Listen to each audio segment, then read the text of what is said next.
Well, apologies for a brief break. Hopefully now the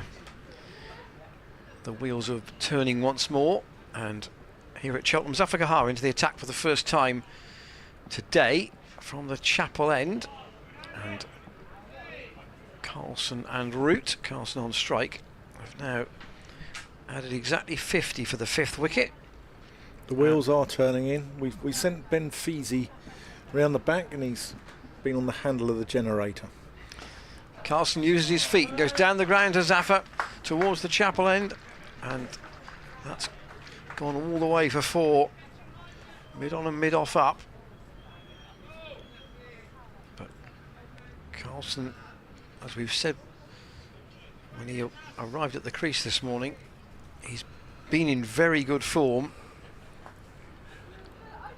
and 40 off 41 has now forced James Bracey to drop mid off deeper and mid on deeper. So Carlson cuts instead out to deep point on the boundary. I've got a feeling Kieran Carlson got 5 wickets on debut. Well, he does bowl some off spin. Yeah, I've got a funny feeling he might have been a little bit of medium pace. I don't know. Maybe one of the Glamorgan guys can confirm that with us. But he was young. He was 16, I think. Bracey's pushed Josh Shaw back here, so just a slip and a short leg for Zaffa. Shaw is dropping out almost onto the boundary at deep backward square, and Root gets a lot of bottom hand in that, and it goes out to Dom Goodman. So the field quite well spread for Zaffa here.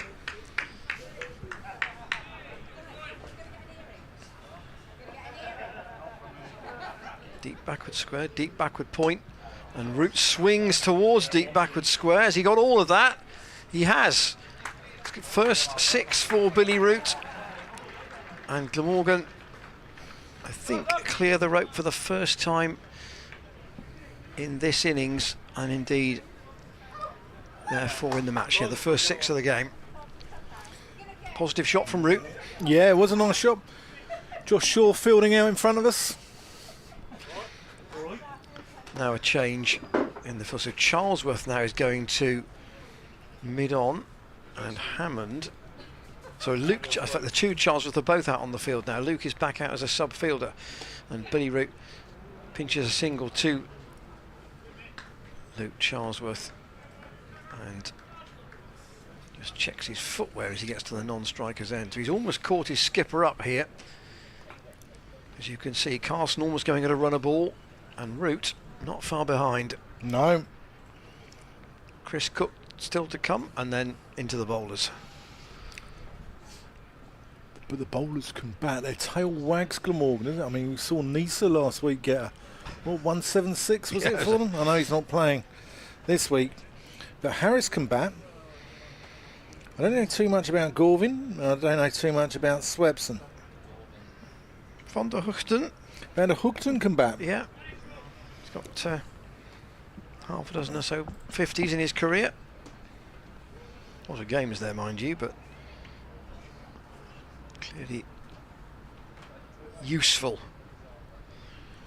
Josh Shaw from the chapel end bustles in. Oh, Root has a little fish at that one. Yes, he was, I think, perhaps thinking of playing that little ramp shot, yeah, because Bracey was taking that with the ball climbing. And the 2 wickets this morning in Van Meekeren's opening spell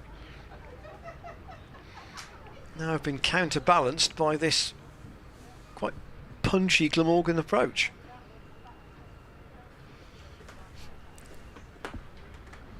Shaw past the umpire.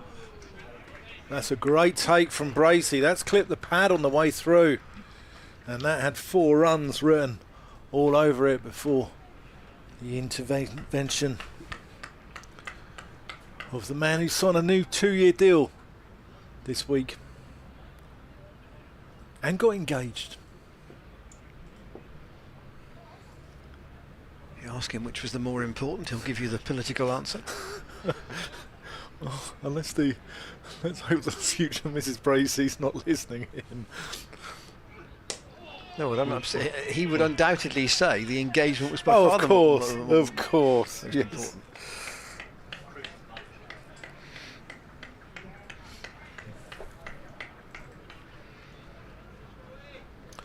To let you know, Ministry of Sound event 28th of July in Bristol. Tickets available on the Gloucestershire website. Should be a fantastic evening. Oh, that's well bowled by Shaw. Ian Randall will be there. MC Randall with his disco sandal.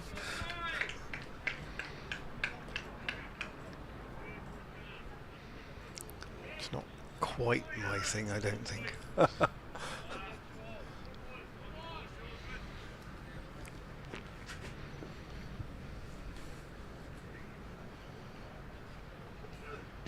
Oh, that's got to be close. Oh, and they had a shy at the stumps there. He's bowling round the wicket though. Ollie Price Sure, had a isn't he? shy there. He is bowling round the wicket. Let's have a look at this. Oh, going down maybe. Didn't get up very much. No. That was quite a good shout there. I got a quiz question for you. Oh no. Oh no. No, not difficult. Not difficult. Only one that you will know the answer to. Okay. I couldn't possibly know. Short in. Root. Punches that down the ground. That's great work there by Paul van Meekeren. The Flying Dutchman across the turf. Sticks out a palm. And definitely saves Josh Shaw a run. That completes the over. A maiden over for Josh Shaw. He's done 54 off 13.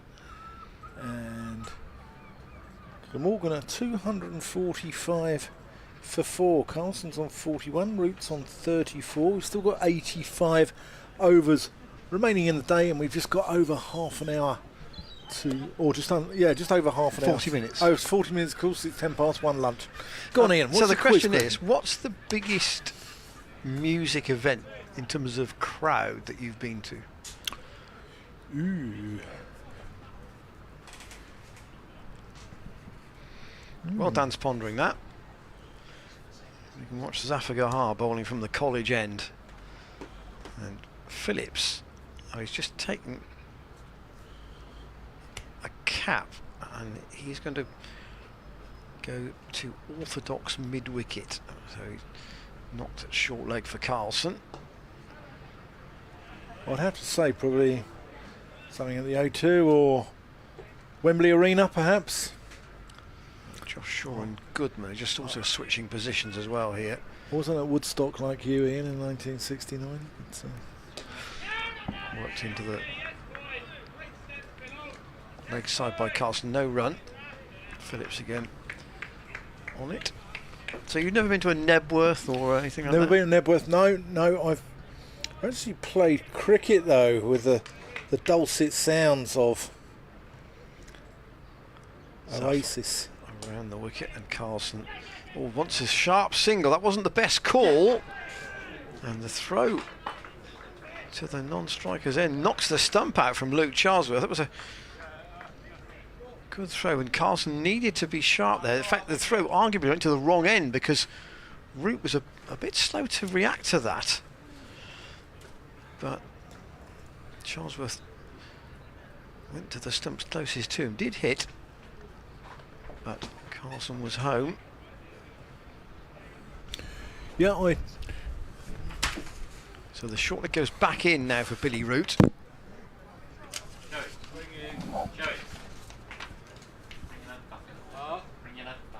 Now, what the umpire's doing here, there's a conversation between, well, it's about the shape of the ball.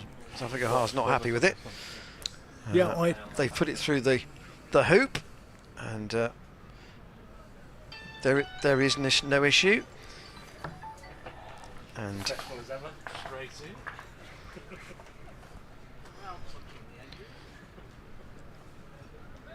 therefore there won't be a change of ball at this point.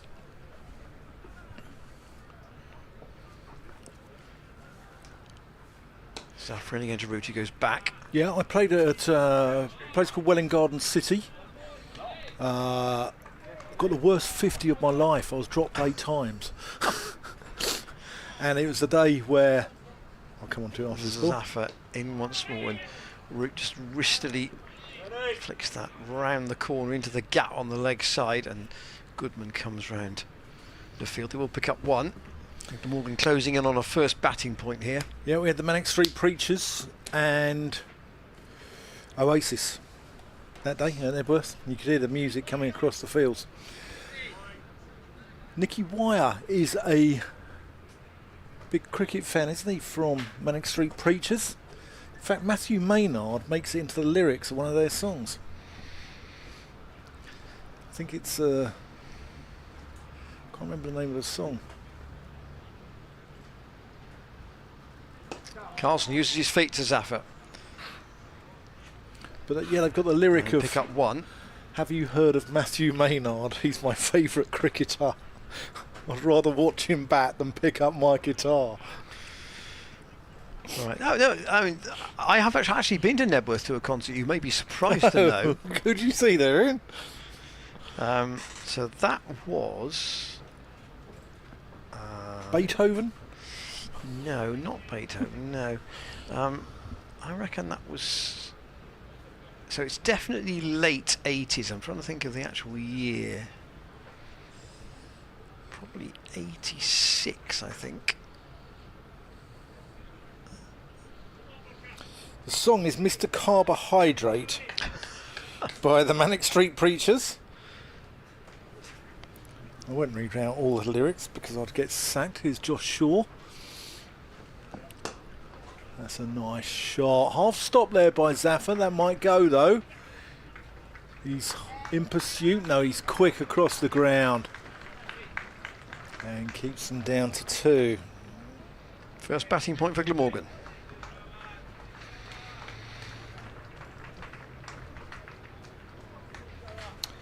Yeah, have you heard of Matthew Maynard? He's my favourite cricketer.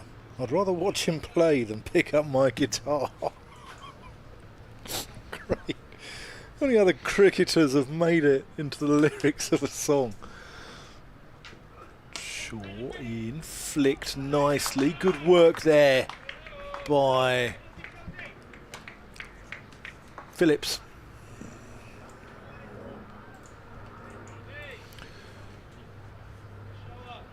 Bit of overhead traffic going into Gloucestershire Airport. Do they have international flights out there, Ian, or? Used to fly to Jersey from there, but I don't think they do anymore. Oh, that's just played late, run off the face. That's a very clever shot there by Carlson. Just lets the ball come to him and actually played it behind him. It was that late on it. Really intelligent shot there from Kieran Carlson, as you'd expect of a man who got 3 A's at A level.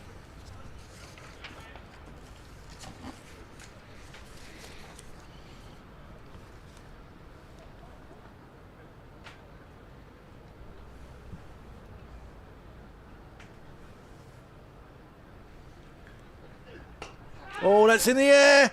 Oh, Van Meekeren can't quite get there. Carlson living dangerously. Missed time that one. And that's the shot that gets him to his half century. It does, yeah. Well batted. 50 for Carlson. Run a ball 50. 50 balls, 8 fours. 8 fours. And he's played some delightful shots, he really has. Van Meekeren, I mean, he's diving down the slope there as well, isn't he? It just died on him, didn't it?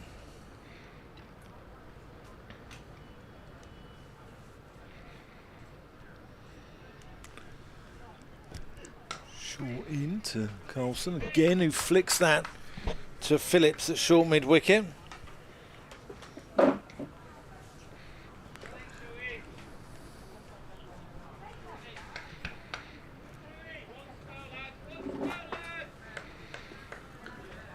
So Carlson got 3 A's at A level in maths, physics, and chemistry. Well, that's the general. That's almost like the blue ribboned trio, isn't it? Proper geekdom, that, isn't it? It really is. Short in. That's got to be close. Umpire Pratt unmoved. Maybe height. Let's have another look at this.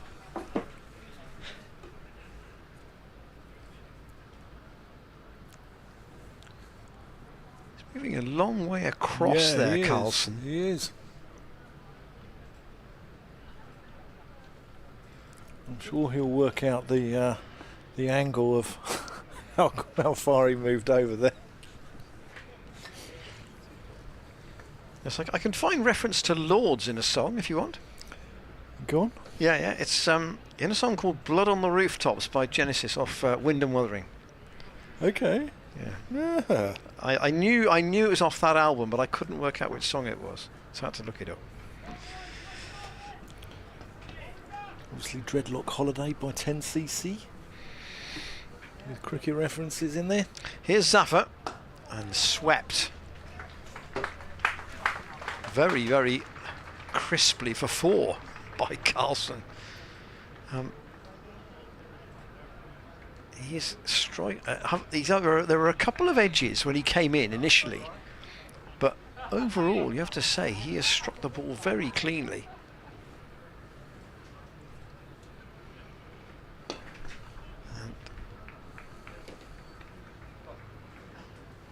One more as he.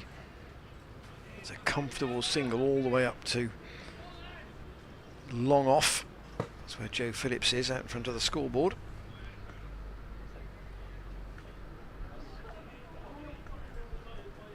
So now Zafar to the left-handed route, still with the one slip in and the short leg, but he'd be careful of that sweep, and he's got that run off the bottom of the bat. That's gone very fine, and that will go for 4 more. Josh Shaw won't be able to haul that in. Bit fortunate there, Root, I think. Goes back and just plays the dab out on the offside for a single. He goes to 40. I think it's time for Ollie Price to have a bowl. I think he's a man who can break partnerships, can't he? He does take wickets. Say that Carlson way out in front, and now over 800 runs in the championship, and still with the power to add more. Just taking a drink there from one of his teammates.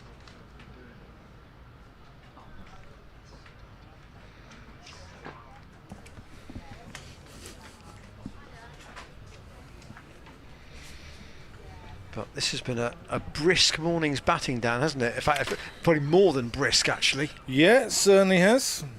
122 runs added. And probably still with a chance of adding a few more. Or more than a few more.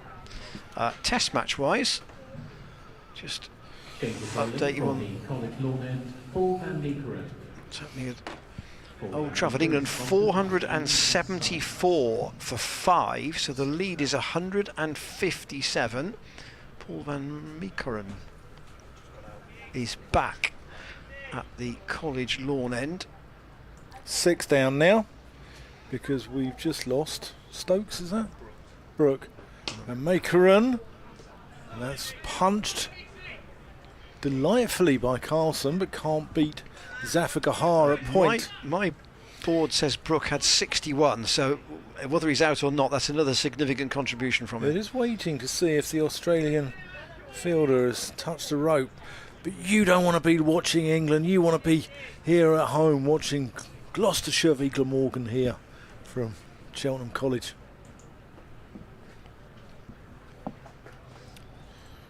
And Meekeren. That's up in the air. Safe though. Carlson not in control of that. Can't have fielders everywhere, can you? No. Much as James Bracey would like to. Yeah.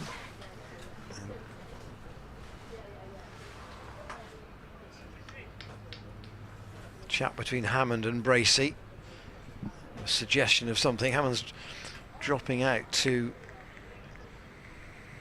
well, a very wide, long leg, almost a backward, deep backward square on the hook in a way. They've got a fine leg as well. So will Van Meekeren bang it in once more to Carlson, I wonder? I think so. I think that's the route to go down. Pardon the pun. Plays that into the onside. Dentfields. There's what looks like a private jet coming in now. Is that yours, Ian? It's too big for mine, Dan.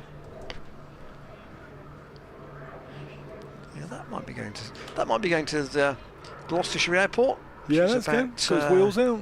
6 miles. No, maybe 6 miles from the ground here, I suppose. Yeah, Like that. it's all on the way out to the M5, isn't it? Yes. That's sure and pulled with aplomb by Carlson, but there's a man down on the fence there. I think that's Ollie Price down there. He's come out the slip cordon now. Just one slip in place, Ben Charlesworth.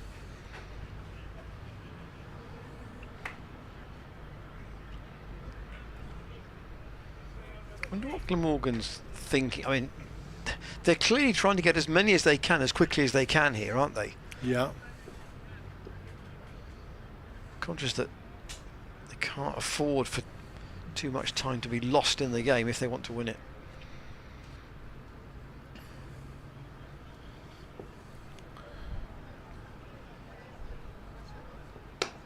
That's pulled past Phillips at short leg. Only to find Zafar at deep square. Ian. Yes, Dan, I'm listening. There's a chapel here at one end of the ground. There are two. There are two chapels here at one end of the ground. There's also a church in the distance over sort of deep backwards square if you're batting at the chapel That's end. St Luke's, yeah. Yeah. Is Christianity a very popular thing in Cheltenham? Is it one of those... are we in a hive of sort of religion here? That's a short ball by Van Meekeren. I mean... Oh, giving us a no ball too. I it is a no ball. did wonder whether that was... Yeah, it was borderline. Yeah, it was. So that's... I reckon that's 3 times now in this innings Van Meekeren has been no balled. For one over the head. For one over the head. Yeah. Yeah, and Goodman too, I think, had one yesterday. Yeah. Why are there so many churches in such close proximity here? What's... Oh, there are churches where you live, aren't there? There are churches where I live. There's not 3 in like 100 yards. All of the same denomination as well, no doubt. Short and pulled again by Carlson, only to pick out Ollie Price at a very deep backward square. That completes the over. 279 for 4. Carlson's on 61. Roots on 41. Gloucestershire could do with another wicket here before lunch, really. Put the brake on this. Zafar's going to, I think, keep going for the moment. He's bowled 7 overs, 1 for 41. And today he has bowled 3 overs for 26. Yeah. So, and there was a 4 buys in there as well, so there's actually 30 against the... So, long on by Carlson. He's picked the gap again. That's the longest part of the background, so he'll only go for 4.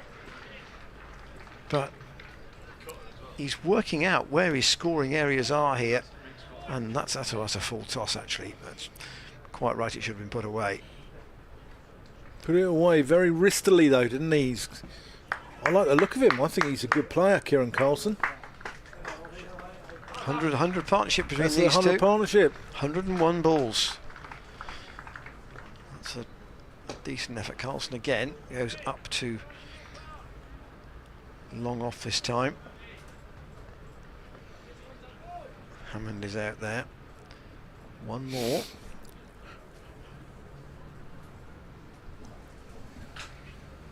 And these two look as well set as Ul Hassan and Lloyd did yesterday. Yeah, I certainly do.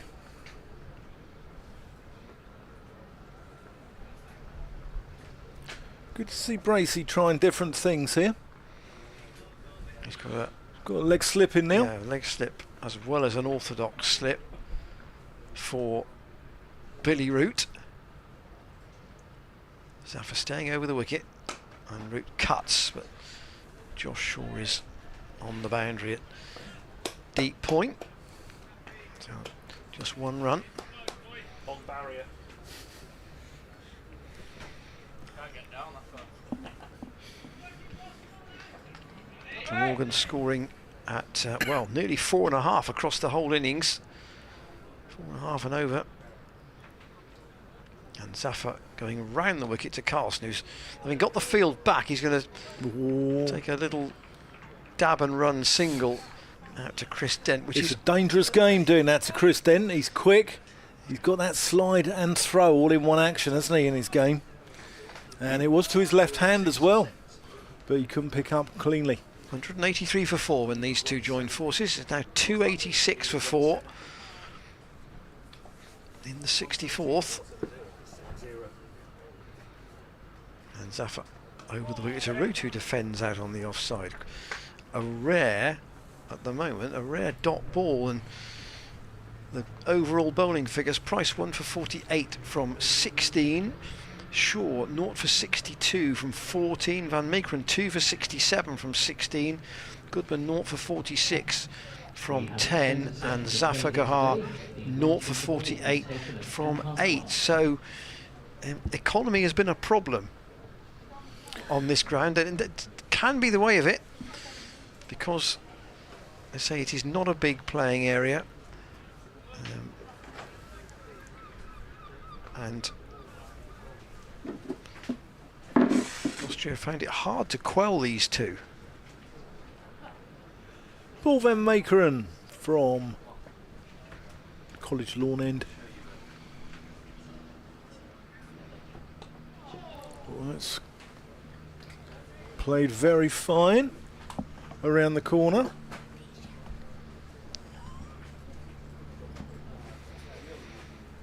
There was a weather watch. There are some dark clouds now at the College Lawn end of the ground, but by and large that weather has gone. It tends to come around the ground, if it's going round the ground, from the chapel end.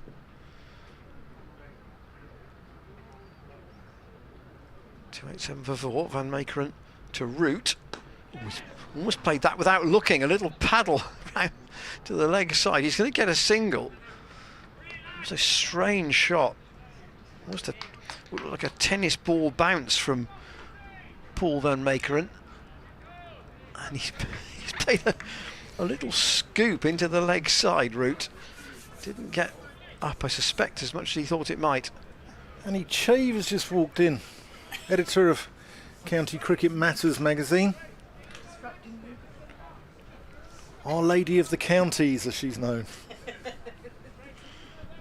And guest in the boundary, how about lunch? She is, yeah, I'll be interviewing her and looking forward to that one. Don't make any bad jokes. She's told me not to make any bad jokes, as if I would ever do that. As if, I mean, I don't know if she's got the wrong impression of me here. I don't know. They're totally right. Van Meekeren, just stalls on his run up. Just resetting his field here.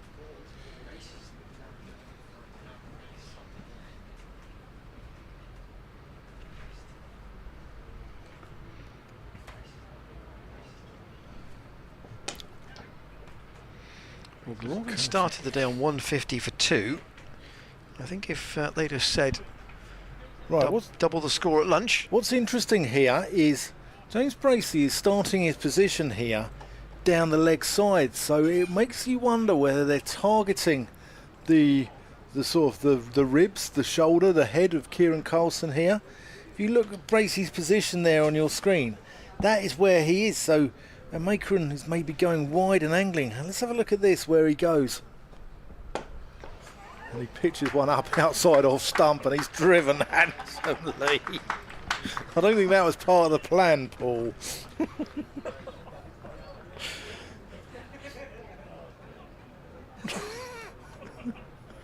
He's moved right across there, Carlson, as well. It was quite a way outside off stump.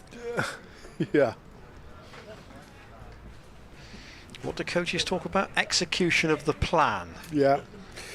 England 4-8-7 for 7, lead of 170. Bairstow 27 not out. Mark Wood 1 not out. What's going on around the counties, Ian? I'll do scores in a moment. 10 minutes to go until lunch. Other games? That's short and pulled with aplomb by Kieran Carlson. Lovely shot. 4 runs. Now, I can't remember the last time somebody would have got 100 in one session here. Not impossible. Carlson could do that. Zahir Abbas. I know a man who might know. We haven't to talk to him at lunch about it. I'm busy. Yeah, I'm sure you're busy. He might be busy if I pose him the question.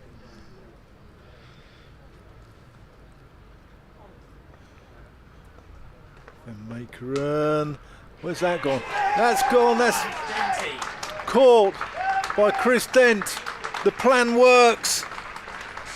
Really good cricket from Gloucestershire and from James Bracey there. The short ball. And Carlson pulls it straight down the throat of Chris Dent at square leg. Glamorgan 296 for 5. Carlson departs. Smart catch that. For 76. I mean, he's batted really well. I've really put the fluence on him by saying, might he get 100 before lunch, but he's got 76 in very, very good order. And that was a smart catch by Dent. That was travelling. It was quite low as well. 3 wickets now for Paul Van Meekeren. And Chris Cook, wicketkeeper for Glamorgan, coming in at 296 for 5. And with Root reasonably well set at the other end. Yeah, he's been at Glamorgan a long time now. Cook, he gives it a whack. 36 now, is he 37? 37, yeah. Yeah. Started off at Western Province. Born in He's got 200s this year as well. So yeah. You know, Glamorgan have got 12 hundreds in the championship this season. Gloucestershire, by comparison, have only 5. So, you know, they've done pretty well batting wise, and that's one of the reasons why I say they've had a lot of draws. 12thers have both been on the pitch for each side. Luke Charlesworth for Gloucestershire and Prem Sisodia. That looked like for Glamorgan. When you asked how to pronounce his name, just say it's like Susudio. You've got a bit of a Genesis thing going on here, haven't you? Yeah. Are you a big Genesis fan here? They were the band I saw at Nebworth. Yes, they were. Yeah.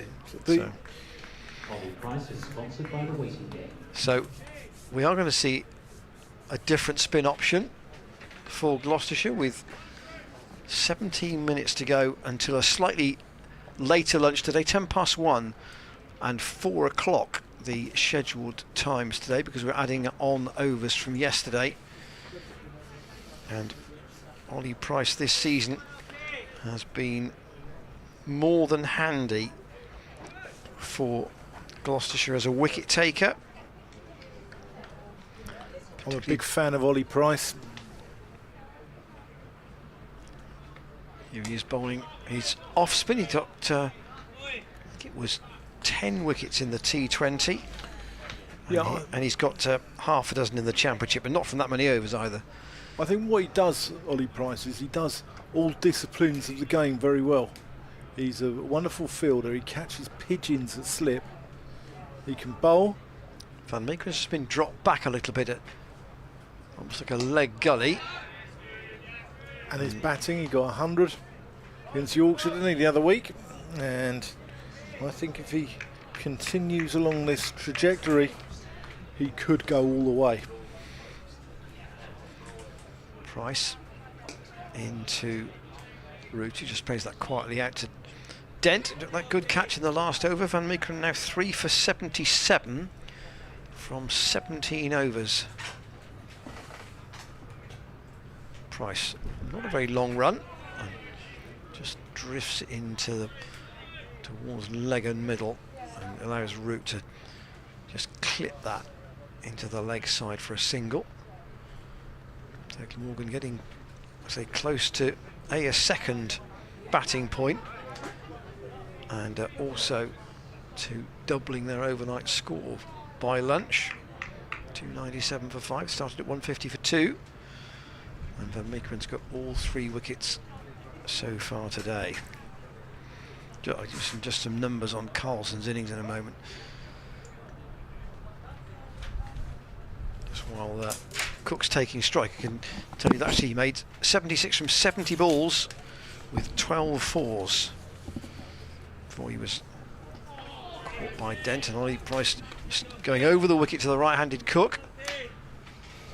Awkward little time for him. Quarter of an hour until lunch, but his team far from badly placed. There's a short leg in. Price, and that's just worked past Joe Phillips. That wasn't far away from his hand there. To get Cook off the mark. He'll keep the strike at the end of Ollie Price's first over. Yep, I'll do one more over before I have to adjourn to the hub. I'm sure all county matters will be discussed, because that's very much Annie Cho's passion in life. Yeah, big advocate of keeping 18 counties. I'm sure, you know, those fans listening in from Glamorgan and Gloucestershire, I know we both have some international games, but I would not describe either as being test hosting counties. You know, they're not in the league of the Warwickshires, the Nottinghamshires, the Surreys, the Yorkshires, the Lancashires. And you know, things aren't easy. There's a big gulf now between the haves and the have-nots. Van Meekeren into Cook. Oh, that's nearly got him. Cook groping for that one outside off stump. Not sure that carried all the way to James Bracey, you know, either. Is that kept low? Just looking at it on the replay, just about did. Yeah.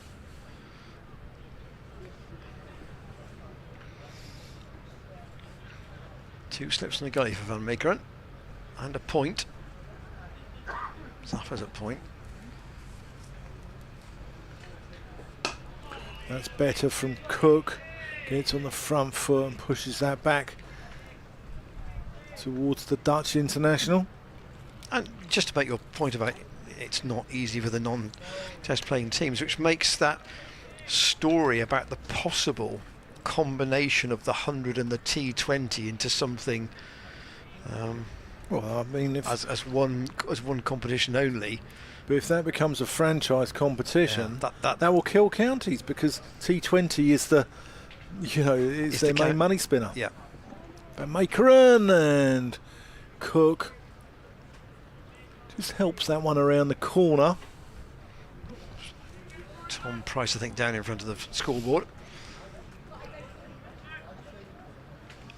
In the air for quite a long time, actually. I thought he did, again, a little bit like Carlson did on occasions. Sometimes those pull shots have been, if you can do such a thing, have been played quite softly, haven't they? Yeah, well, it's a good job he did, otherwise he'd have done what's become now known as doing a Travis. Travis Head obviously has got issues with the short ball, England targeting him, and he's a compulsive hooker. But Makerin to Root. Defends that. Josh Shaw comes round. Fields. 2 balls left in the over. So for Root, again, you talk about creative field placing. Hammond is on the clip, isn't he? From where Root is, the little clip off his legs, he's at backward square, about halfway to the fence, and he's still got Joe Phillips just in front of square leg as well as a mid-wicket.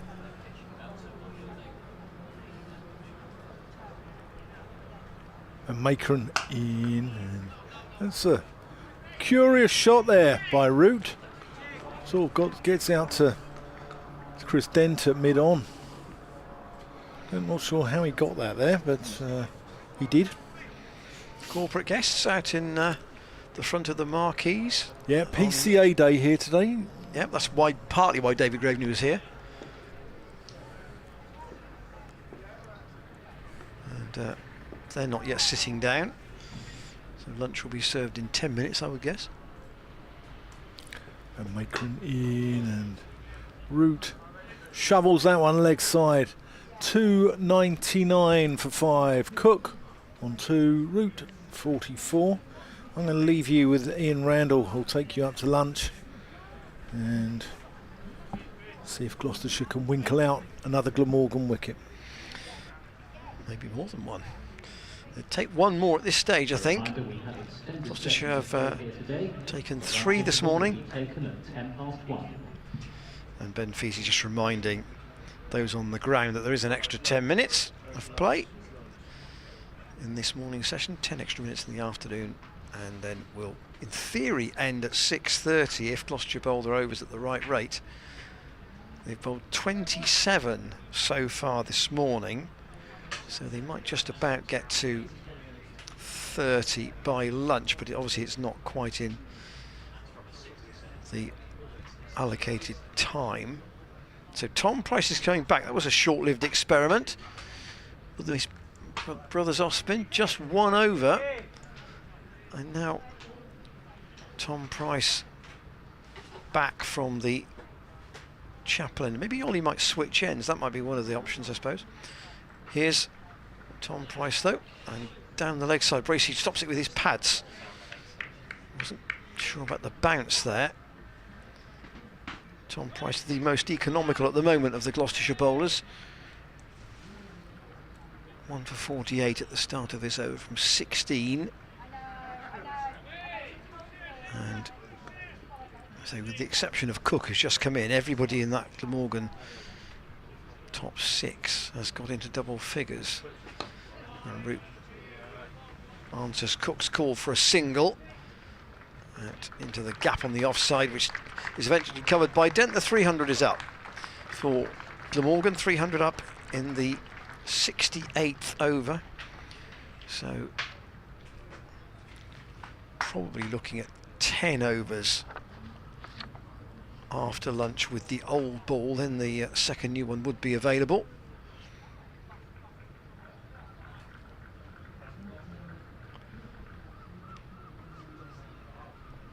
And Root on 44.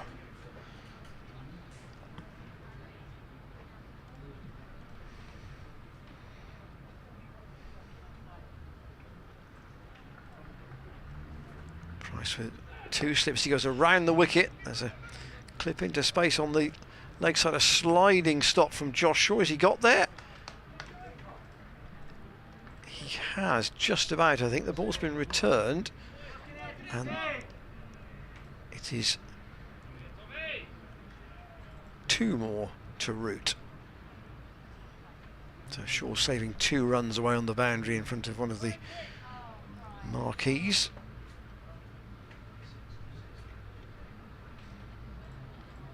So now again, now as Price again bowls to Root. That's clipped away. He's got 46. If he can beat Phillips's dive here, he'll get to his half century, and he will. Phillips just can't haul it in, so it's a third 50 in this Glamorgan card. 65 balls, 6 balls, 1 6. We heard Ben's announcement there. 65 balls, 6 fours, 1-6 for Billy Root, adding his half century to those of Lloyd. He made 81 yesterday, and Carlson, who wasn't in at the start of play but still made 76 this morning, and that's down the leg side, and good take from Bracey. Yeah, the words of encouragement from Zafagahar.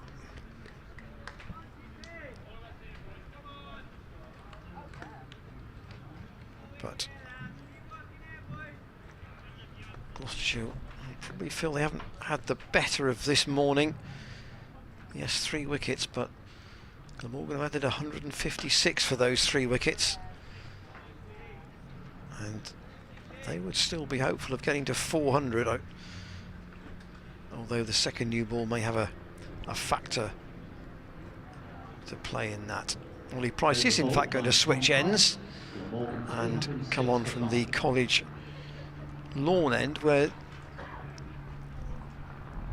as we discussed yesterday, there is a very slight slope across the ground on the square, but probably not so much on this particular pitch. The ones further across towards the Sanford Road side of the ground may have that advantage a little bit further for the spin, for the off spinner, but Price is going to change ends.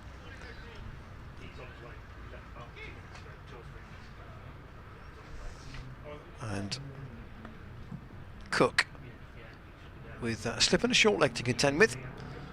Only Price to bowl 2, and with probably 2 overs to go until lunch, Glamorgan will be probably looking just to see this out from this position.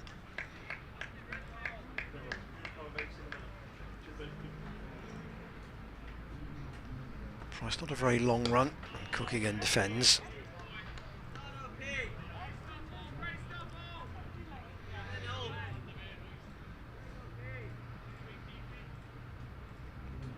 Cook stances quite square and just works that beyond Joe Phillips out to Chris Dent, who took that good catch to get rid of Carlson.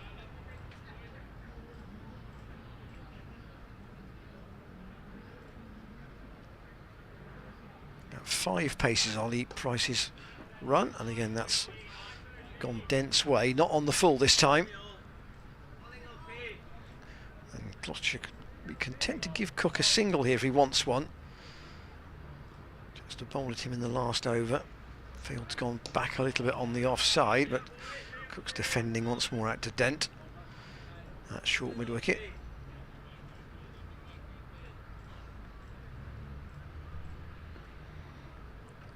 Price whistling through this over, and again Cook defends. That didn't take very long at all.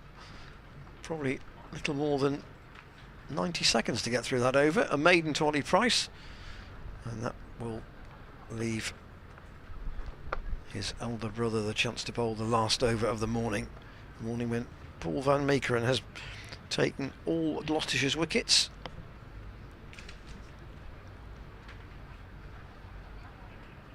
He's bowled 8 overs for 46 today, and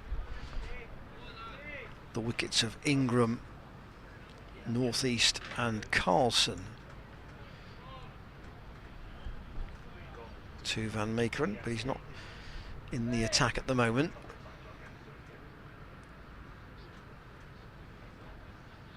Sure that Tom Price to bowl the last over of the morning down the leg side, and Bracey taking that not cleanly,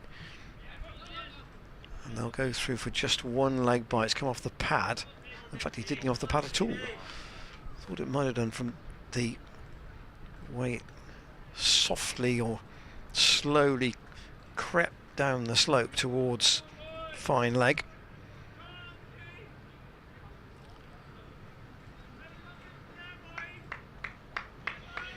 There was a game,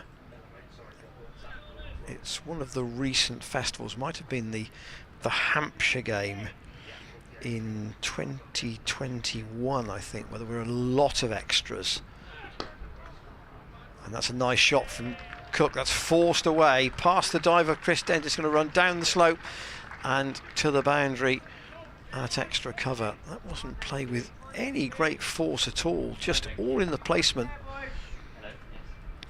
311 for 5 Glamorgan.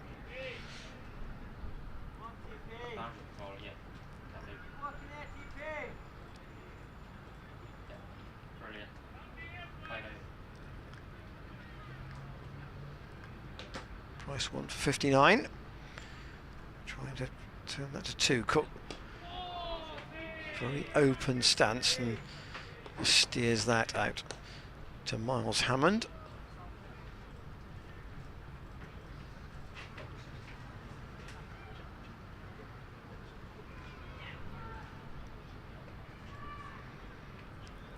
Gloucestershire no doubt have a chat at lunch about how they can hope to run through this lower order with the second new ball. That's what they'll be trying to do. Glamorgan, if they were to get to 450, it would do two things. One, it would on the purely simple basis, it would give them maximum batting points, but it might also,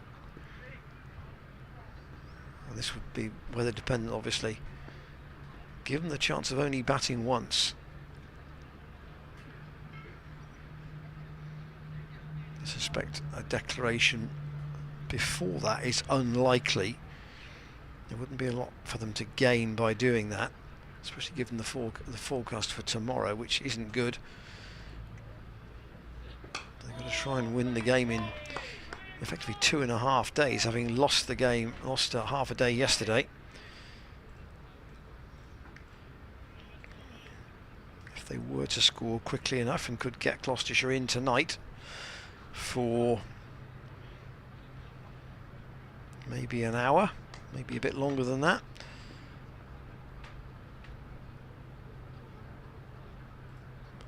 Price then to complete the morning session, and Cook defends out to Chris Dent. That will be it until 10 minutes to 2. Glamorgan 311 for 5 at the break.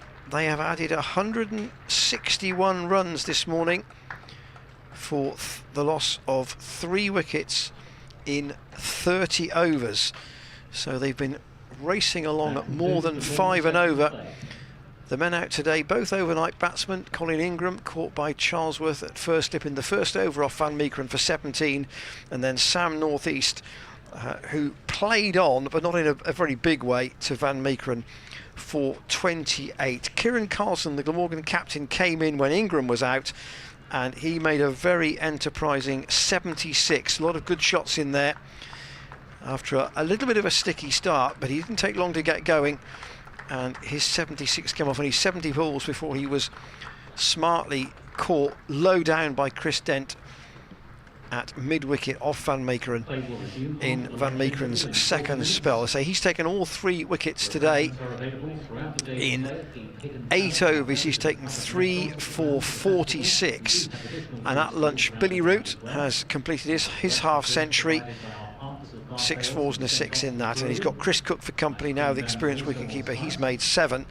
311 for 5 off 70 overs. Glamorgan well placed. They're going along at nearly 4.5 and over, which would get them to 450 if they have enough wickets in hand. The bowling figures: Price 1 for 59, that's Tom. Josh Shaw 0 for 62. Van Meekeren 3 for 78. Goodman 0 for 46, Zafar 1 for 48, and Ollie Price 2 overs for 2 runs. We'll leave you. Time to put the kettle on, perhaps. Those here at Cheltenham will go off in search of a baguette or something similar, perhaps. And we'll be back with you just before 10 minutes to 2 for the afternoon session here on day 2 at Cheltenham.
Good afternoon and welcome back to the spires of Cheltenham College. Glamorgan are going to resume their innings on 311 for 5. Billy Root's got 50, got there just before lunch, and Chris Cook is going to resume on 7. My name's Dan Whiting, I'm joined by Ian Randall. Afternoon, Ian. Dan, hello. I've got a couple of results to tell you about in the Championship. Go on. Division 2, Worcestershire have beaten Leicestershire by 100 runs at Oakham School. That's good news for Glamorgan fans listening in. And in the First Division, Somerset have beaten Northants by 9 wickets. They were set only 55 to win. That's bad news for Gloucestershire fans listening in. So in the live table, and obviously this is a live table, Worcestershire up to second on 111 points, above Leicestershire on matches won. Sussex have 108, and obviously all the other sides are points are reflective of the games currently in progress. But at the moment, Worcestershire are second in the table. If Glamorgan win this game, they go second, depending on what Sussex do. Glamorgan have a game in hand. Interesting. Coming in the business end. Anyway, here's Paul Van Makeren. He's going to be bowling to Billy Root, who just defends that into that area that he's so fond of. Square of the wicket on the offside. Just chatting at lunch, a couple of people offered a suggestion as to what Glamorgan might be looking at.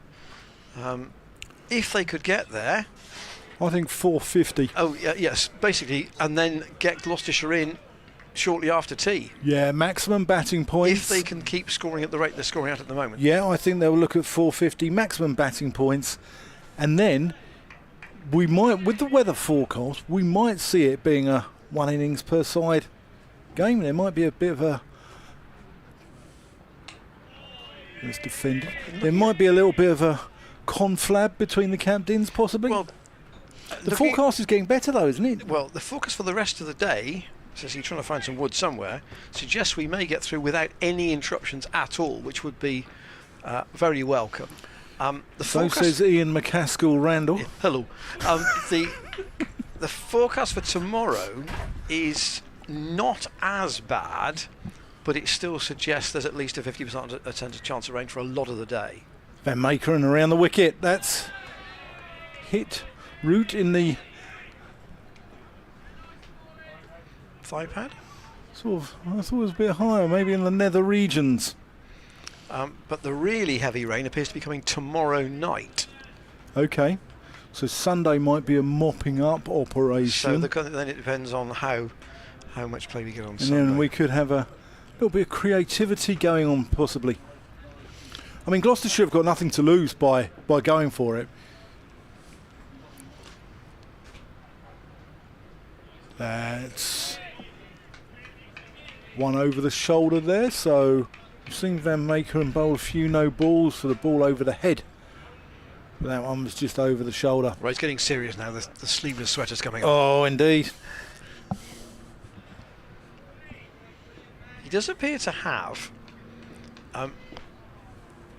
two very distinct sets of fielding boots, so almost like a bowling boot and a fielding boot, Van Makeren. Here he comes around the wicket. He went off the field after his spell, and when he returned, he did look to have different footwear on. He's Dutch. Maybe he's gone off for a pair of clogs. Huh?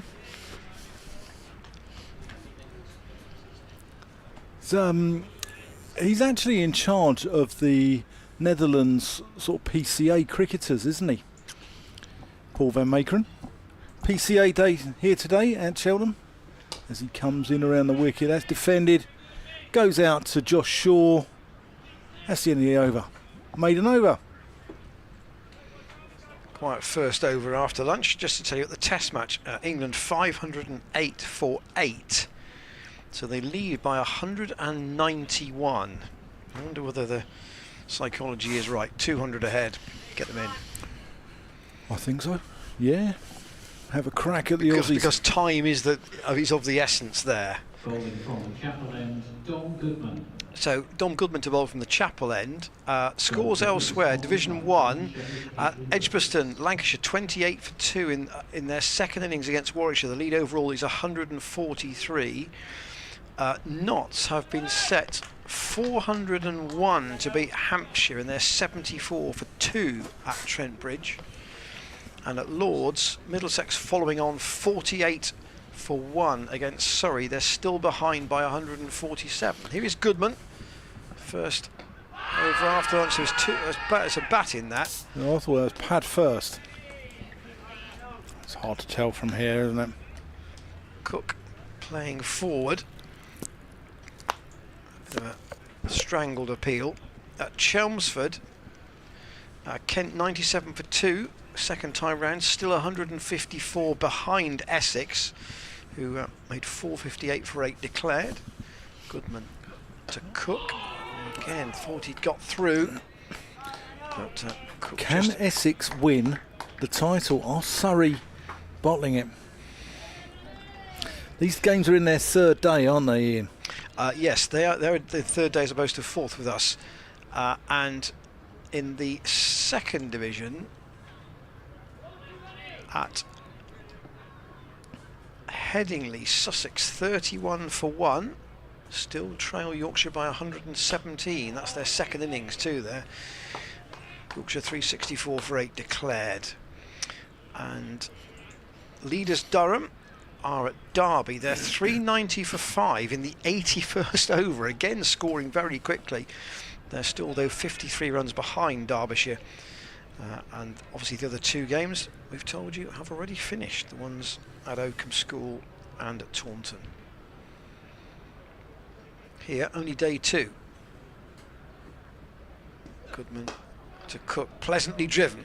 Van Vikram won't reach that. That's a lovely shot out through extra cover. It'll go down towards the scoreboard and all the way for 4. That's nice a top shot. That's a top shot. It wasn't even a half volley. And he's just lent on that, Cook. It's a lovely shot. Almost as if he's starting from scratch, because he didn't face many deliveries before lunch.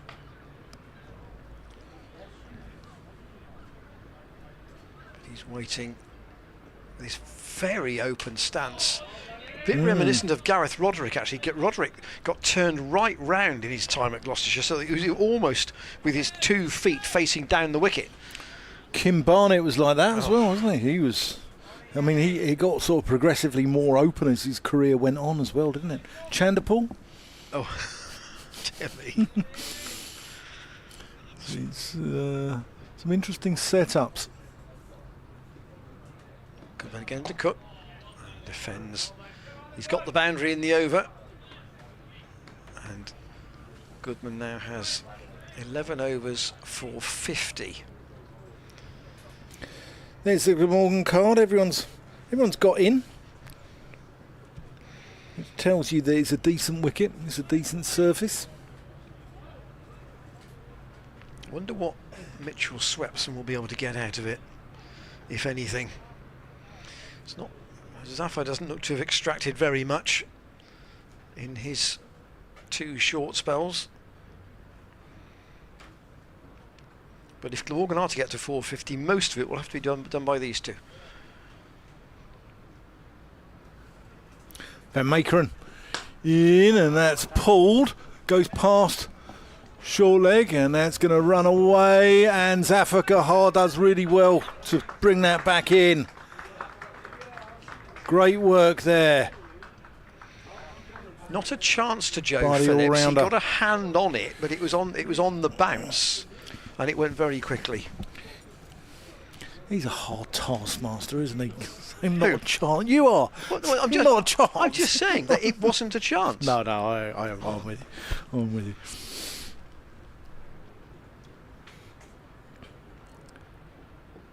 Oh, Van Makeren angles that one into the pads, going down though. Bit of a strangled appeal from behind the stumps, but the Netherlands international wasn't interested.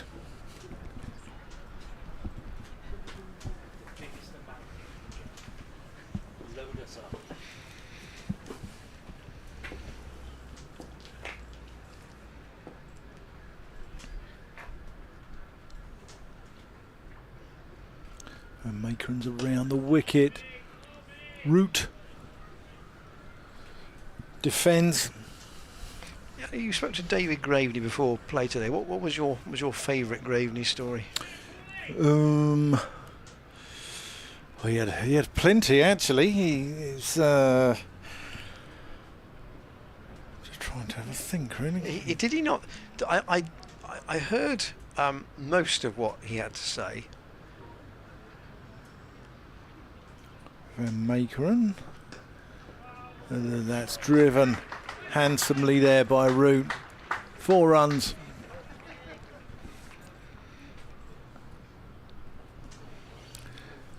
What was your favourite Graveney story?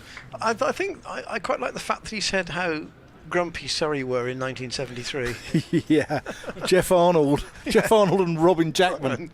Particularly grumpy. I think Robin Jackman was, because Ian Botham hated Robin Jackman, didn't he? And then they actually toured together, and they became the best of friends. But there was some bad blood between them when Jacko Surrey would play beefy Somerset.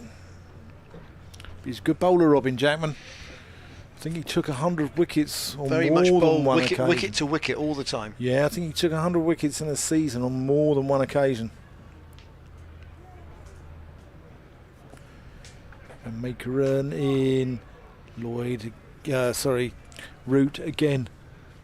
Opens the face, gets that square, but no run. Glamorgan, do you just sense that they know, or they feel they know, there's a boundary ball in every over at the moment? Just because it's a ground where you beat the fielder, it almost inevitably goes for 4. Just one ball over pitched or slightly errant on line, and they think they can pick those off. Oh, that's a nice shot. Not going to go all the way, but it's very pleasing on the eye. And they would have, I think, taken 3, but Root's fallen over there. Is he Root all right? slipped. He's done a roly-poly. What's going on out there? What the hell is going off?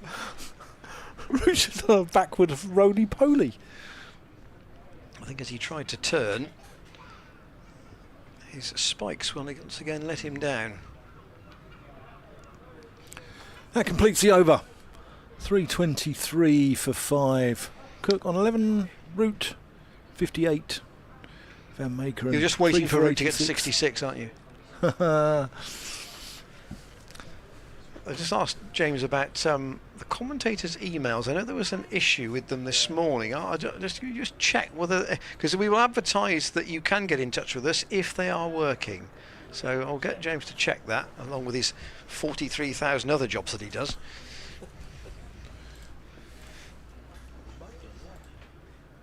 Goodman from the chapel end, and Cook has cracked that away for 4 past point. And there is the 4 ball that Glamorgan have been waiting for. These two sides played against each other in a final, didn't they, at Lords? Gloucestershire won under Mark Lane.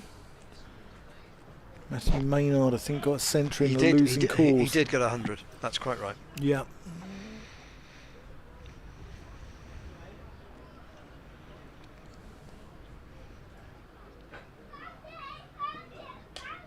Goodman again to Cook, who pushes that out to Chris Dent. There, so our emails are up and working again. So there is our email if you want to get in touch with Dan or myself. Commentators at glossccc.co.uk. That's me on the left. One slightly less follically challenged. And it's a Friday afternoon, you can have the cricket on and do some work at the same time. Or just have the cricket on. Or maybe. Yeah. Yeah. Yeah. Depends whether you're working from home or not. Work is the curse of the cricket classes.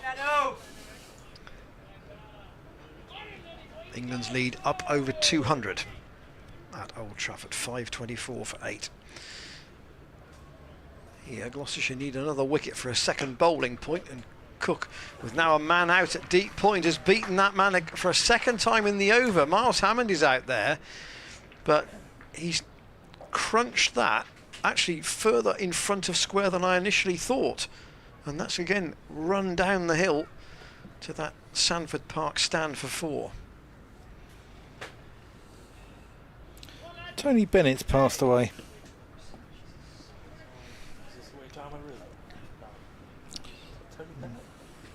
That's Tony Christie. And Yeah. again, Cook's favourite shot out to Hammond at deep point. They'll only pick up one this time. It's gone straight to the fielder. Oh, Hammond's throw is a bit long. Well backed up by Joe Phillips. That would have been taken by Zafar Gahar, but Phillips got in the way ahead of him. Tony Bennett's career spanned 8 decades, won 20 Grammys, sold over 50 million records. And has passed away at the age of 96. Good innings. Here's Goodman almost getting through past Billy Root, but Root drops on it at the last moment. And Goodman still wicketless in this innings. Got 4 obviously at Durham last week, but it's been a different story here at Cheltenham. But interesting that these two are bowling with the old ball at the moment, so does that suggest it will be Tom Price and Josh Shaw with the second new ball in 6 overs time? Yeah, quite possibly.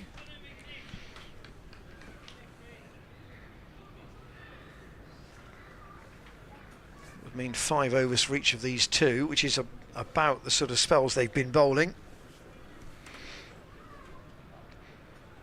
Cook waits for Van Meekeren. Van Meekeren in as Cook defends that one. Punches it out to Chris Dent. Took a smart catch before lunch, didn't he? It was a very good catch. Quite low.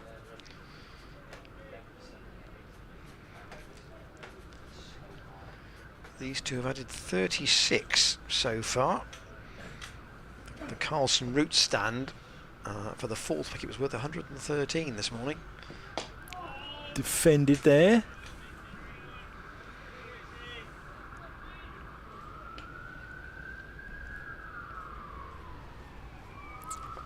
$113 in 18.2 overs they added, which is very nearly a run a ball.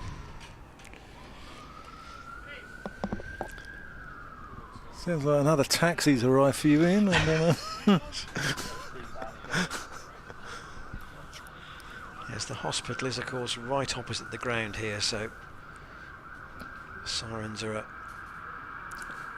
regular occurrence. Short, pulled round the corner.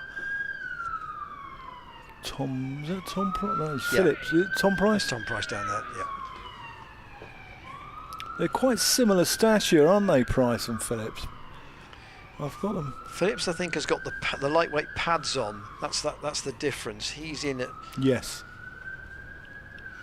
But in sort of size and short cover. Size and build, I think they're. Right, he's standing on one leg, Dane. 333 for 5.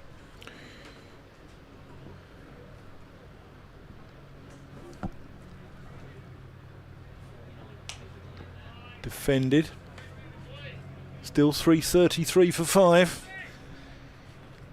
Ian Randall looking like a flamingo here on one leg. Well, the first wicket fell on 111, so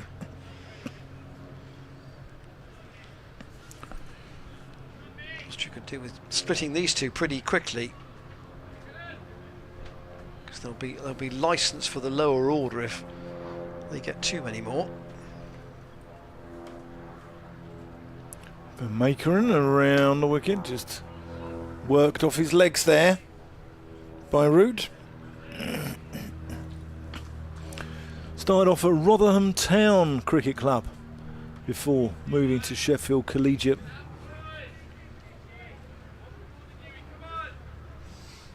Billy Root, you mean? Billy Root, yeah.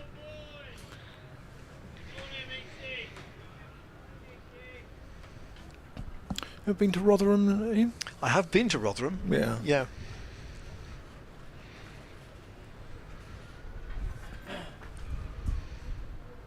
Van Meekeren over the wicket. Cook works that one back with a square. Think that could possibly run away for 4 runs. It does. Zafagahar gives up the ghost. And that goes away. Yeah, I mean, there's many lovely parts of Yorkshire, aren't there? You know, the sort of North Yorkshire moors, the Dales, Whitby. I love Whitby on the coast up there.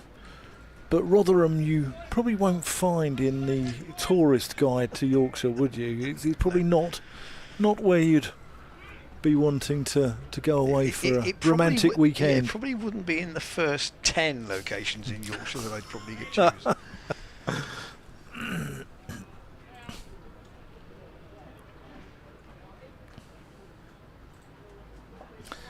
Yeah, Sheffield's next door, and I quite like Sheffield as a city. It's quite hilly, Sheffield. Very hilly. 3:38 for 5, and Goodman still striving for another break, for another chase for Zaffa. This time he will get there. A dab from Billy Root gets him another couple down towards one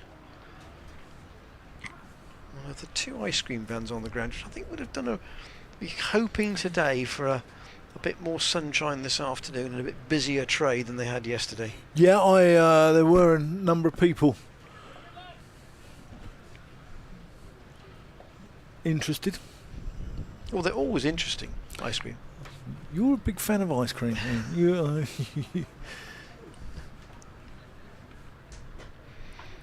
Glamorgan closing in on a 3rd batting point here. Root a bit jumpy there, but does defend solidly enough. Now Cook's quietly got to 25 without too much bother. Yeah. Had a very nice catch up at lunch, and he's coming in at tea as well. He's going to come and say hello. It's a chap called Mike Rutledge from Newport Cricket Club. Lovely man. Goodman round the wicket still to Root. Oh, that's a nice shot. That'll be 4 more. They're leaving the gap there for him to potentially try and drive and induce the edge, but the edges aren't coming and the runs are. That was dismissive.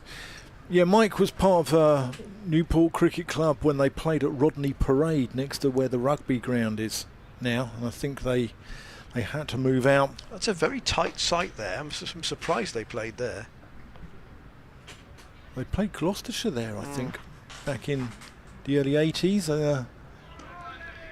John Player League game. And they're now at Sputty Park, which is just a little bit further out on the outskirts of Newport. But Mike Rutledge's son, John Rutledge, is better known as Eggsy, lead singer of Goldie Looking Chain. Also a big cricket fan. Billy Root on 65. Waits for Goodman. Clipped up to mid-on. Tumbling save from Van Meekeren. Mike Rutledge was, he's an absolute cricket badger, and all his Wisdons lined up on the shelf at home. And one of Eggsy's friends asked him why his dad keeps all those old copies of the Yellow Pages. Goodman to complete the 76th over, and he'll see Root again steer that away for 1 more. He'll keep the strike, so 4 overs to go until the second new ball. You can't see a reason why Gloucestershire wouldn't take it. There are the partnerships. You can see the 113 for the 4th wicket between Carlson and Root, and the century opening stand yesterday between Ul Hassan and David Lloyd. Ollie Price is going to come into the attack, replacing Paul Van Meekeren. It's probably 2 overs, I would think, only from Ollie just to get to the second new ball. Van Meekeren 3 for 92 from 21 overs.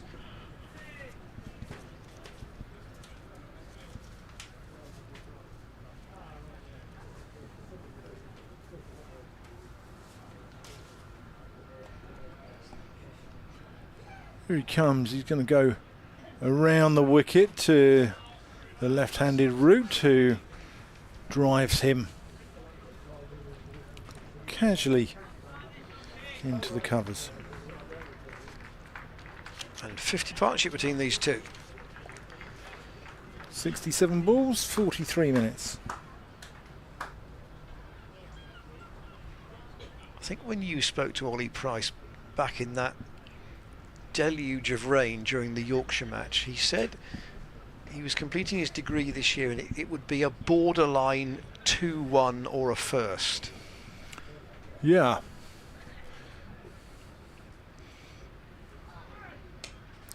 Flicked off the legs there for another single. Don't know I which think Tom got first, didn't he? Oh, I don't know which side of that line he actually was in the end.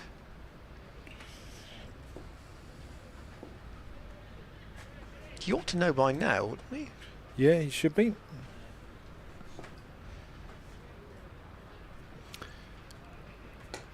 Defended. Ollie Price made his debut here, didn't he, at Cheltenham in 2021 against Middlesex?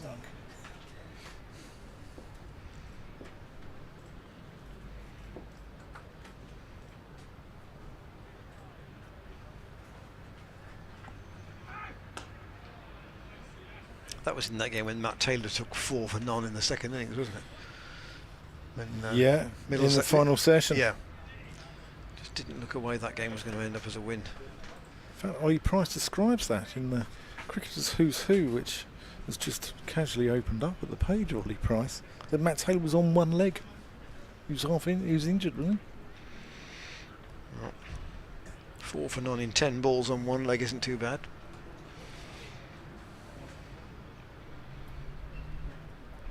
He's actually coached cricket in Argentina, Ollie Price. Here he comes over the wicket to Cook, who nurdles that one into the onside for a single. He's coached cricket in Argentina. Wow.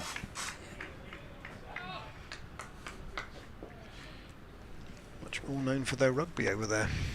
Yeah. Price to Root, who plonks himself onto the front foot and defends that. 349 for 5.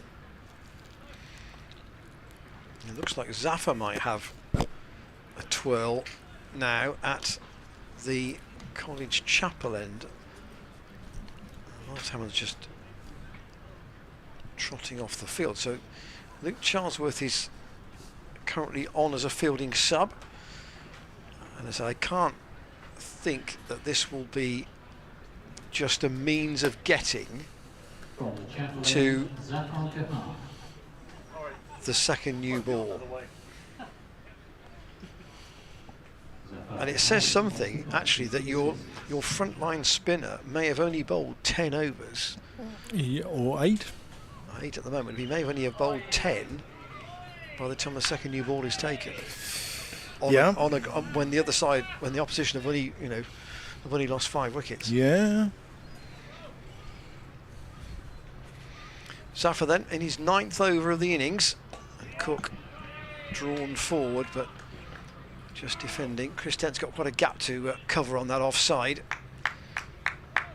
He's at a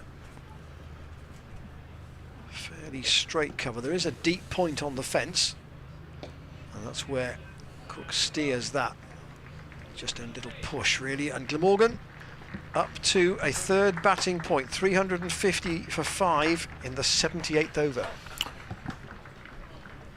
Gentle ripple of applause round the ground.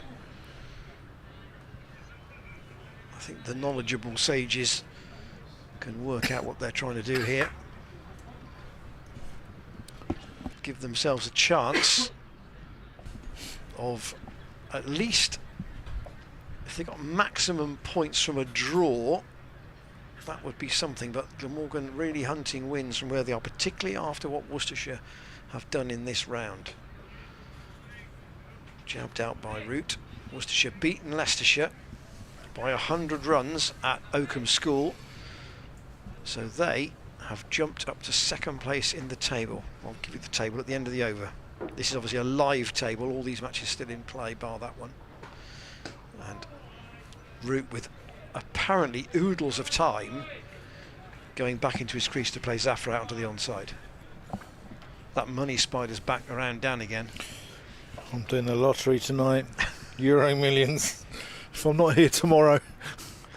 Zafra in, and they'll want a single here. Root just pushes that into the gap, and Zafra, perhaps as much in disgust as anything else, tries to throw the stumps down at the non-striker's end. He does hit, but Root is safely home. So the live table, Durham 157, match still in progress. Worcestershire 111, 10 games played, 4 to go.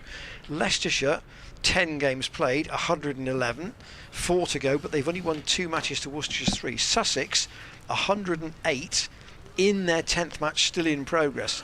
Then Glamorgan 95, 9th match in progress. Yorkshire 86, Derbyshire 66, and Gloucestershire 65. Ollie Price at the Chapel Lawn end. So that's played beautifully off the back foot. Glorious shot. Josh Shaw chasing but can't quite make it.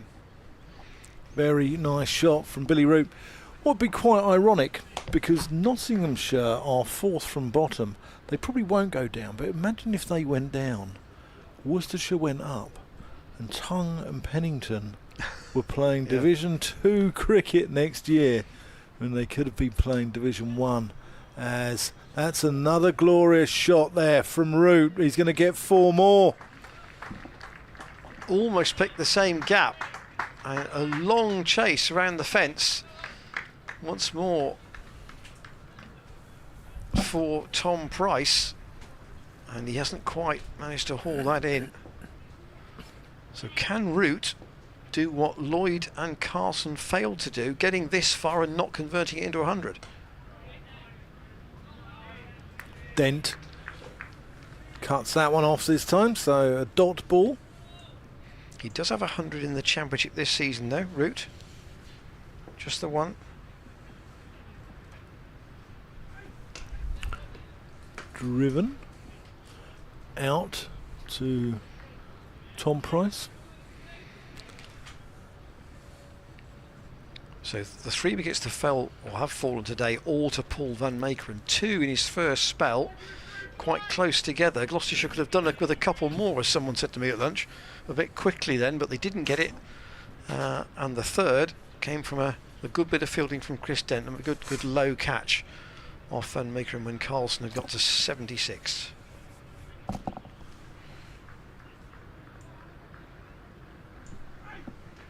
Oh, that's well bowled.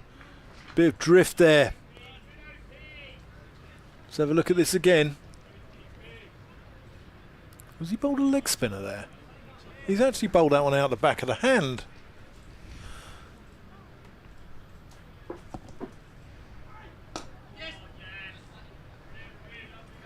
Forward defensive, pushes it for 1 into the offside. 361 for 5. There you go. There's the match summary. The daffodil is blooming. Yeah, the 3 big contributions on the left-hand side. Basically why Glamorgan are where they are in the game. They are driving it down, aren't they, from here? Really? Certainly are. Yeah, certainly are there. In control. So 1 over until the second new ball. And Zafar Gahar to bowl. Josh Shaw just stretching out in front of us. He's fielding it deep backward square to the right-handed Cook. He's just getting ready for the call, you suspect. Yeah, I think we might see him with the new ball from the Chapel Lawn end. Sorry, from the Chapel end. I think he might come from that end. See, the College Lawn end, Price bowled there yesterday and Shaw bowled there this morning, so they've both tried both ends of the ground. Zafar then with the 80th. That's just pushed out by Cook into the offside. He's got 29. They get Glamorgan keeper still to come, Andy Gorvin, Tim van der Hoogten, James Harris, and leg spinner Mitchell Schwepson. Oh, it's past the outside edge. Where's that hit, Bracey? That's come out the rough. Let's have a look here. Has that gone up into his grill? Yeah, let's hope he's all right. Just taking the helmet off, as you can see. But he's going to be okay.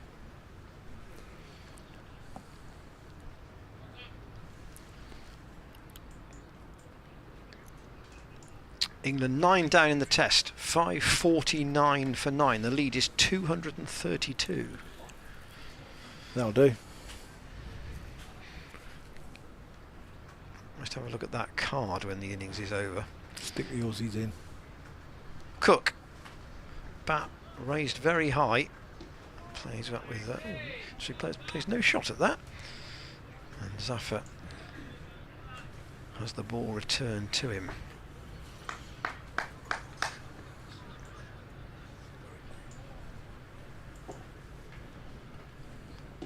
Again defends. Johnny Bairstow's got 67 there. He's handling the tail, so to speak. Wokes 0, Mark Wood 6, Broad 7, and James Anderson with him at the moment, not out 4. 67 off 60 balls earlier today. Harry Brook out for 61, Stokes for 51. So 5 50s in that England card, as well as Zach Crawley's 189. That's what you call a team effort with the bat, isn't it? Yeah, but hopefully that wicket's breaking up a little bit. End of Zafar's over. Oh, 1 ball to go, in fact. That was the last ball, but Zafar wants Josh Shaw just to move a little bit at backward square. Zafar in again, and it is defended actually by Cook. That will be the end of the over. So Zafar's bowled 10 overs, 1 for 50. And are we going to see the new ball? That was a maiden. I find it hard to believe he won't. Yeah, Tom Price is taping his cap off, so I think that's a fair indication that he will bowl the first over with the second new ball from the College lawn end. I can't believe he'd come back and bowl with an old one. He might for a ball or two, and that'll be about it. 361 for 5. Still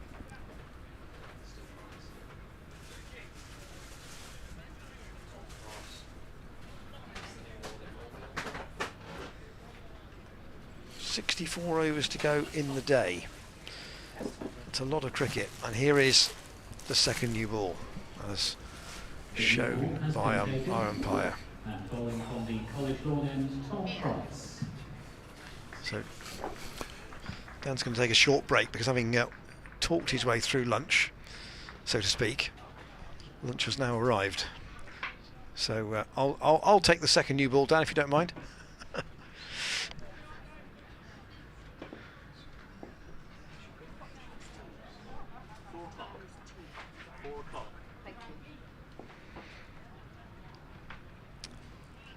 Price then from the College lawn end. 2 slips back in.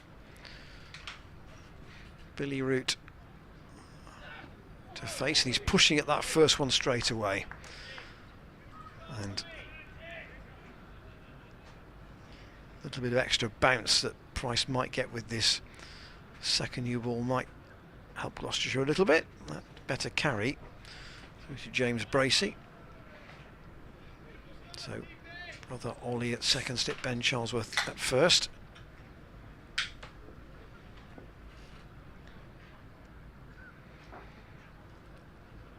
Root on 78. And bunts that straight into the ground. 2 bounces up to Chris Dent at mid-on. So Shaw at mid-off. Joe Phillips out at mid-wicket. Covering quite a big area there.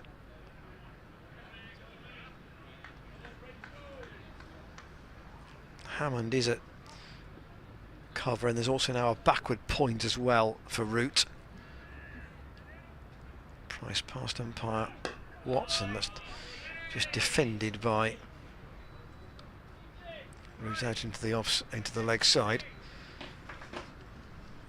And by scoring as quickly as they have done, Glamorgan to this point, they've earned themselves a bit of time here if they need to just see the second new ball off, or at least the immediate danger with it.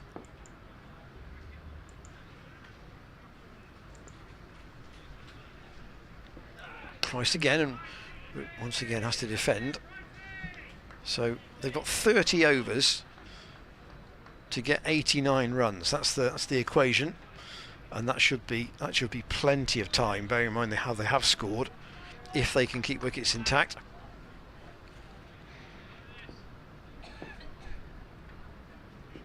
It's the overs remaining in the day that's really the telling thing.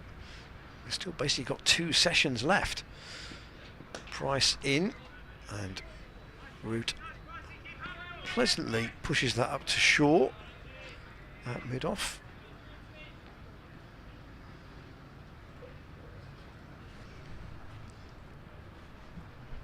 You can see the other pitches that will be used during this festival out to the Sanford Road side, so to the right of the one we're currently using. Here is Price Wood again. Root has to defend. That's a much more circumspect first over from a Glamorgan point of view. Respectful to Tom Price. Maiden for him. 1 for 59 from 19 overs.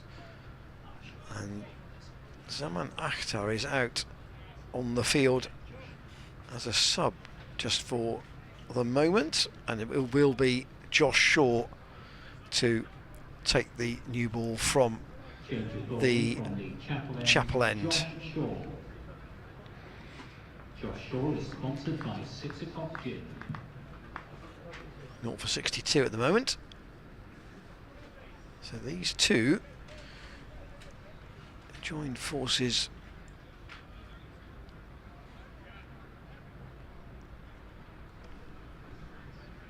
with Glamorgan. 296 for 5, so they've added 65 together. Almost an equal share actually. Cook's made 29 of those. He's waiting for Shaw to hair in towards him, and again he's defending out on the offside, fielded by Goodman. Well, we saw the umbrellas yesterday. Just the odd sun hat in the Sanford Road stand today. The sun tends to come over the main college building, so that those sitting on that side of the ground tend to be right in the line of the sun if it's very strong. Shaw over the wicket to Cook, who plays it back to the bowler.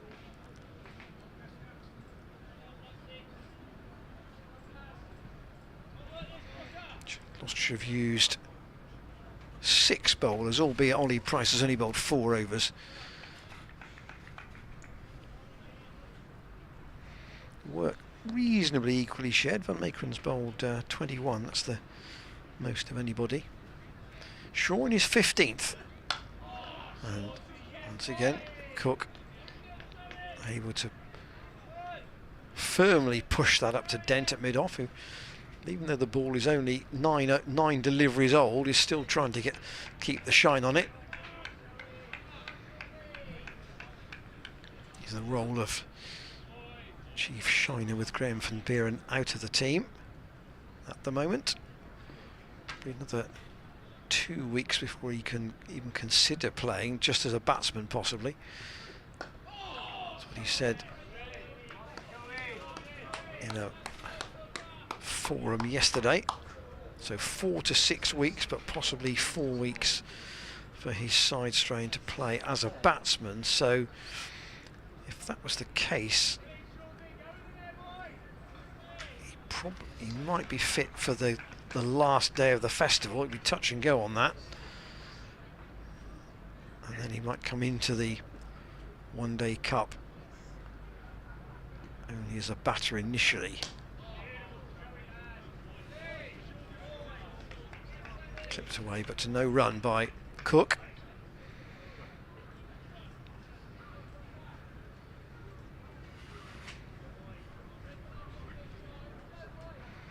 Andy Gorvin is due in next. Not an awful lot of first-class cricket. This is only his 5th match, so any knowledge of his batting is based on a very small sample size.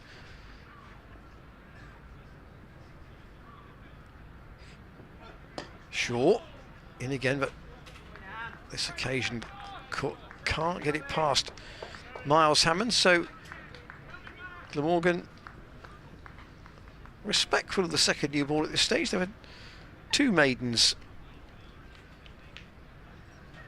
to see out, and they have had a look at both Tom Price and Josh Shaw with the second new ball.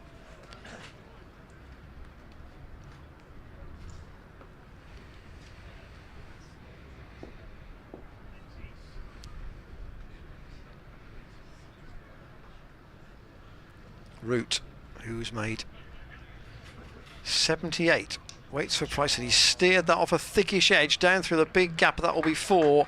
It was an edge, but it was went through an area where it wouldn't have been a chance anyway, and just one of those ones that you ruefully accept is part of a seam bowler's life.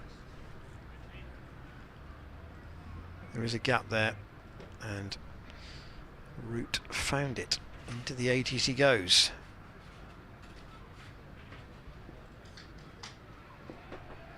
Quite bright conditions now, if a little blowy for our cameraman Matt, who is bringing you the pictures from that end of the ground. Price in and Root once more. That's a better looking shot. Out towards deep point. They might want 2, but they won't get it because Tom Price, Goodman rather, has put a good throw in there. And just as well that Root sent Cook back. They took around the first one quite quickly, but Goodman's return was briskly on its way.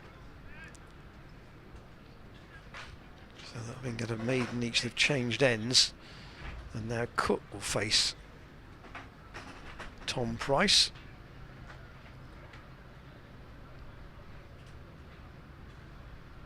You see the colour of the stone on the chapel walls in this sunshine.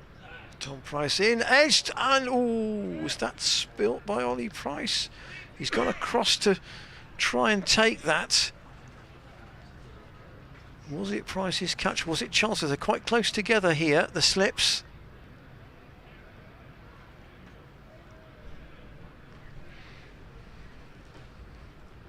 Certainly looked Ollie Price's opportunity.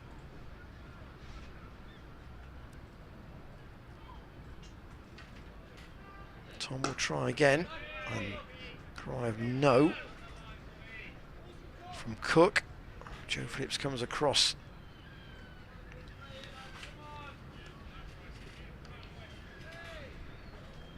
Save the single.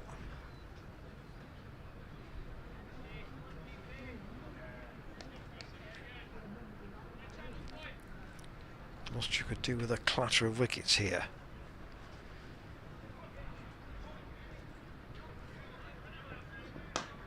Priced in, pleasantly clipped into the onside by Cook, but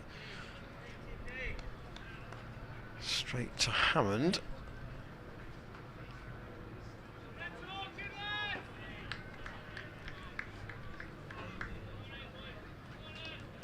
Plenty of people ambling round the ground at lunch, enjoying the atmosphere of a Friday at the festival, and in actually quite nice weather conditions now. Price in and worked into the leg side. A chase for Hammond down towards the boundary at mid-wicket. He's got there quickly. His throw's on its way. It's a little bit wild, but it does keep them down to 2.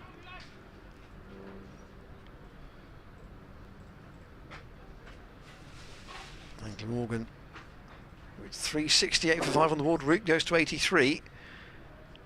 And a chat between bowler and captain at the end of the over.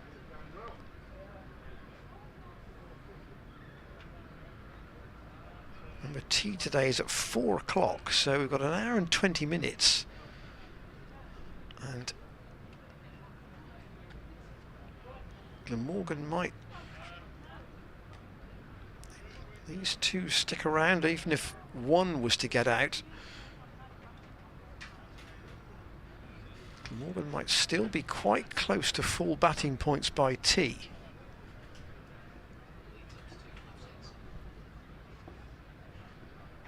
And that will give their bowlers a lot of runs in the bank. Shaw in, that's a lovely shot. Wristily cut away by Root.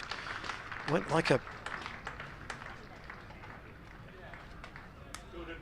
really crisply struck.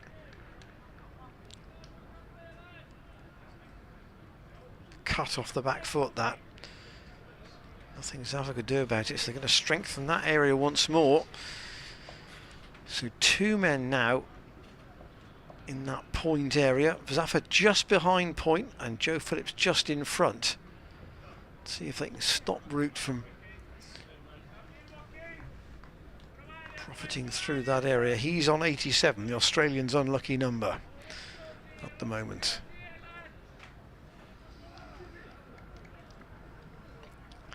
England's lead 256 at Old Trafford. 573 for 9. The last wicket pair are Johnny Bairstow and Jimmy Anderson. Here, Glamorgan's 6th wicket partnership is doing very nicely, thank you. That's another nice shot from Root. Down the ground all the way for 4. Straight drive off Josh Shaw. And Root, now Glamorgan's highest run scorer in the innings. He's got to 91.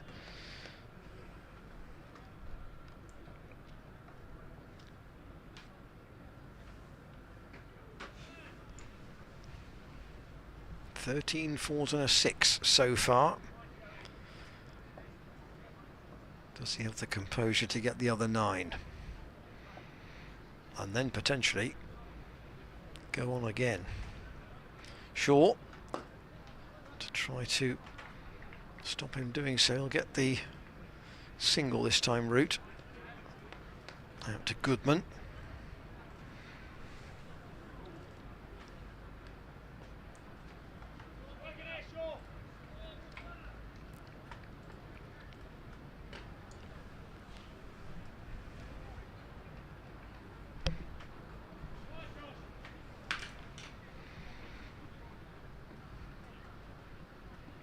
Third big stand. Gloucestershire have struggled to split here, and I say it might be 2 runs there, but that was hit so well by Cook that even though it went all the way to Zafar Gohar on the boundary at deep square, it was only 1 run. Almost hit it too well. Might have got a 2 out of it with a slightly more delicate shot. This stand is worth 82 at the moment. And we're back to the position with Phillips and Gaffer. Does Gaffer covering? Oh, and that's a good stop by Ben Charlesworth.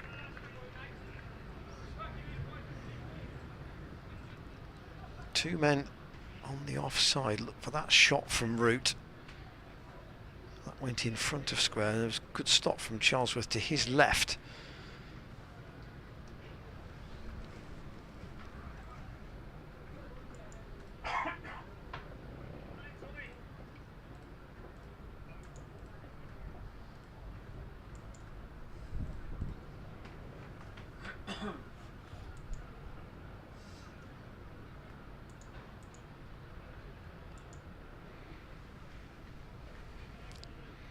Price just had a chat with the umpire at the start of what will be a 3rd over for him with the second new ball.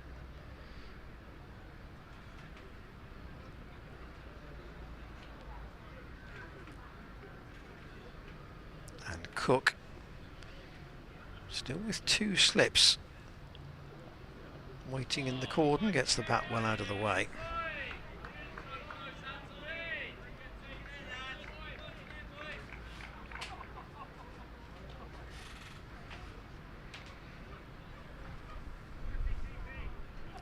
if you're with us on the stream in Bristol, maybe you would have gone to the game at the Seat Unique Stadium if it had been at HQ, so to speak.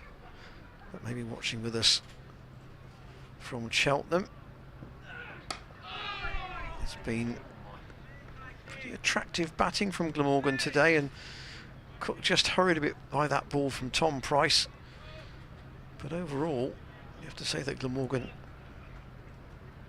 have been on top for most of this innings. There was just a spell this morning when Van Meekeren got his 2 wickets reasonably quickly. 183 for 4. The Gloucestershire might have had a thought of trying to get through that middle order, but it didn't happen, and that's pulled away. A short arm jab from Cook. That was treated with some disdain. Away to the boundary at mid-wicket for 4. That was dismissive, wasn't it? Outside off stump. Didn't get up a great deal, it is true. And the umpires are going to have a chat. Are they concerned about rain here? No sawdust. Oh, is it? So what are they wanting? I wonder. Is it for Tom Price's foothold off the front foot? So he's clearly feeling that he's not happy with how that front foot is coming down on the ground. So it might be the thing that looks like a mallet, but probably has another name. They're going to come to put some sawdust out into that foothold and bash it down as forcibly as they can. He doesn't want to do any damage to that ankle by it coming down at an odd angle, and therefore they've asked the ground staff maybe to come out with possibly some sawdust or some soil and to put that into that gap. And here is in fact Christian Brain, who's the head groundsman here at Cheltenham College, been here for 10 years now. 2013 was his first festival, and he's just asking what they might do to that foot mark, and it's, as you can see, maybe just a question of almost loosening the top, and then they'll pack it down with this implement that has a long handle, a bit like a broom, and then a heavy head on the end of it. And Tom Price is having a chat with Christian Brain about the issue. There's that early implement he's using. It almost looks like a bit of a garden hoe. They're brushing the debris in, and then they will try and make that foothold rather more secure for the bowlers. So you're not missing anything here at Cheltenham. Glamorgan 382 for 5. A reminder that we have extended sessions of play today. In the Test match, England 591 for 9. So the last wicket pair still together. And obviously if England are trying to only bat once, if they can in that match, give themselves a big bank of runs to play with. And Johnny Bairstow has got 98, and he's still in. James Anderson's only made 5, but he's hung around with him. In fact, they have added 65 together for the last wicket at the moment. I'll give you the scores from elsewhere when we have the opportunity to do so. But footmark at least repaired for the moment. Price to continue, and Cook once more defends. These two have added 86.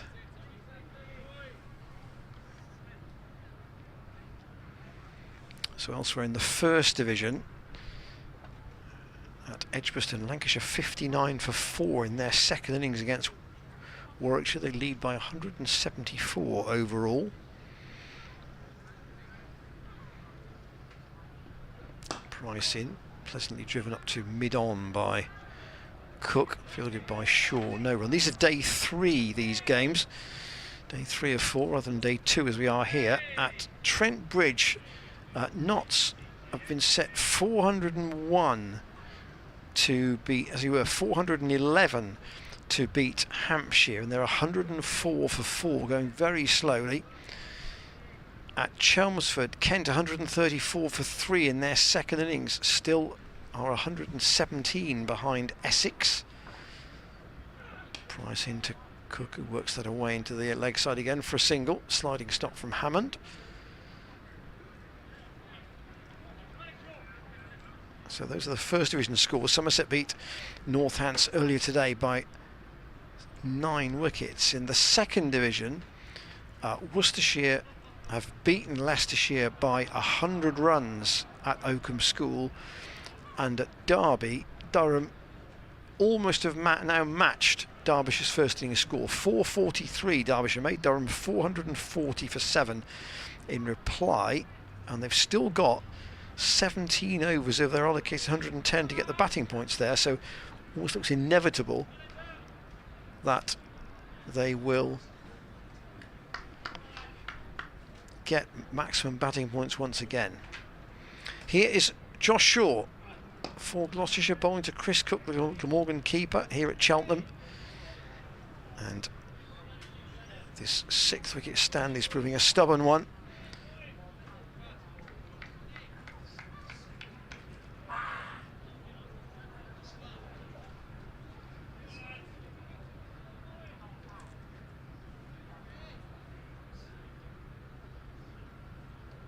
Route 92 from 113, as you can see, and Cook 37 from 64. Still a lot of cricket left in today's play though. And Cook drives pleasantly once more. Dents moves to his right to field. The throw for once is inaccurate, that's a rarity. And Cook can pinch one more.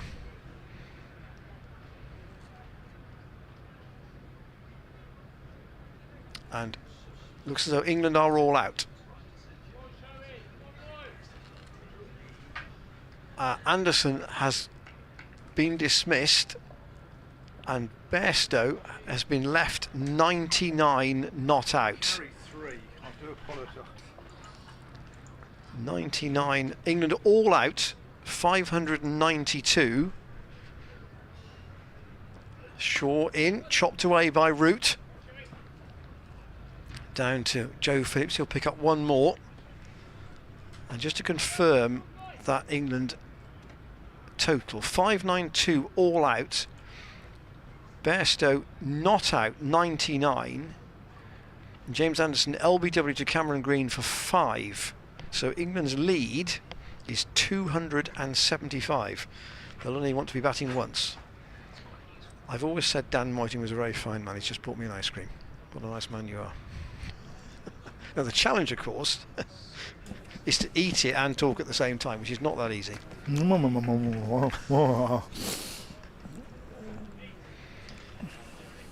3 balls left in this over. The ice cream might just about last that long. Cook, that's cracked away for 4. That's past the dive of Miles Hammond. That backward point. And Cook goes to 42. So you eat your ice cream and I'll talk, and then perhaps we can reverse the roles. Is that an idea? Yeah. Okay.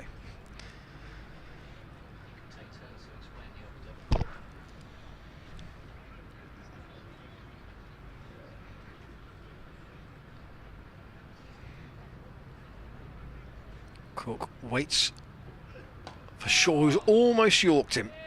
We haven't seen the Yorker used all that much by the Gloucestershire bowlers, but Cook almost perished to that.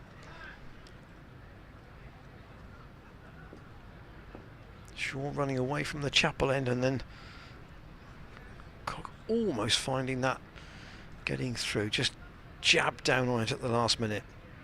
We just saw a brief set of pictures of Johnny Bairstow walking off at Old Trafford, raising his bat after making 99 not out, and I'm sure that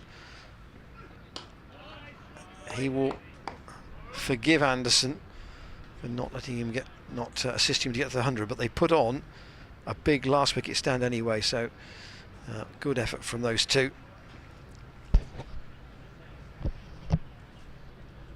Here, 389 for 5. Second new ball hasn't had the desired effect so far, and we still have, as you can see, I think 57 overs, 56 left in the day's play. Unless I start eating this ice cream, Dan, we could be in trouble. Yeah, we're who are we going to have here? Who's having the bowl? Tom Price.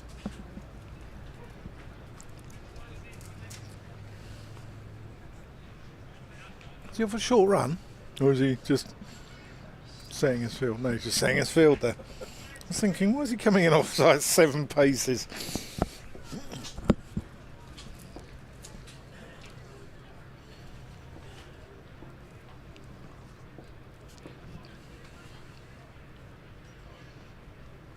Price past the umpire to Root.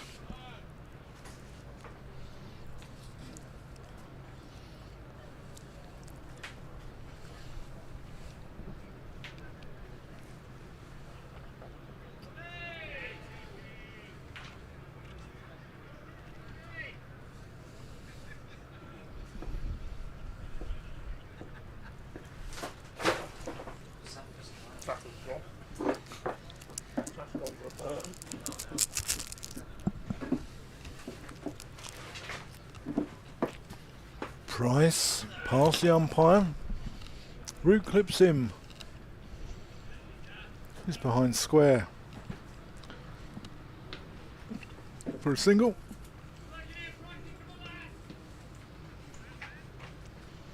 .390 for 5.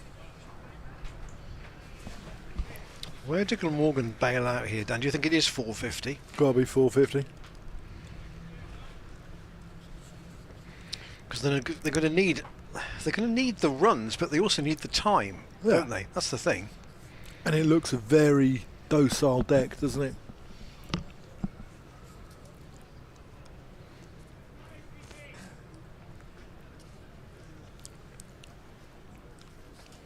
Price bustling in. It's going to be 4 more to Cook. Thick outside edge.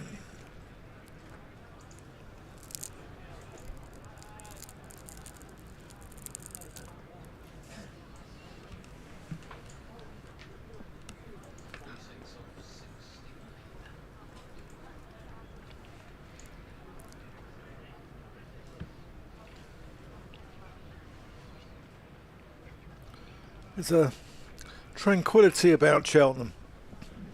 Gets the afternoon, everyone's maybe a little sleepy after the wine they've had to accompany their lunch. I don't know, but there's a... It's not always like this. If you get a clatter of wickets, the crowd will get more involved than they are at the moment. Yeah, but I just think right at this... Cook defends. I think they're right at the moment, though. I think they tend to get louder in the final session. I don't know why that could possibly be.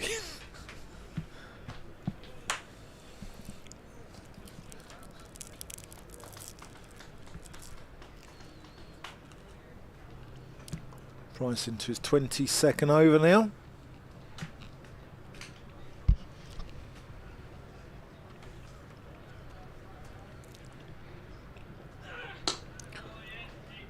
Defended by Cook. So this is the 87th over, and I wouldn't necessarily trust my maths too much, but I think I can add these numbers up.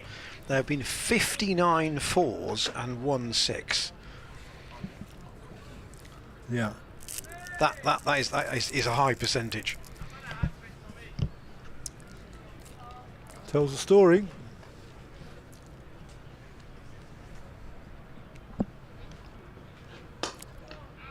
Punched off the back foot. See, eating ice cream can be done quietly on commentary, but eating a cornet cannot. So I think I'll allow you to eat yours. And then I'm gonna get these boys ice cream.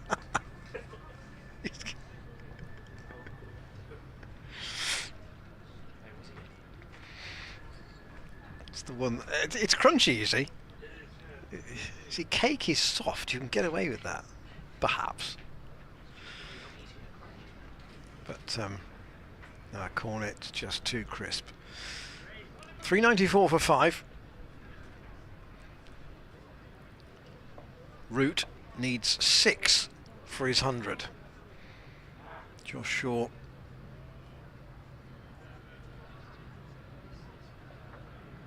Trying to stop him doing it. Glamorgan needs 6 for a fourth batting point.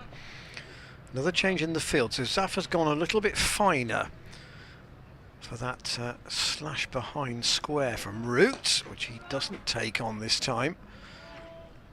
As Shaw is behind, is coming around the wicket.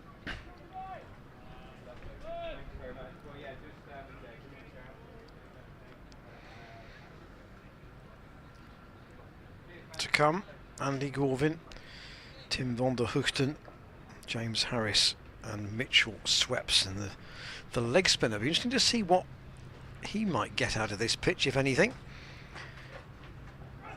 Shaw, that was sharp. Bit of new ball bounce there.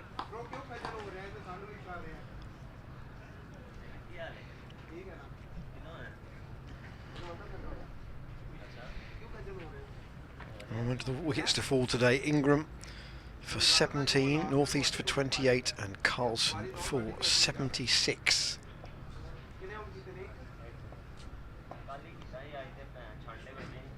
All to Van Meekeren and all in the morning session.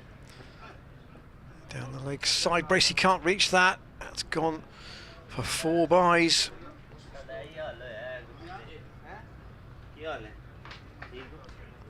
And the faintest little nick, or seemed to be the faintest nick off Root's strap, but I didn't see it as such. And there is the 100 partnership up between these two. 4 byes brought up the 100 stand.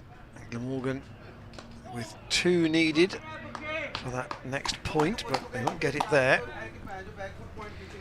And cornet time, so Dan's going to take over.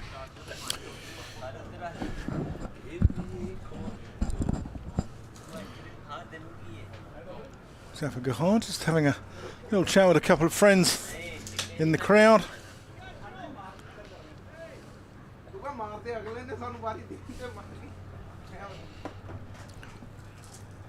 Shaw around the wicket.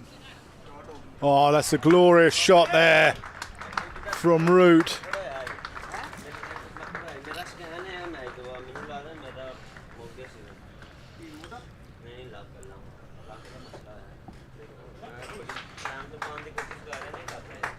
And that's the 400 up for Glamorgan as well. 88th over.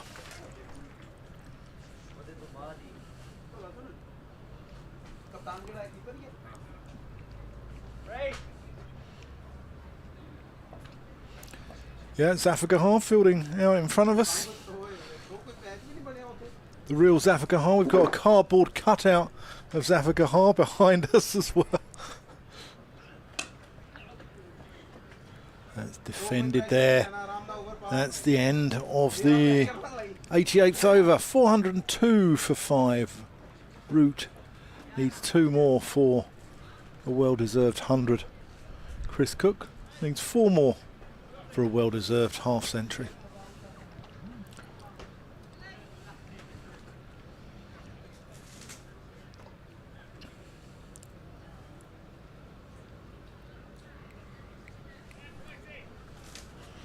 We're going to have a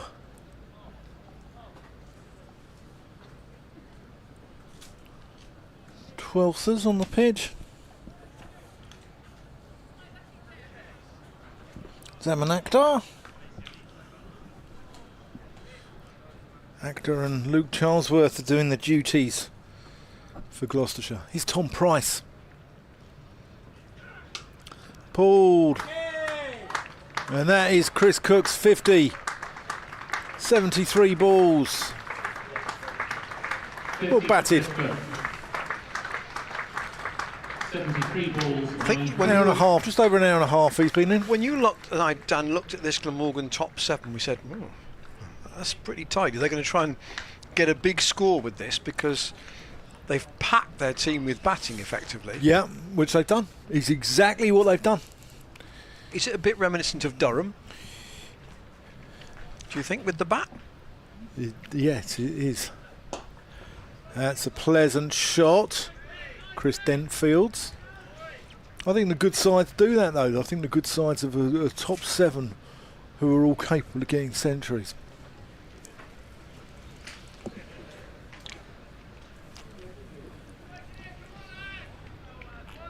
And 4 of Glamorgan's top 7 this season have made hundreds. Ingram's hardly played, Hassan's hardly played, David Lloyd had his season's best score here, but the other 4 have all got to 3 figures at least once. Price in, Cook punches that through the offside. That is glorious. That's sheer timing there from Chris Cook.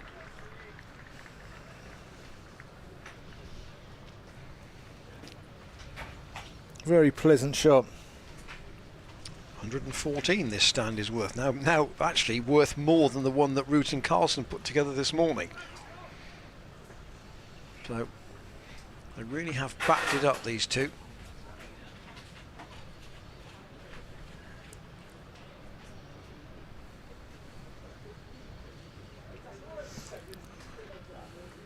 Price still running in. That's gone over. Bracey, inside edge. Wasn't in control of that at all. He's going to get 4 runs. Let's have a look at this. Bracey flying through the air. Just can't quite get there. Off the top.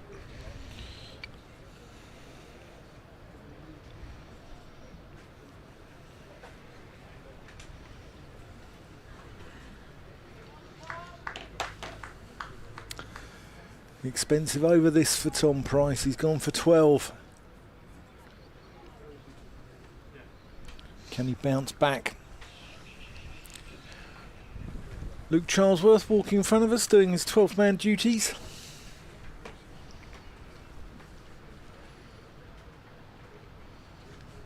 Got drinks bottles, he's got helmets, he's got towels. Defended there by Cook. He's got bibs. He's got everything, hasn't he?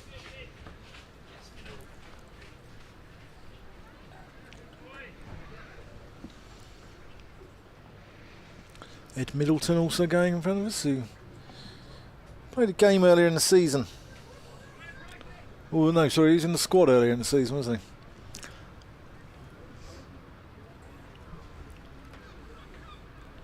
Playing. Might, I suppose, get a game in the One Day Cup potentially. Possibly.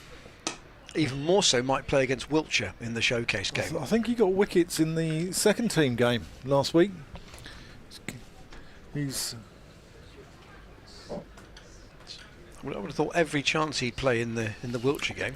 Yeah, I think so. And I think it's an opportunity for the likes of Ben Wells. He got 100 against Wiltshire here last year, didn't he? Hit one over this pavilion here into the road. Just to say that Alex Duffel from Wiltshire Cricket, who was with us on the stream last year, I have been in touch with him about possibly joining us again. He said he's got to clear it obviously through the powers that be at his end, but he's hopeful of doing so. So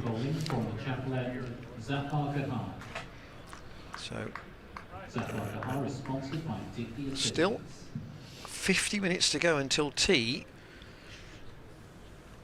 Could Glamorgan get Gloucestershire in before tea, I wonder? You only need 36. Yeah. That will be an awkward little session potentially. Still 55 overs remaining in the day. It's a lot, isn't it? We're on overtime, Ian. Not sure we agreed a rate for that, Dan. No, I'm not sure we did either. I left the negotiations to you. Oh, I'm so sorry. Zaffa in. Oh, Edgton caught. Ollie Price takes the catch, and Root has to go for 98. He's really angry with himself That as well. is a class catch. It was a good catch. That flew. Zaffa gets a second wicket, and Root is out 2 runs short. He's batted really well for his team. Yeah, he but deserved 100. On a personal level, he'll be very cross. But it's hard to be angry with yourself when you've made 98 and really cemented your team's position in the game. But he would have loved the extra 2. Andy Gorvin is the new batsman. Andy Gordon. And perhaps the chances of getting Gloucestershire in before tea have disappeared with that dismissal. Well, yeah, I don't know. Billy Root caught by Ollie Price off the bowling of Zafar Kahar at 98.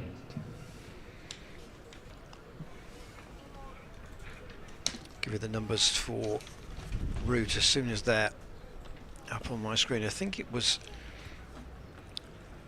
118 deliveries. We'll check that. Gorvin in his 5th first-class game. 13 fours and a 6 though. 14 fours and a 6 for Root.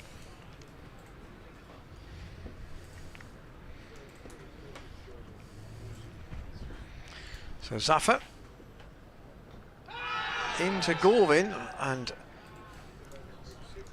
immediately draws an appeal for an LBW. I thought there might have been a bit of bat on that. I thought there might have been as well. Sounded woody here, didn't it? So a slip and a short leg for the new batsman. That's tossed up, and Chet Bracey's missed that. That was a stumping chance, and 4 more byes, I'm afraid. I think Gorvin's here for a good time, not a long time. Here he is, using his feet, and it's beaten everything. Bracey would have had a comfortable stumping there. I mean, in a sense, it's a no pressure situation for a inexperienced batter down the order when you've got plenty of runs in the bank. You've got a couple of more experienced bats behind you, so he'll try again to get bat on ball, which he does this time. Was that for 2 for 50?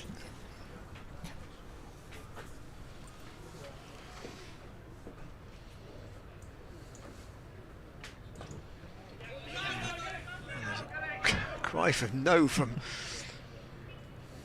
Chris Cook. Gorvin wanted one to get off the mark there. He wasn't going to get it though. It was a risky single.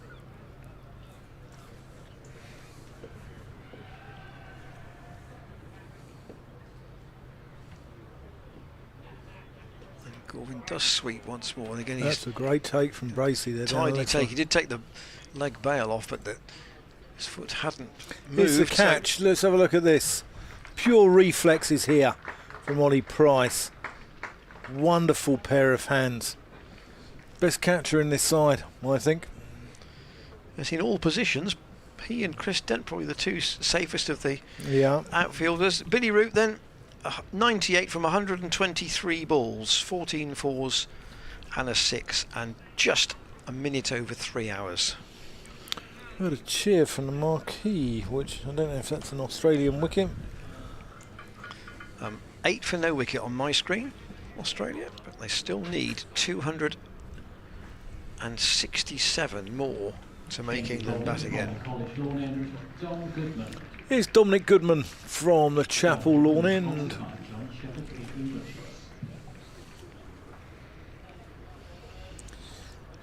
Amersham's finest. There's a little bit of dark cloud around at the moment. I think it's going round the ground more than likely to come with any bother to us. That's helped round the corner. And it goes for 4.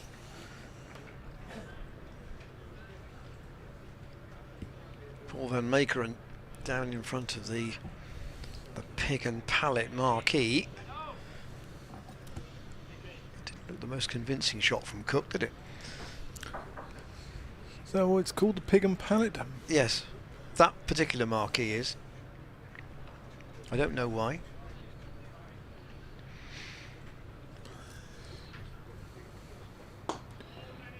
Driven nicely there by Cook. He's on 62.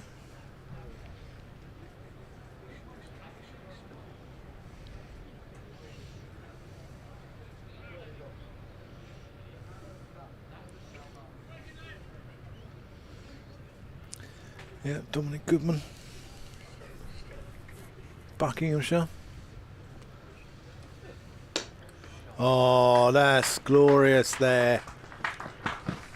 Ollie Price fields really well in front of us and returns over the bails there. Great work. But be very careful. He didn't get his foot on the rope there. Didn't have much room to actually gather that ball literally right by the rope. But made sure he didn't tread on it. And got his throw-in safe too. Describe Dominic Goodman as being one of Amersham's finest. He's not got a massive amount of competition, it has to be said. As that is bunted down the ground for 4 runs. Tim Rice, Eddie Howe,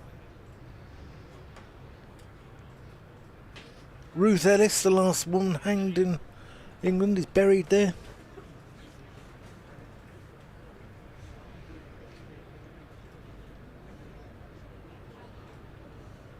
So if he ends up having a long career and as a cricketer and taking a lot of wickets, he could well be ahead of those people. Is that Eddie Howe, the football manager? Yeah. Oh. Bill Pertwee. There you go.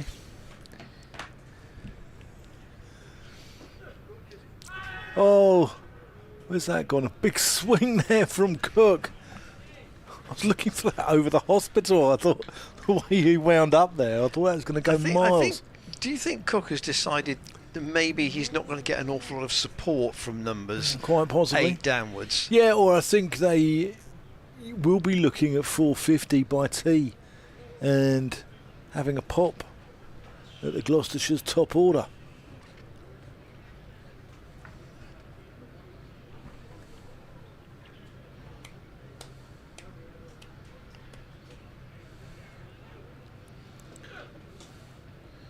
Just worked around the corner for an easy single. So just this may be a question more for the scorers, but Dan, as we know, is a qualified umpire. Oh no! Oh no! If the scheduled tee is at 4 o'clock, Yeah. and Glamorgan decide they're going to declare at 3:35, having got to 4:50, Yeah. could the umpires call for an early tee? No. Once it's been agreed. Once it's been agreed. Unless a weather situation is prevalent, I suppose. Yeah, or they might ask both skippers if one doesn't agree, perhaps. But that would be a very long final session if that was the case, wouldn't it? Yeah. Which Glamorgan might not want. No. But you could see them wanting to have a 3 overs at Gloucestershire before 3 or 4 overs before the tee interval, if they could get that far.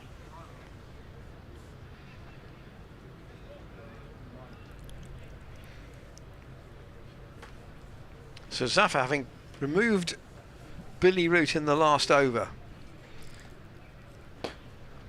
bowls to Cook, who will drive that away out through extra cover, and he's going to beat Goodman and go all the way for 4. We are delighted to be joined. We're going to have a brief guest appearance. Yeah, we're going to have a guest appearance from Mr. Jared Warner. Jazza, how are you, mate? How are we doing? I'm good, thank you. How are you? I'm very well. I'm very well.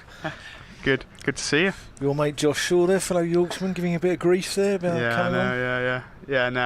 I feel for him, to be fair, having to be out there at this time, but I'd much rather be this side of the rope. But yeah, no, good to see him.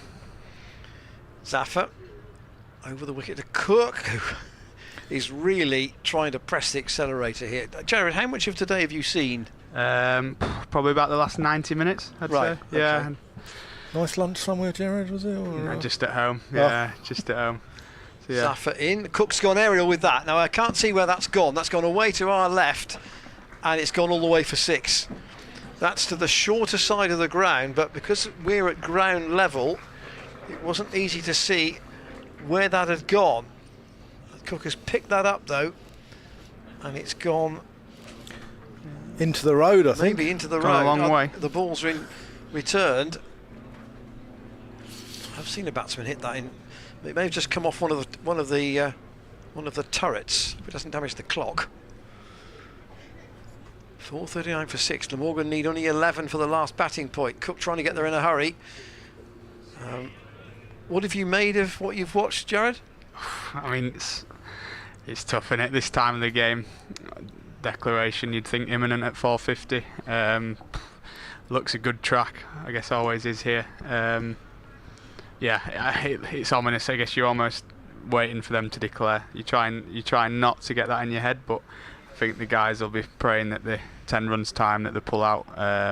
So I think the lads have tried hard. They've given it all, as they always do, but it's such a tough ask at this point in the game, for sure. I suppose the only heartening thing is that if it is a good pitch, then there's runs in there for the Gloucestershire top order as well, potentially. 100%, and I think if the forecast is true for tomorrow, then probably won't have to field again, hopefully, if they bat well. So get some confidence, hopefully, ahead of next week for the batters. Getting a little bit better, the forecast, I believe. Oh, is it? Zaffa into Gorvin, who's finally got one in the middle, and he's got a single out to Josh Shaw on the deep mid-wicket boundary. 4:41 for 6. And I think, as Jared said, you've got to believe that Glamorgan are very, very close to a declaration here. Yeah, 100%. I'd be very surprised if not, especially with that a little bit of rain about and I guess a little bit of time having been lost yesterday. I'd be shocked if that wasn't the case. Yeah, the forecast is getting better. There's only a single drop of rain coming out the clouds now, as opposed to 2. May mean that I'll 2 with a big lightning bolt through it. I'll be out there in club cricket now because the thought all week's been could be the 3rd game in a row that we've been called off. You're playing for Froster? Froster tomorrow, yeah, home to Pottern. So hopefully we're out there because it's been a frustrating couple of weeks. Yeah. But yeah, we're going all right. So that'd be nice. Look forward to it. Here's Dominic Goodman from the Chapel Lawn end. I want to come on to what you're doing coaching-wise in a second. As Goodman comes in and Gorvin gives the charge. He's playing an unusual innings, it's got to be said here. Can I just ask Jared one thing? If you're playing Pottern tomorrow, any of those lads liable to play in the Wiltshire side against Gloucestershire in a week or so? I'm trying to think. But so I think Jake Goodwin, opening batter, I think he'll be in there. Good player, used to be at Hampshire. I'm trying to think now. Chris Aubrey maybe, all-rounder, opens the ball in bat 6-7. He's done really well. He was at Swindon, I think. He's played a bit of the 50 over stuff for them and 3-day stuff. So those are the 2 standouts. I'm pretty sure that'll be here. And I think Wiltshire are doing well this year, so be they've a got pretty to the last good challenge. 4. They've got to the last 4 and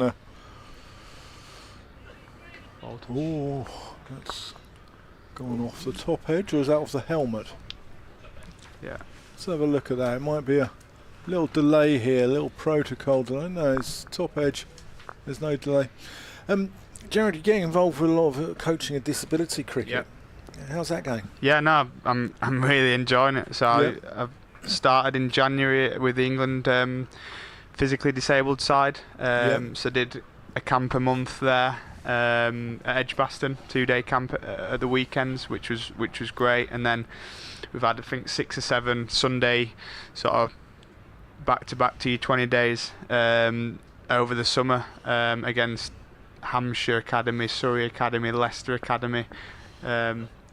Goodman, that's gone Safe, up in I think. the air. He's got that into a gap. Josh Shaw was after it. And we've done really well actually. I think won 85-90% of the games against strong teams, as I say. A couple of academies in there: Cambridge Uni, Birmingham Uni, the MCC, and then I'm assistant coach at one of the teams within the Disability Premier League, which I believe you're going to be at. I am. Which is great. Commentating on that. Yeah, so I'm looking forward to that as well. Who are you coaching? Oh, bold. I think I'm with the Hawks this year. Okay. So a couple of lads from the England, the PD side, Callum Flynn, Yeah. Alex Hammond, Fred Bridges. So I've been told we've got a strong side. So that's the deaf, the LD and the PD sort of mixed together in a draft system. So really excited to be involved with that, and then hopefully we've been promised we're going to India in January with a PD squad. So I'm trying to get on that trip myself. Yeah, so- Jazza.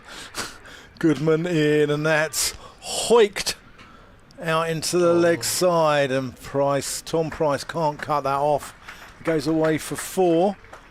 So yeah, I'm hoping that goes ahead, because it was meant to be in October, but I think with the World Cup and stuff, the 50 over World Cup, it's been pushed back. So I'm hoping for 2 weeks in India in January would be nice. But in terms of the actual work we've been doing, it's been really, really good for me. My development, my learning, and working with those lads has been great, because they're really keen and they're really good cricketers as well. Goodman in, short ball. Cook swings away.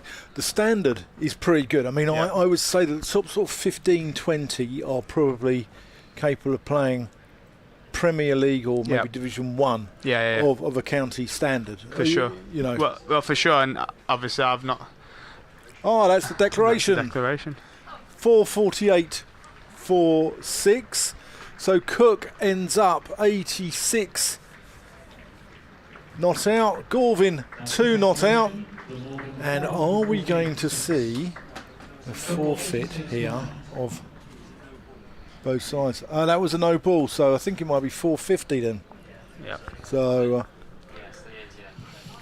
Yeah, so I think you're right. I've obviously not seen the LDs or the deaf squad yet, but in terms of the PD squad, very talented, and I know a lot of those do play Premier cricket.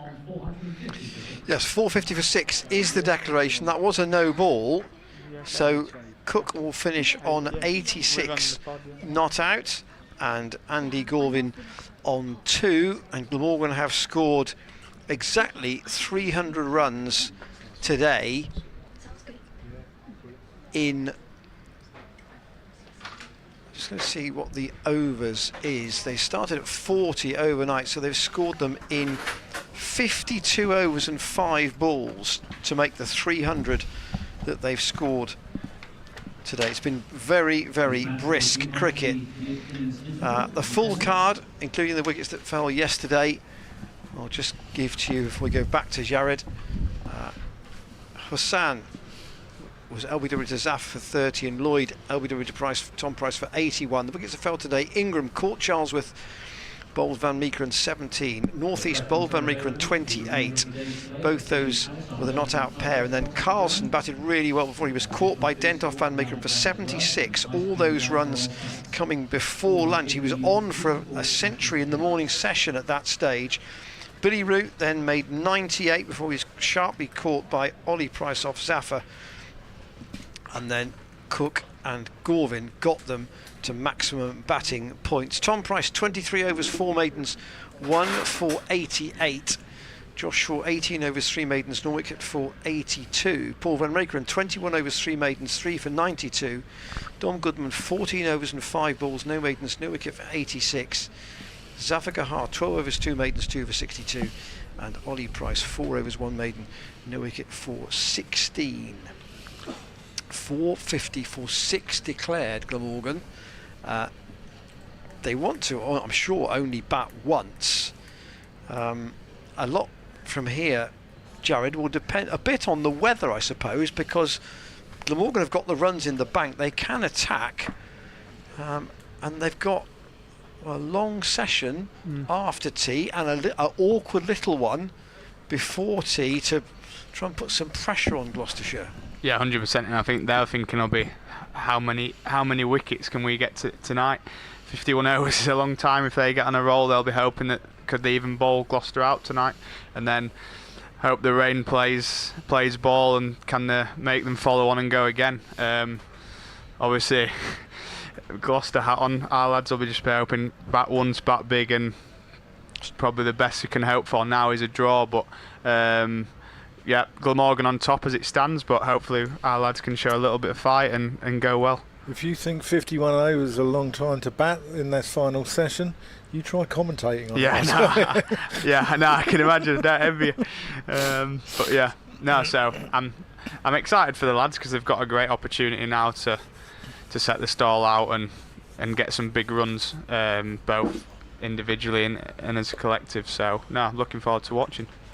Well, we're going back to the Disability Premier League there, and I think it's a fantastic concept, and it's great. It's sort of taking the game around the country as well. I think we're starting off at Neston, which is a beautiful ground on the Wirral. You been there before? I've not been, but I've seen pictures, and Danny Ham, the local scout and the PD squad, has told me how good it is. So yeah, well, I went there last year, and there was like a sea fret, like this sort of mist all around the ground.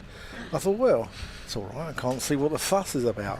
And then this mist just cleared, and we looked out. You can see across the River Deeds and the mountains of Snowdonia and the mountains of North Wales, and it's absolutely beautiful. We've got Loughborough University, which have got wonderful facilities there. Very good lunches there, Jeff. as well. For sure. And we are going to Valley End, which I'm doing half a day because I'm hot-footing it over to Bristol for Gloucestershire versus New Zealand that night in the T20. Is Valley End the Wiltshire club that Ed Young plays for? No, Surrey. Sorry. And I'm also doing the World Blind Championships, which are a men's T20 and a women's T20 at Edgbaston on the Saturday before Valley End. So I think that's the bank holiday at the end of August. Which I'm looking forward to because I've obviously been to Edgbaston as a fan and sat in the Hollies. But I've never commentated there, so it might be the first time I leave Edgbaston without having had a drink. You know what's going on. But now I'm excited, and hopefully the Sky game, the finals on Sky at Derby this year, I think it is. I'm selfishly I hope my lads get there in the Hawks and we have a good day at Derby. So no, I'm really looking forward to it, and I'm enjoying the journey of being involved in disability cricket. I think it's great, and just need to get it out to more viewers and a bigger audience, and keep growing the game, because those lads deserve to play in front of a lot of people and keep growing the game, because the talented cricketers, and more importantly, they're all great lads. So what level coach are you now? So I'm level 2, but I'm nearly finished my level 3. So by the end of the summer, I'm hoping to be level 3 qualified. And then level 4, I mean, that's like a degree, isn't it? Yeah, it's over 2 years, I think. So I don't know quite my plan with that. I think it depends on the sort of the next stage of what I do within coaching. I've applied for a few jobs, and within coaching, waiting to hear back. So I'm hopeful of a couple of those coming off. So eventually, I do want to do my level 4 for sure, because my plan is to be a full-time coach and work my way up, and hopefully work at this level. That's my dream. So I've done a lot of work. Might go higher, might be England coach. Well, yeah, you never know. But no, I think I love helping people and working with guys, and the work I'm doing, I'm really enjoying. So I think just working my way up, and it's a bit strange to think that I won't be playing anymore. But I think I'm excited for the next chapter. Are you done then? I think so. I think realistically, there's not been much interest, and I think mentally, I think I'm probably past that point now anyway of playing. If something came up, I'd definitely consider it. having a family now as Got well. a young family, got a baby, what, 6, 7 months? Yeah, 7 months, yeah. So that obviously, as you know, changes things. So, but we'll see. I think I'm content with what happens next, to put it that way. If it's coaching, then really excited. If it's another playing gig, then obviously see what that comes of. So no, I'm excited for the future and see what opportunities are out there. Yeah. Well, just joined us. You're listening to Ian Randall, myself, Dan Whiting, and the next Brendan McCullum here, Jared Warner. The news here is that Glamorgan have declared 450 for 6. Chris Cook ended up with 86. There are contributions right through the Glamorgan order. Paul van Meekeren being the pick of the bowlers with 3 wickets. Gloucestershire now have to bat very well to actually take something out of this game, and the forecast is gradually improving for tomorrow, so Glamorgan will want to go at Gloucestershire hard. Matt Maynard, Glamorgan head coach, is out there putting his bowlers through their paces. He's quite a good mitter, Matt Maynard. I've seen in the past. The worst mitter is Steve Kirby. He's too busy talking here. I think that's probably his problem. He is the worst mitter as a coach I've ever seen. He cops one on the shins like every other ball. I think, to be fair, bowling coach Robbie Joseph, he won't, I don't think he'll mind me saying isn't the best. He's reverted to wearing keeping gloves because he struggles that much with the baseball mitt. So I think he's probably got to be in the conversation. I think Mark Alain's probably the best I've seen. Stands up to the seamers practicing Yorkers and takes them on the half volley, which is pretty impressive. Well, Mark Alain, he did keep a little bit as well, didn't he, in his career? But he's it's an interesting skill, isn't it, mitting? Because you don't catch it the way you would a conventional cricket ball. You catch it in the web, in like the webbing. If you try and catch it like a conventional cricket ball, it hurts. For sure, and I think the amount of coaching I've been doing this summer, I've learnt that a couple of times the hard way, that if you get it wrong, it's not pleasant. And especially at this level, like, for example, mitting to someone like Marsh and DeLange, I wouldn't fancy that. So I think, it is an art. There is an art to it. Have you? I mean, you've been playing a few twos games this year. Yeah, I played a couple at the start. Yeah. Yeah. Joe Phillips. Yeah. Made his debut here. Good player. Yeah. Very good player. Done well this year. He did well in the. I think probably did very well in the twos T20. I think he got quite a few 60s, 70s, and then recently, last couple of weeks, he's got a couple of 60s and 70s again, but 95 last week, so he's been consistent. Saw him for the first time last year and did really well in the twos. I think he got a 98 and at Colchester, I think it was, he got 250 in the twos in a 4-day game, so I guess he's been on the radar a while, and I was pretty surprised, to be honest, that he didn't get a contract at the end of last season. But he's worked hard. I think he went to South Africa in the winter and he started really well, so I'm really pleased for him, and I'm very confident that he will have a good long career. Yeah. So now I'm excited to see him sliding at 5, is it today? So no, pleased to see him out there. And was it nice to see a fellow Sheffield United fan, Billy Root, get a few runs out there? Yeah, always nice to see a blade down in the southwest. Few and far between, but good to see him do well. Did see Josh Shaw steaming in at him and being a Leeds fan against a Sheffield United fan. Yeah, bit on that for sure. We're going to see Tim van der Hugten from the College Lawn end. Glamorgan's leading wicket taker this season. He's got 34 wickets and a pretty good average. 34 wickets at less than 24 apiece, so he's had a good season, and he will open the bowling for what will be a spell of about 20 minutes. So they'd like to get 5 overs in, Glamorgan, you would think, in that period. You going to stay with us till tea? Yeah, of course. Yeah. Perfect. Great to have you on, Jared. Great to see you again as well. And you likewise. It feels like 2 minutes ago since we were here last year. It does. Yeah, here's Van der Hugten. Let's see if he can be the second Dutchman to take wickets in this game. To doesn't have the height of Van Meekeren, so he's a bit more skiddy, isn't he? Yeah, he's actually, I mean, he's very much an Aussie, isn't he? He doesn't speak hardly any Dutch himself, even though he plays for the Netherlands. Yeah, for sure. Here he is around the wicket as that's defended by Charlesworth. Yeah, he's very, very different to Meeks in the way he bowls. You're right. He's very much to the right-hander anyway. Very much pad, hit on the pad and bowled back in. He's not pleasant to face. Yeah. Quite skiddy action, but he's as Ian said, he's done really well this season. I think he's got a lot of wickets and I think he's got a few runs as well in the white ball stuff. He has, he's a good cricketer. Yeah, they're getting runs down the order. I mean, Neesa's getting runs for Glamorgan as well. Yeah. No, they were a well-balanced side this season, I reckon. Here he is around the wicket to Charlesworth. Lets that one go. Goes through to the gloves of Chris Cook. I mean, they were last year as well, and they should have gone up. They were ahead of Middlesex in the pecking order, and they had one horror session at Lords. I think it was the penultimate game of the season, and Middlesex sort of went above them. And I think it might be Roland Jones went through the Glamorgan batting, or Murta, or Bamber, one of those sort of scenes. Yeah, I got. Oh, Charlesworth gropes for that one.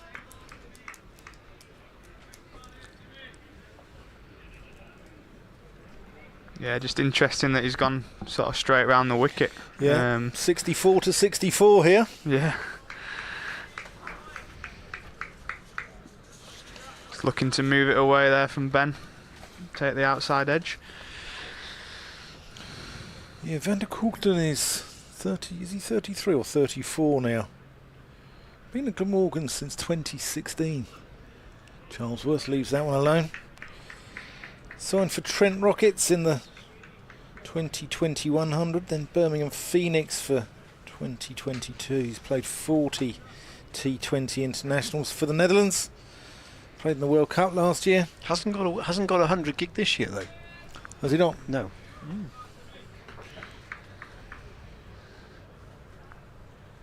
Played for the University of New South Wales in Sydney in their grade cricket system.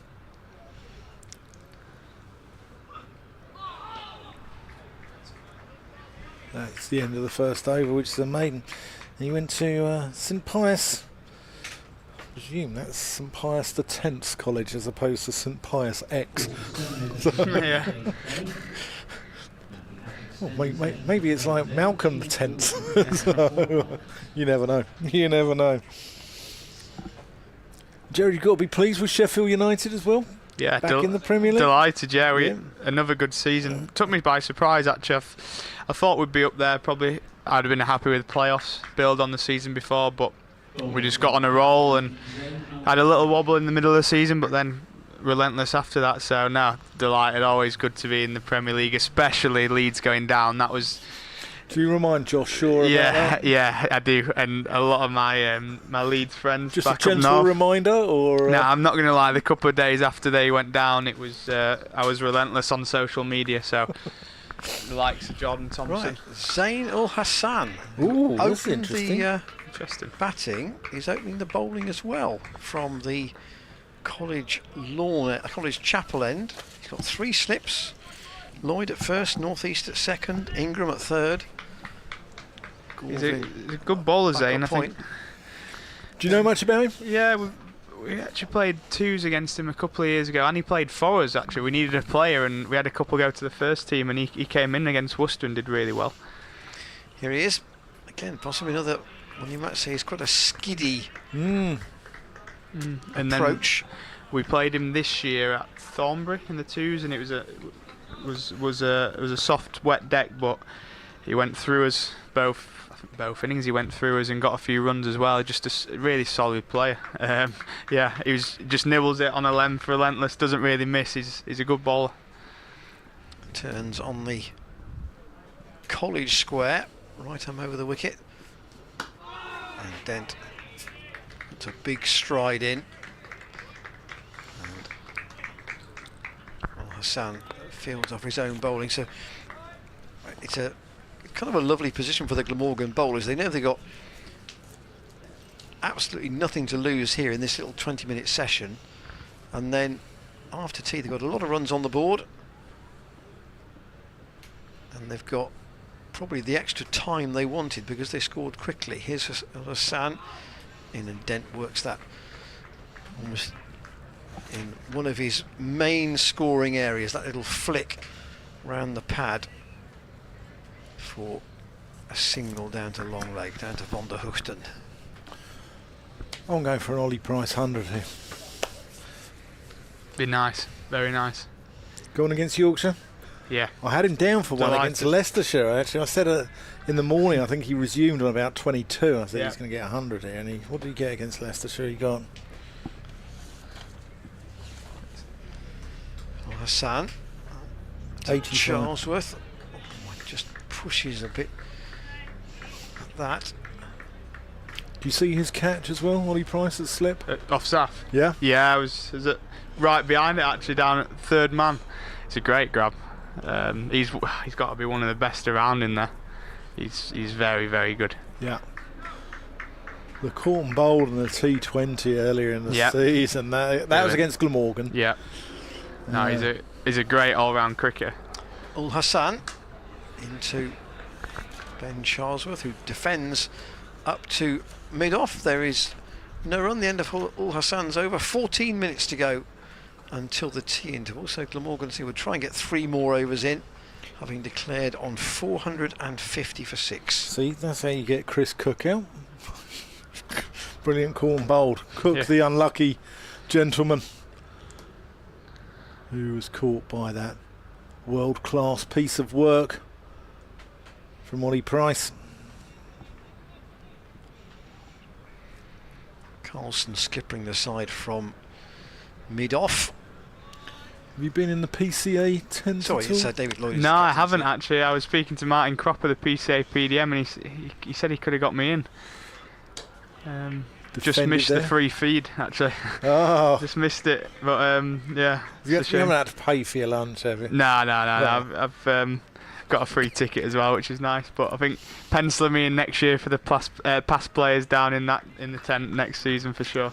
But go and see Brassy. Exactly, he'll sort you out. 100%. But no, good to see a few familiar faces. Not been around too much, so it's nice. Dent drives handsomely through the covers. 4 runs.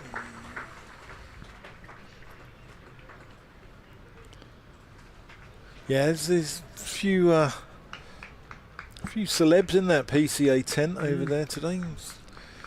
Whilst I was having my lunch, having a chat with Tim Lamb.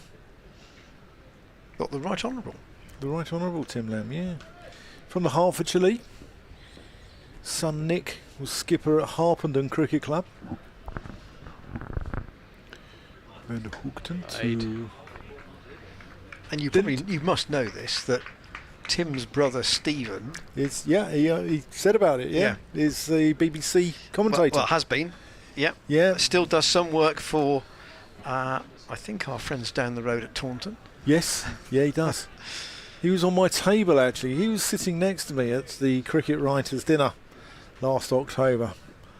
Not that I remember too much about it, as he said. It's Tim with 2 M's. Van der Hoogten. As Dent defends. 10 minutes to tea. Australia have lost a wicket. Warner, bowled broad. Caught Bairstow bowled broad, is it? 32 for 1 they are. They still trail by 243.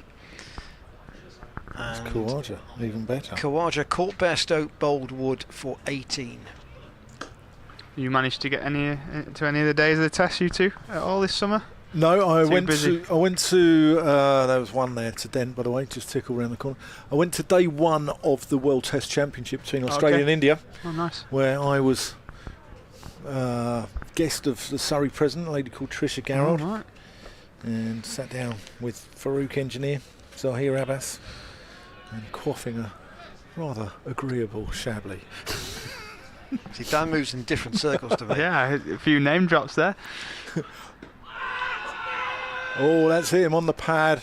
Big appeal, not out. I know, I've I've been dropping them all, since I've been there. I've got a bad back actually picking them up. So. 6 for none. Dent with all 6 runs. So you're getting much sleep these days, Jared? Yeah, a lot more now actually. Yeah. Still a challenge getting him in his own bed, but no, it's certainly better than the first couple of months, which was an eye opener. But now that's I guess the silver lining of being a bit less busy through the day. I'm managing to catch up and been around quite a bit, which is nice. Zain Ul Hassan to bowl the second over from the College Chapel end. He's quite skiddy.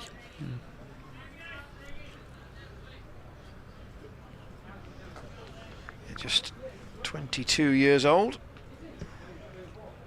Got his maiden first-class wicket in the last game against Leicestershire. Yeah, just 2 wickets in first-class cricket for him. Yeah. Only 2 wickets. But I say it's only his 5th match, so it's a nice touch by Dent. Work that off his hip away down to the boundary at deep square for 4. Runs down the slope, as Jared will tell you. It runs down the slope on that side of the ground.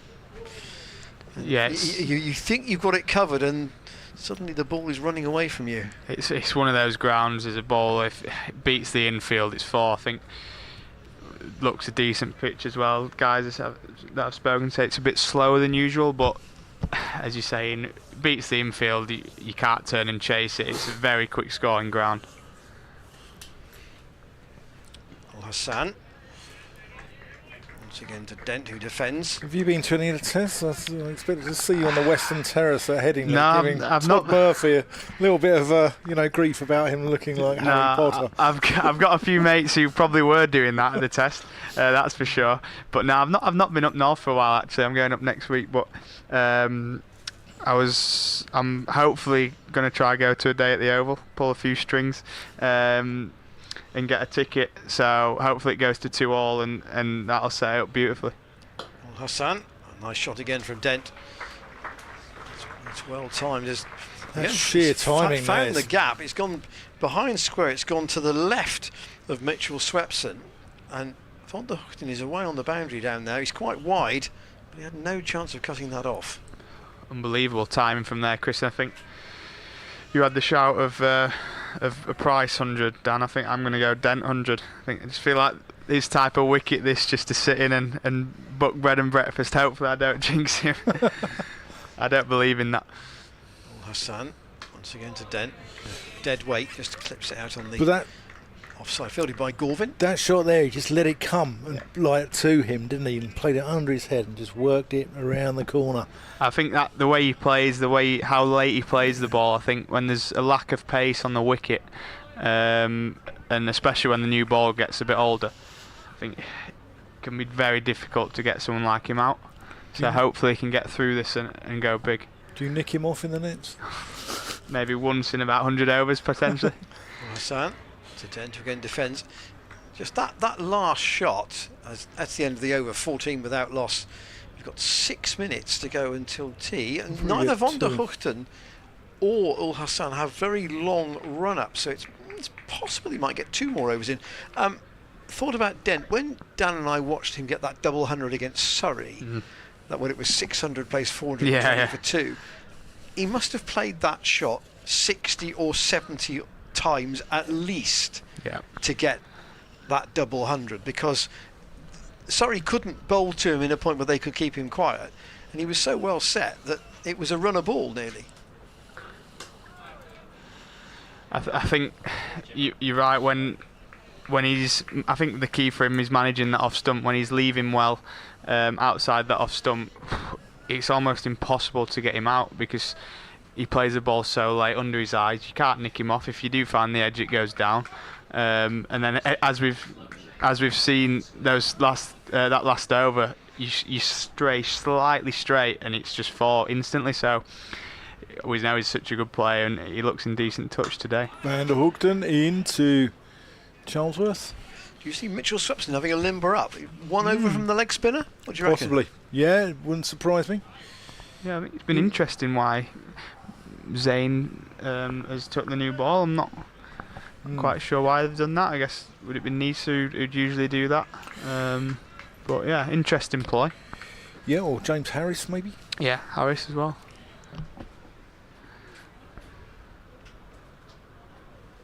And hooked and past the umpire. Charlesworth pushes that one nicely into the offside. The slide and stop keeps them to 1. 15 for none. Jared, you look like you were lucky enough to miss out bowling on that track against Surrey last year. I mean, it was an absolute graveyard for bowlers, wasn't it? Yeah, it was interesting because I think if I remember right, there was when Surrey were batting, we dropped a couple of catches early, and I think in the slips, I'm pretty sure. You had 37 for 3. I think Marcus Harris dropped one, didn't he? Yeah, and I think maybe if they're taken, you don't know. But yeah, after that, those numbers sort of as a bowler make you cringe, I think. Van der Hoogten in, Dent defends. Right. I think the one that I did play in was the Old Trafford game where I think we were out there for 170 overs, and that was dark. Brutal. Yeah, it was cold, it was windy, it was a motorway, and they had a very good side, and yeah, that was a long 2 days nearly. Well, their bowling lineup was Hassan Ali, James Anderson.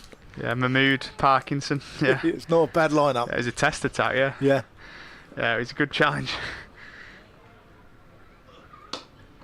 Then just works that one round the corner to Swepson, who I think was going to about to bowl. He's had a warm up and he's rolling the ball out the hand.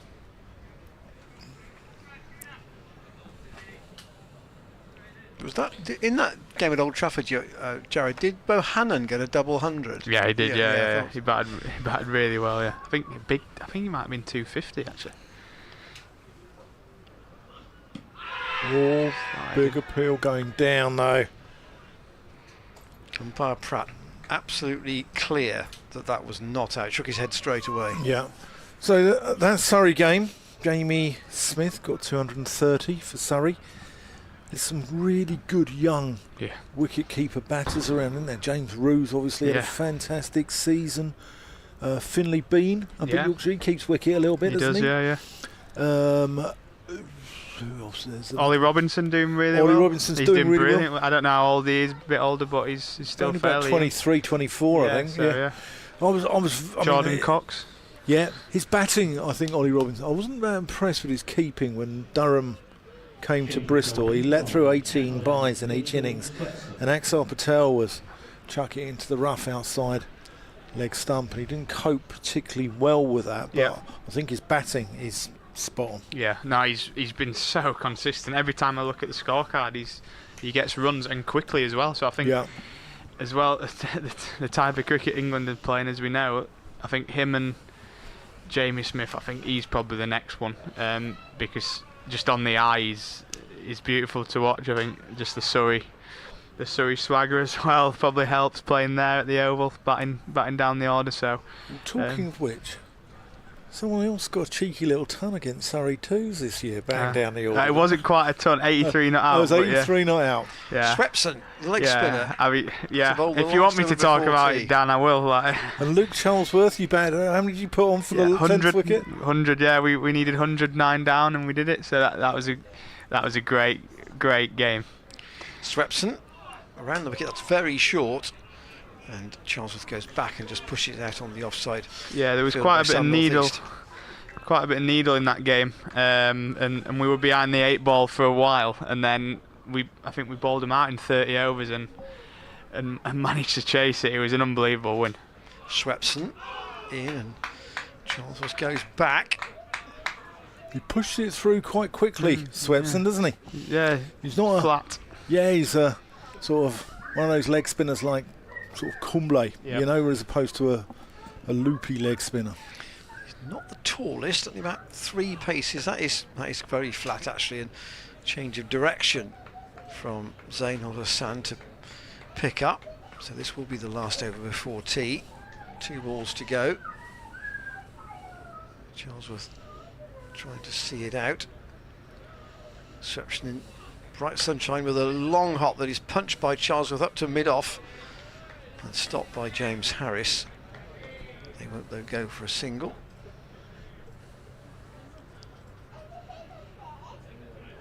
Is there more of an Australian name than Mitchell Swepson? So let's see if this is a no ball. This will be the last ball before tee. That's pushed through.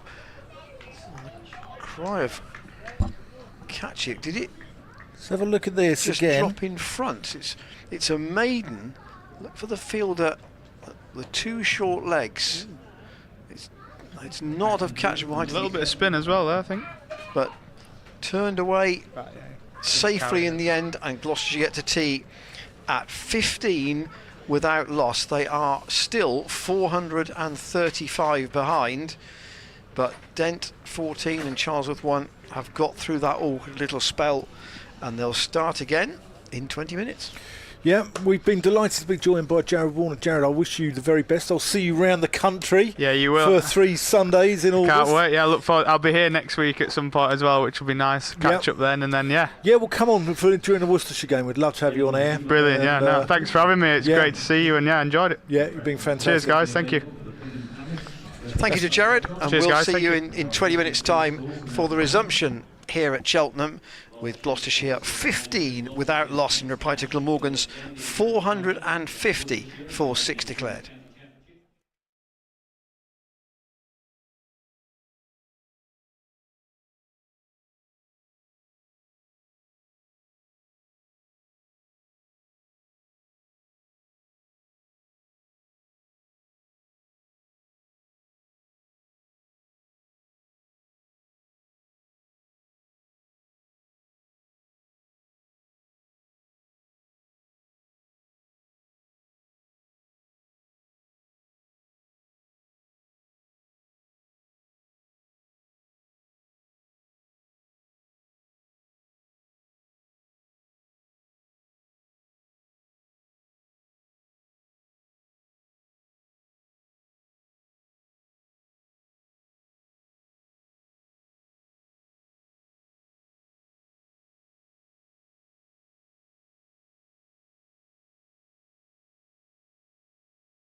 Welcome back for the third and final session of day 2. Gloucestershire going to resume on 15 without loss, trying to hunt down this rather imposing 450 for 6 that Glamorgan put on earlier. In a way, Dan, the board doesn't matter, does it? No, it's taking time out of the game now. I don't think Gloucestershire can win this game from this point. I think it would be pretty hard to win this game from this point. Their chance would be by getting 450 by this time tomorrow, hoping the weather's all right tomorrow. Or and bowling Glamorgan out cheaply on Sunday. But or if both sides want to win, could Gloucestershire get 300 and Glamorgan have a quick swing? Well, no, I go even further than that. Gloucestershire end up at 150 for 4 tonight. Yeah. 300 behind. You have no play tomorrow. Van der Hoogten, dent defence. And you end up with a chase on the last day. Potentially. I mean, I think Glamorgan can sniff an opportunity here to get themselves into the promotion race, can't they? And I think they will want to dangle the carrot possibly to Gloucestershire. And the only way to do that might be to to tease them with the chase. As I've said, they've got, as Van der Hoogten comes in, then defends. As I've said, Glamorgan will have identified these 2 games. 4-day games of cricket are quite hard to win. And they've got Gloucestershire, who are second from bottom, and Derbyshire, who are bottom in the next 2 games. And they will be looking to target 2 victories from those 2 games. And if they can, they'll be right in the mix behind Durham. Because I think Durham are gone. Durham are, they've got not only 1 foot, but they've got their torso in Division 1, haven't they? Van der Hoogten around the wicket, then cuts. 1 bounce. So I think that might be... That's Al Hassan there. Is it also, oh yeah, it is Al Hassan. Oh, Sisodia on his 12th man. Probably see James Harris have a bowl. Yes, I would think that was just 1 over from Swepson, just to make sure they got the over in before the 4 o'clock deadline. Yeah.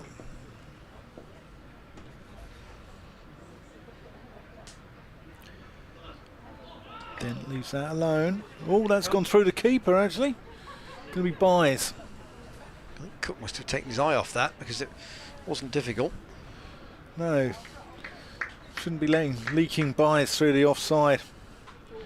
We've just had a very nice chap called Mike Rutledge here, who was a very good wicket keeper at Newport Cricket Club. Played against Jack Russell when Russell was a young man in the 80s.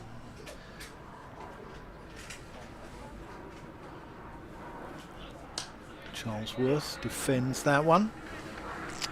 Scores from elsewhere. Australia 39 for 1 in their second innings. Khawaja the man out. They're still trail England by 236.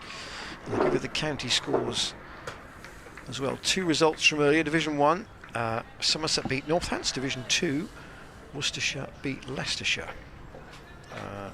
Later scores to come in a moment. Here's Van der Hoogten around the wicket. Charlesworth defends. That completes the over. First over after tea, 16 for none. 41 overs still to go in this session this evening, so we're going to be here till about 7:15, provided the light is okay. So first division at Edgbaston, Lancashire 120 for 5, now lead Warwickshire by 235 overall. Lancashire batting in their second innings. These are day 3, these games, out of 4. And in fact, Swepson is to continue. Yeah. That's an attacking move. We did send a thank you out earlier, but we were interrupted being off air, and I want to say thank you to a Mrs. Lee, Matthew's mother, who made us some lovely cakes here. Sent them in. And let me tell you, they've been devoured, Mrs. Lee. Swepson then, with his leg spin from around the wicket to Dent.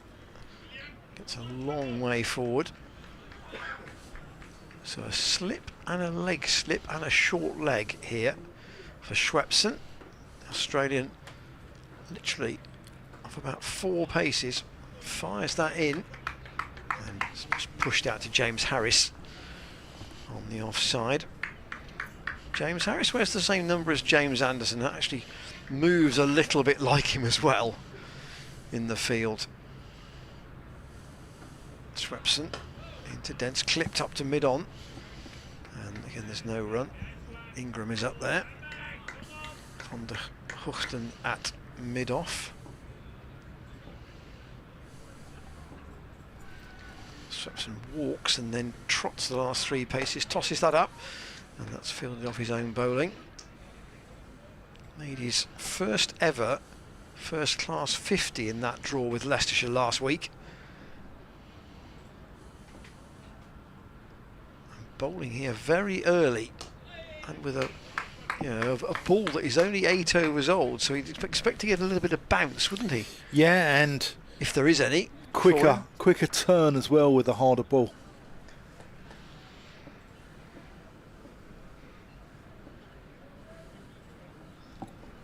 Dent waits for Schwepson again, and he comes forward. He wants a single, and he'll get one despite David Lloyd's throw to the non-strikers. And he's just rotated the strike, kept the strike in fact at the end of Swepson's second over. Staying in the first division at Trent Bridge, Notts have lost a 5th wicket against Hampshire. They're chasing 411. They are 178 for 5, so they still need 233. Still feels a long way off that. And in the London Derby at Lord's, Middlesex following on 163 for 5, still trail Surrey by 32 overall. And completing the first division scores at Chelmsford, Kent 194 for 4 in their second innings, still trail Essex by 57. I have a feeling Gloucestershire might be playing Middlesex next year in Division 2. The question is, will Glamorgan? Is Van der Hoogten trying to ensure that doesn't happen? Trying to take the wickets here to get his side promoted. There are only 2 other games in the second division with that win for Worcestershire. At Headingley, Sussex 126 for 3 are 22 runs behind Yorkshire overall. Yorkshire declared 364 for 8. And Durham are batting on against Derbyshire at Derby, 548 for 8 they are. They lead by 105. Ian Randall's private jet just zooms in. Van der Hoogten to Dent, who thought about a single there. I think I prefer a jet to a helicopter. Oh, I don't like helicopters. I got him one. I'm not very good with heights, Ian. And I got him one in the West Indies, where the pilot in came the West Indies. The pilot came out dressed in a t-shirt and shorts. Not West London, the West Indies. No, I got one in St Lucian. It was a glass bottomed helicopter, which when you're not very good with heights.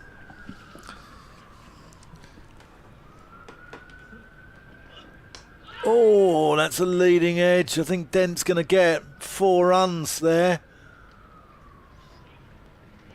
But moral victory to Van der Hoogten. He turned Dent. Let's have a look at this again. He was in the air for quite a while.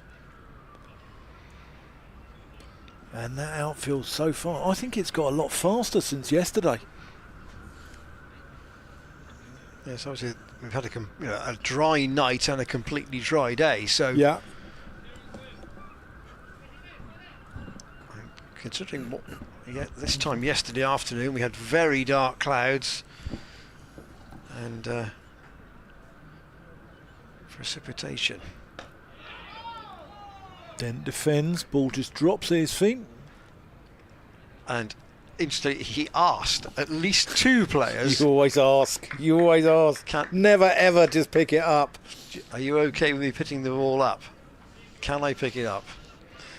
Louis Kimber did not ask, did he? No, well that ball was still bouncing with Kimber. But it wasn't bouncing to the stumps, was it? That was no, the weird it wasn't thing. Bouncing to the stumps, but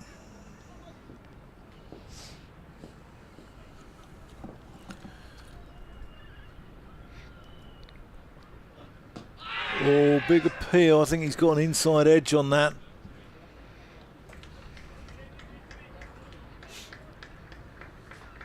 Was that in the Dan Whiting that's got to be close range? Yeah, I think it would have been pretty close if he hadn't smashed it into his pad.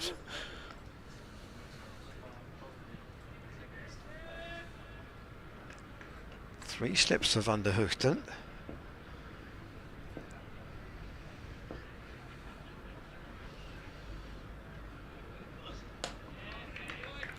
Defended by Dent. Very little has beaten the bat, has it? That's been the story really of these 2 days. We have had a couple of slip catches, a couple of smart ones, one by Ben Charlesworth first over of today, and one by Ollie Price off Zafar Gahar. But there haven't been lots of edges flying through the slips. But it's just, they're having a chat about them. Is it the number of helmets out there? Glamorgan have brought at least a couple out. I'm unclear why the umpires have got a... they not brought the hoops out to see whether the ball is misshaped or not. No. Well, the answer is that there's a set of glasses needed for Billy Root. He's not going to wear them at the moment because he's going to field in short, as indeed is Kieran Carlson. That's why they were waiting.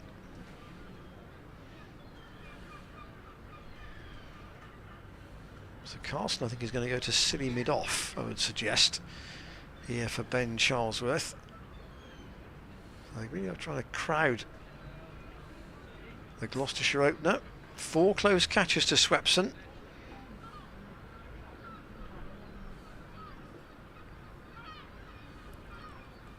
And from the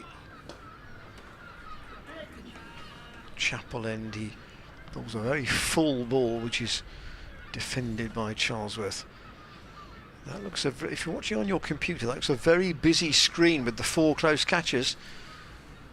Swepson has tossed up and Charlesworth gets that away, and that might run beyond Ingram, but it's Van der Hoogten in fact. And they will just take one, rotate the strike. And it's still the 4 close catches for Dent as well. So Swepson past umpire Watts, tosses that up as a full toss actually. That's squeezed away out to Andy Gorvin at deep backward point. One more. 23 without loss. Gloucestershire just quietly trying to establish a platform here. Swepson in and turned into the ground by Charlesworth up to mid-on. That is Ingram out there.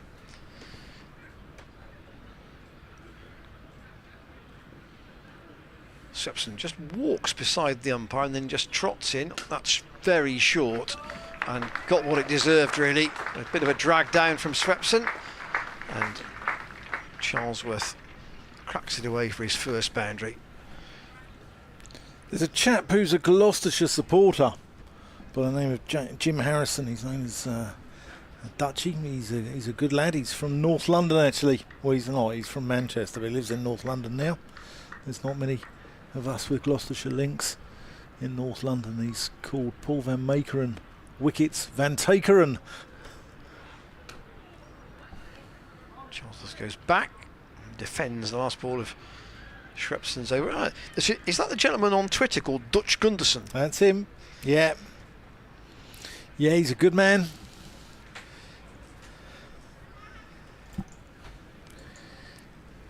Yes, Paul was Coming Wickets Van Takeren today. Yeah, it's coming up to Friday night, Dutch, so if you're listening in.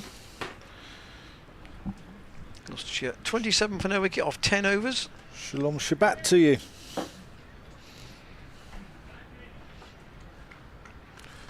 Was it Shabbat Shalom?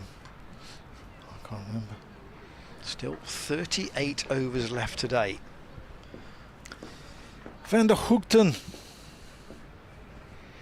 With that break for tea, you can probably keep going a bit longer here. Defended by Chris Dent. A lot's been said about, talk about fitness and managing workloads of players, but in the England side and also at first class level as well. Van der Hoogten's bowled 277 overs for Glamorgan this season, and he's played in every championship game. Not bad for, what, 35-year-old is he? He's 32. 32. Now you might argue his length of run is not as long as some. No. Maybe he doesn't. Economical run up, I think. Economical run. Nice little runner. 2 lady owners. Maybe he doesn't quite take as much out of himself as some bowlers do. No, I get exactly where you're coming from.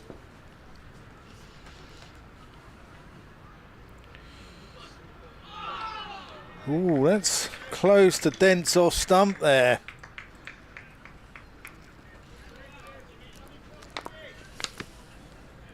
It's a good leave here by Dent.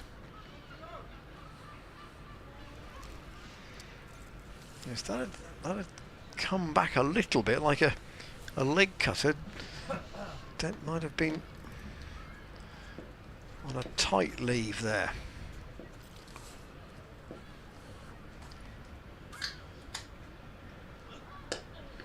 Dent defends. And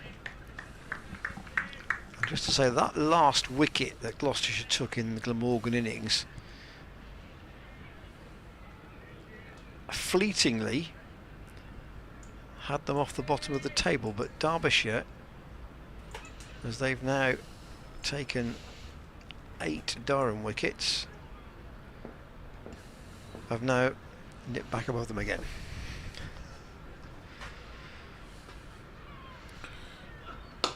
Nice shot from Dent. Gorvin in pursuit.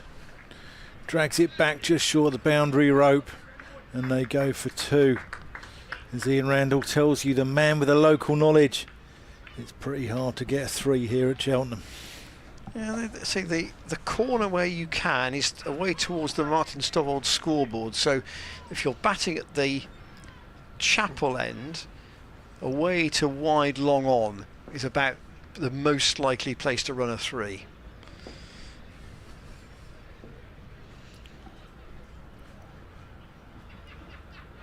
Dent leaves that one alone. That's the end of the over. 29 for none. Chris Dent's on 22. Ben Charlesworth on 6. Yeah. Van der Hoogten, he's none for 12 off 6. Swepson, none for 7 off 3. And we've had a couple of overs from Zain Ul Hassan, none for 9 off 2. Yeah, James Harris hasn't been used as yet, but with only Harris and Gorvin as the medium pace options, other than Ul Hassan, Glamorgan have, I say, they're batting here, and the batting has done what was required of them. So they got 5. They've got the 5 points. The question now becomes, I think they're leaning heavily on these 2 bowlers actually, Van der Hoogten and Swepson. Can they eke anything out of this pitch? It's had basically a day's cricket on it. In terms of overs bowled, we're early stages of the second day. In reality, of course, quite a long way beyond that in terms of time. Swepson in, and Charlesworth tries to use his feet, and he's a touch fortunate. That's just squeezed out on the offside. Yeah, almost yorked himself. Carlson couldn't get to it, and indeed keeper Cook couldn't affect the stumping either. The ball just ran out on the offside, but Charlesworth goes back this time and he's cracked that away. That will be 4. Carlson unappreciative of that delivery from Swepson. I love watching Ben Charlesworth bat. He's very pleasing on the eye. When he's in top touch, he's very good straight down the ground. And that off the back foot through the covers was a gorgeous shot. Swepson again. Again forces Charlesworth to go back. Just pushes it up to Van der Hoogten. How long before Andy Gorvin might get a bowl? Just down to our right hand side. Just making sure he's ready for the call. Doing some limbering up. Still the 4 close catches for Swepson. Well, Glamorgan have got plenty of runs to play with. Bottom hand from Charlesworth works that up to mid-on. So, slip and a leg slip, short leg, and a slim it off.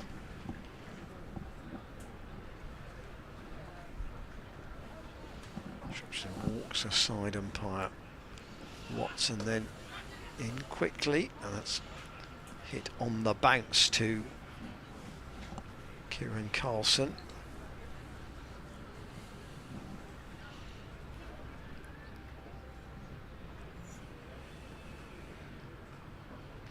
Charles stands quite tall, and he's got that off a half of an inside edge down to deep square. Al Hassan lets the ball go, and it's chased by James Harris just for 1 run, and Charlesworth will keep the strike at the end of the over. So 34 without loss. Charlesworth has 11, Dent 22, but Dent's had more of the strike than his other left-handed opening partner. Remember, Glamorgan today 450 for 6 declared. Billy Root 98. Chris Cook 86 not out. Kieran Carlson 76. So good contributions all down the order, and those runs made in only 92.5 overs. Van der Hoogten to Charlesworth. And Chris Wokes has just got David Warner out, chopping it onto his stumps. 54 Marvellous. 54 for 2. Australia still 221 behind. Sure, the Old Trafford crowd will clap Davey off, saying well batted old sport.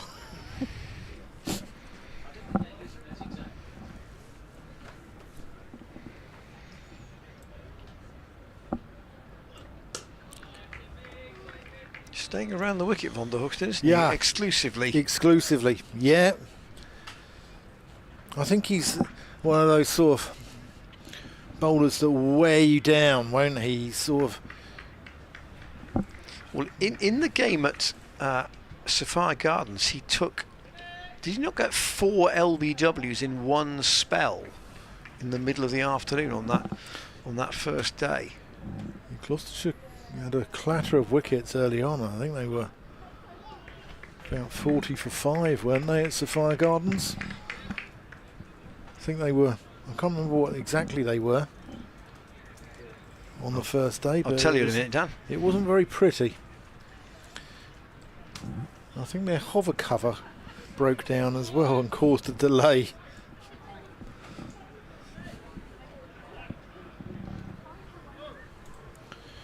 Right, Steve Smith is the man in for Australia.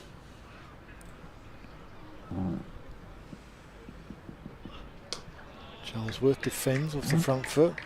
Gets Steve Smith early. This could be Ashes. Defining.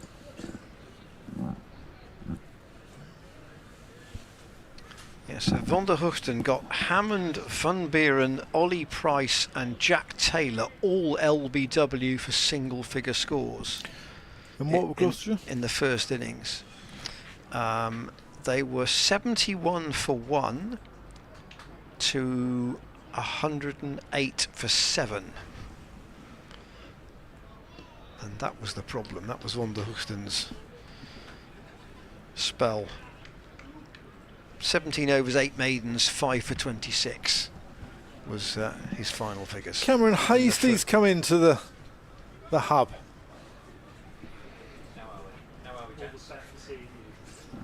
Beautiful man.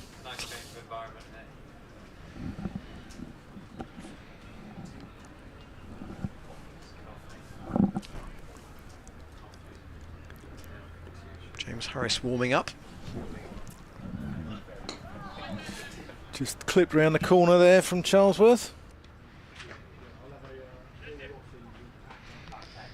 So Van der Hoogten has bowled either side of T here. He's bowled 7 overs for 12.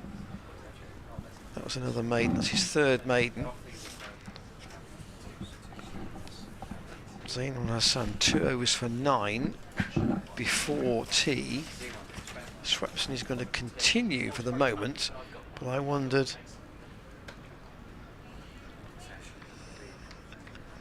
Dan's writing a note in Cockney rhyming slang for Cam Hastie. What he'd like, please, is a Bill Roffey with some Acabilk. I'm sure you can. I'm sure you can work that with that. And an Alan Sugar. 5 minutes. 5 minutes all I need. And some Alan Sugar. Alan Sugar. Yeah. Bill Roffey with some Aca.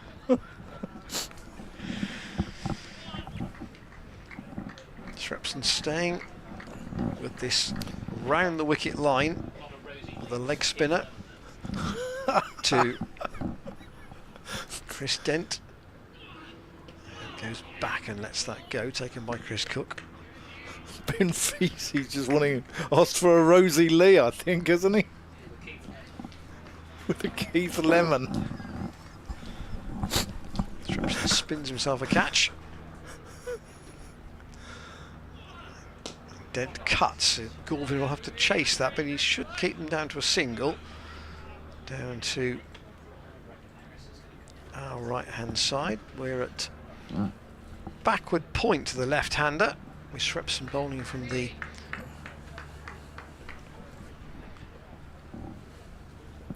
chapel end. Wheels in once more. That's a better length. He's had a couple of ones he's really dragged down short, but that's more like the length he needs to be bowling if he's going to trouble the batsman.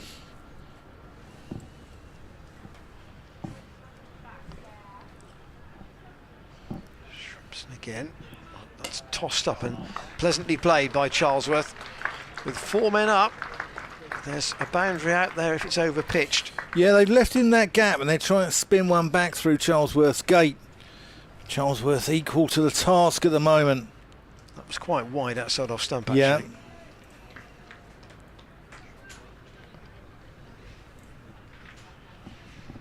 Charlesworth up to 15.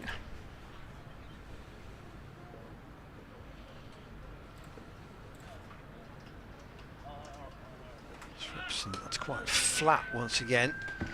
He does, when he gets hit for 4, he goes flat again the next ball. I've noticed that. He doesn't continue to toss it up, he fires it in the ball after. He's got nearly 200 first-class wickets, so he's got a reasonable record. Only 34 first-class matches before this one, so yeah, that's far from shabby numbers. 29-year-old from Queensland. He was actually named all the way back in 2017 in the Aussie squad, but he only didn't make his debut until 5 years later. It was Pakistan last March. Well, March 2022. Played 4 tests, 3 one-day internationals. He's got 10 test wickets and 35 apiece.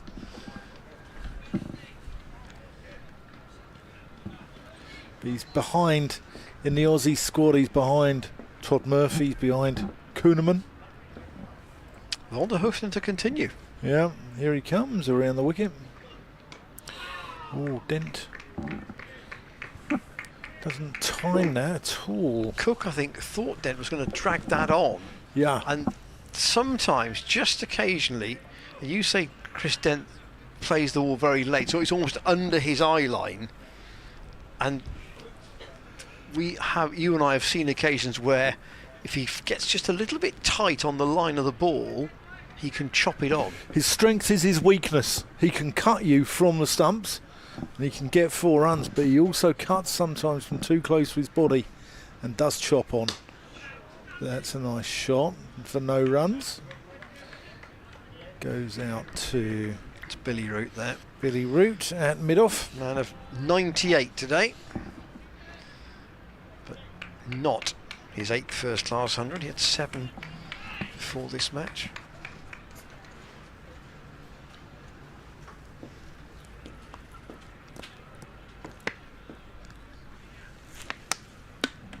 Just 2 slips now for Van der Hoogten. Dent defends. Pushed into the offside, no run. He put the gully in the backward point in so to try and stop that cut, which Gloucestershire were trying to do to Billy Root earlier in the day. Yeah. Just try and dry the runs up in an area where you know that he scores heavily. There's an extra cover, but a big gap at cover. Probably full length of the strip wide, that. Van der Hoogten around the wicket, then lets that one go. Van der Hoogten.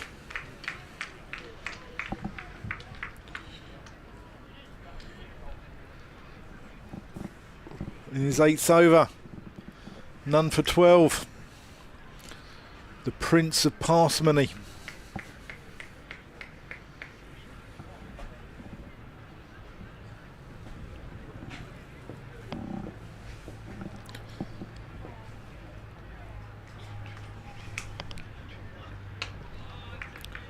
Dent defends. Ian Randall's being attacked by spiders here, and it's arachnid central here in this marquee. It really is. And they're only little money spiders, but the place is awash with them. We don't know where they're coming from.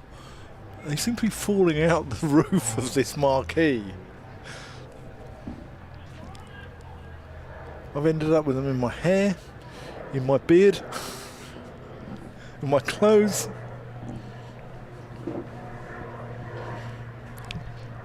Another aircraft coming into Dent defends there. Yeah, another aircraft coming into the 2nd busiest airport in the West.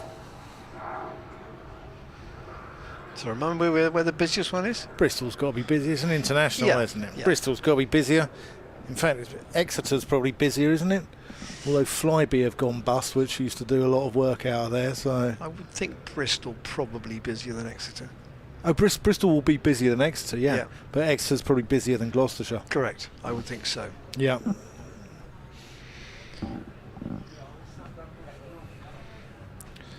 But you can get a flight to Jersey, according to Ian Randall. Well, they certainly used to be able to. I'm not sure whether Blue Island were the main operator. That's a chocolate biscuit, isn't it? That's Blue Ribbons. Ah, Others are available. It's too short from Swepson out to so a connoisseur of chocolate biscuits. Out to Ingram at mid-on. Would you want to see Swepson bowl a little bit slower? yeah, I do. I want to see him. Oh, he's bowled! Charlesworth goes back. Famous last words. And he's bowled by Swepson. Saying that would he like to see him bowl a bit slower? So you chop that on. Let's have a look. Don't think so. No, he's gone back and it's gone through the gate. Exactly what you said. They were trying to get him to play through the gate, and Charlesworth sees Swepson clip the top of off, and he has to depart for 15, and Gloucestershire lose their first wicket, 39 for 1.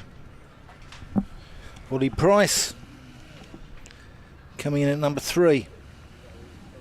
So we think the batting order will be Price, Hammond, and then Joe Phillips at 5, ahead of James Bracey. And then Zafar Tom Price. I think 7 Tom and 8. Price might come in ahead of Zafar Gahar. He's been sort of batting since that 100 against Worcestershire in May. They've, I think, identified him as Ollie Price. being a genuine all-rounder, which I think Tom Price is. Bowling price is sponsored by the waiting And then 9, 10, 11. Josh Shaw probably at 9. to 15. Van Meekeren and Goodman. So now, presumably Swepson will go over the wicket to the right-hander. Yes, he will. So what sort of start can Ollie Price get? Yeah, so Swepson bowling with a ball that's only 16 overs old. And also it will help the Glamorgan over race too by having the spinner on early. As you can see, still more than 32 overs left today. Swepson into Ollie Price, who comes with a big stride forward. So every chance he'll be here at 7 o'clock, provided the light holds. We try and make up some of that time lost on Monday. James Healy next to me is absolutely thrilled with that news. Swepson in and Price goes back. And fielded by Carlson. This pained expression came across his face there. I mean, James puts in a lot of hours here, it's got to be said, and got this place, you know, he's been working here at Cheltenham way before any cricket started. Walked into the onside by Price, fielded by Gorvin, who's not seen bowl yet. So he's done his stint, it's got to be said.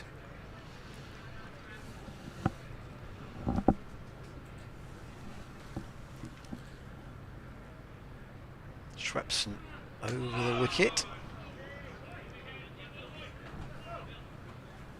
And Price defends the last ball of a successful over for the leg spinner. 6 overs, 2 maidens, 1 for 17. James Harris His is going to have a bowl. figures. And after 8 overs from Van der Hoofden, 0 for 12, we are going to see James Harris. I was just going to say that Swepson probably likes a fizzy drink, James Harris. but I probably will leave it there.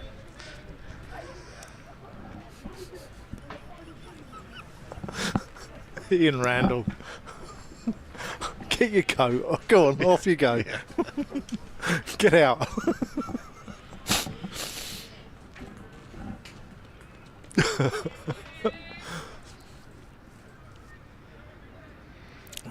They sponsored the county championship for a while, didn't They they? did. Schweppes? Yeah, they did. Yeah. They probably call him that. Schweppes. Yeah, don't they? Surely. Well, they're named like that. Tom Kohler Cadmore's known as Pepsi, so he wouldn't be the first one with a soft drink. Probably call him Cola as well, do they? Harris in as Dent drives pleasantly back to the bowler. So Glamorgan, Middlesex Glamorgan, Harris's career. Yeah,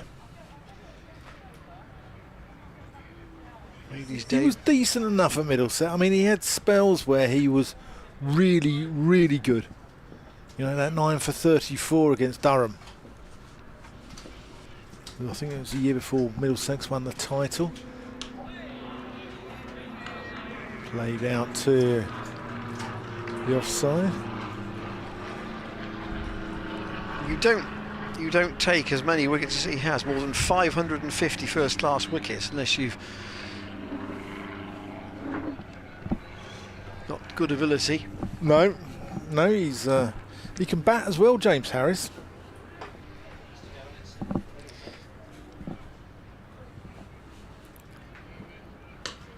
Then defends. I think he got 100. Did he get 100 for Middlesex? I think. He's never made a first-class 100. Has he not? But I remember when Middlesex signed him, there were, I think, about 10 or 11 counties after him, and Middlesex won the race, which they probably wouldn't now, given their financial situation.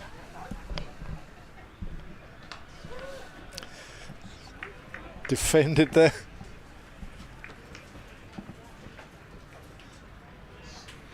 It's a cardboard cutout of Zafar Gahar in our marquee, and Zafar's just come in to sign it.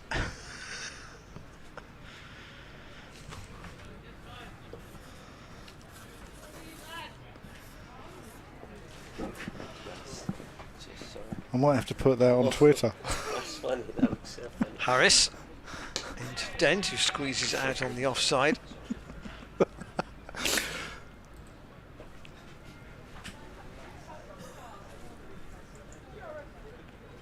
Everton 2 for 62 in the Glamorgan innings earlier today.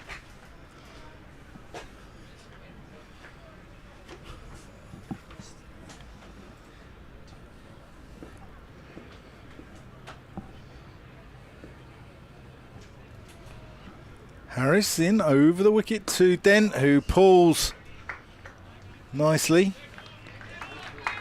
There's a good bit of work down the boundary as Dent comes back for his second. Yes, North East played a couple of those shots. That's a good stop. Gorvin out there. Yeah, North East made a couple of those sort of short arm pulls from outside off stump earlier in the day.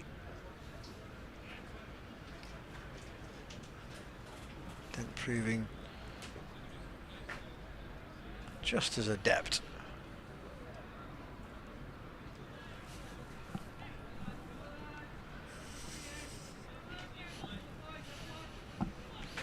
So Shrepson with the 1 wicket to fall so far to again attack Ollie Price. Price again bat and pad as close together as he dare. They've not got the silly mid off for Price, just the 2 orthodox slips and the short leg, turning the ball away from the right hander obviously.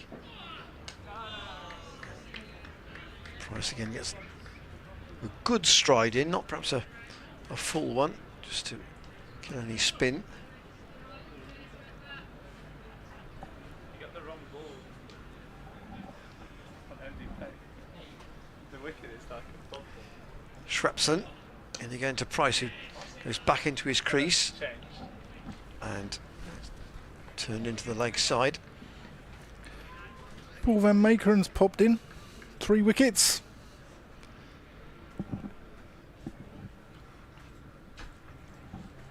Pick of the Gloucestershire bowlers. Shrepson into Ollie Price, who's off the mark, works that away into the onside. That will go all the way for 4, I think. Get away to mid wicket, it will. Because Gorvin's got ground to make up there if he's going to haul that in, and he doesn't do it. Nicely played. Big gap on the leg side for the leg spinner.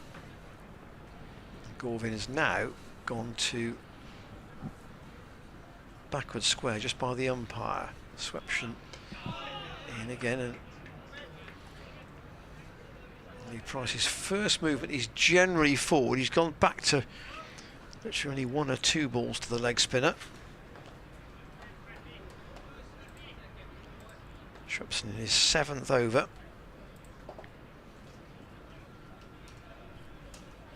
Oh, it's tossed right up, and Price will help himself to that. That's a good shot.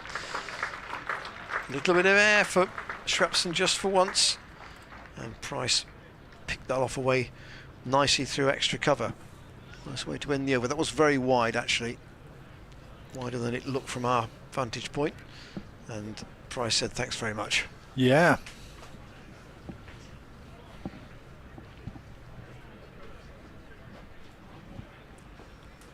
Enjoy watching Ollie Price bat. Jamie McElroy's out on the field, so I don't know. Maybe that's Von der Hooft who's gone off, but McElroy's on the field as 12th man at the moment. At mid-on for Dent. And James Harris is going to come over the wicket still. Here he is. Dent defends. 2 experienced pros going at each other here. Yeah, still 30 overs to go today, so quite a long way for Gloucestershire to get to what they would consider to be a good final session. The more the better in James Healy's eyes.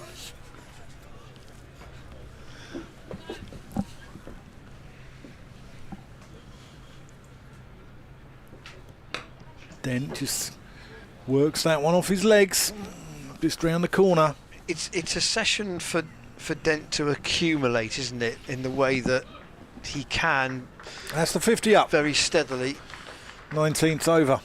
Yeah, I agree, Ian. I think it's low risk cricket. This next 30 overs, and they can, because Cheltenham is naturally quick scoring. I think Gloucestershire will go at 3, maybe 4 and over.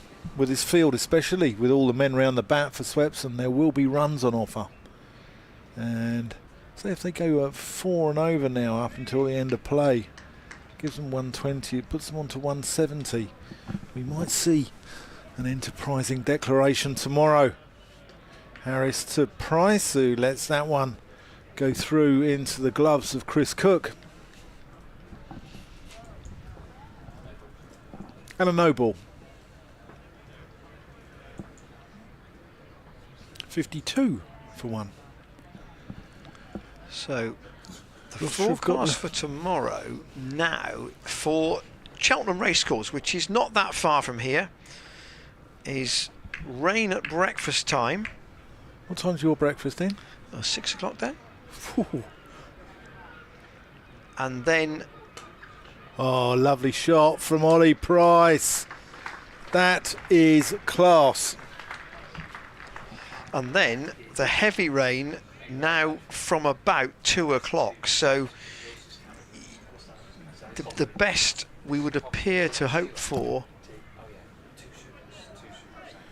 tomorrow would probably be maybe 1 session in the morning, and after that it doesn't look awfully good.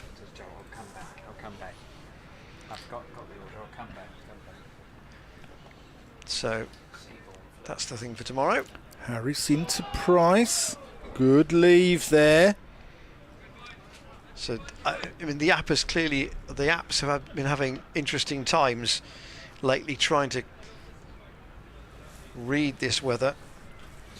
So sorry, I missed that. I was distracted with coffee. Yes, I thought you might be. So remind me, it's a heavy rain at breakfast, 6 o'clock, and then really the heavy rain moves back in by about 2 o'clock, and there is the threat of some rain before that. Oh, that's edged. He's going to get 4 runs for that. That's going to run away across those. That's School College Square. Not a chance here, though. No, he's played it with soft hands, so it's gone downwards. Steered away. So perhaps the more relevant picture might be, what about Sunday? Sunday might be... Well, there is a low chance of rain in the afternoon, but is there enough time, I wonder, to set something up?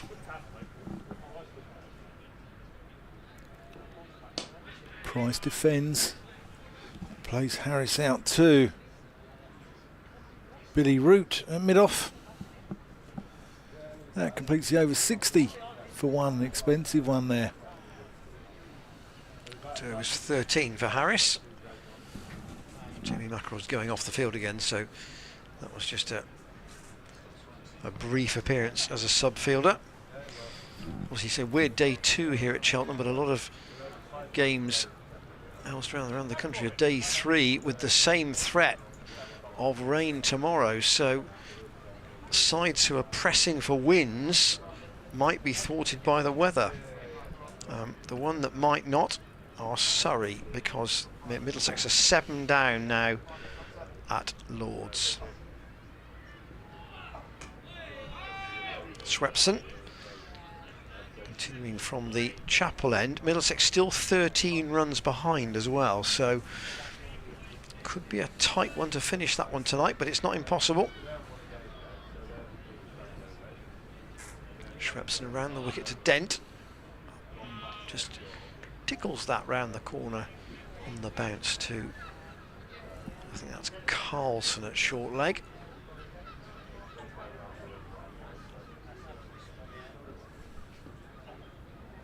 Swepson spins himself a catch into his 8th over and fires that in, and Dent says wants a single there, and it was a kind of a hesitant yes. It was Ollie Price's call, but Lloyd had ground to make up from the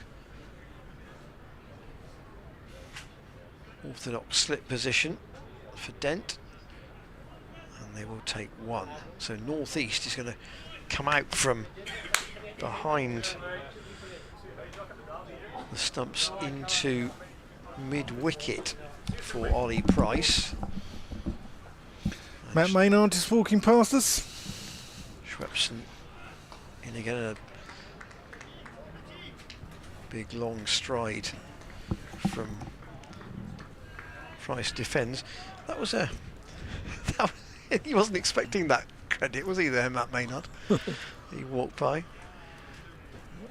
Schwepson again over the wicket, and Ollie Price that left foot as far down the pitch as he can. We had him on our podcast about a year ago, and we were doing quizzes on players' own performances, and I think he actually won the quiz. He did very well. Schwepson over the wicket and to Ollie Price, who plays it immediately into the ground. And is that too milky? That's as milky as I can get it. Cam Hasty has just delivered a tea, and he says that's fine. That's lovely if you do that, Cam. Thank you very much. Is it too milky? He says. No, it's impossible for it to be too milky. I interviewed Jack Russell yesterday, and Jack Russell had a tea bag that he got 120 cups of tea. It's his lucky tea bag, and he used to use one per test. And I reckon that his tea in the 120th cup was stronger than that awful effort that you've just been served there. It really is a miserable piece of work there from Cameron Hasty.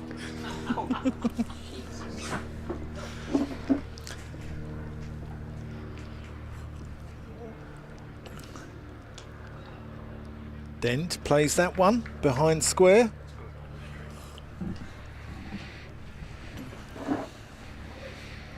James Healy's taking it. Just to show how important that particular act was from Cameron Hasty. James Haley's actually gone and taken a picture of it.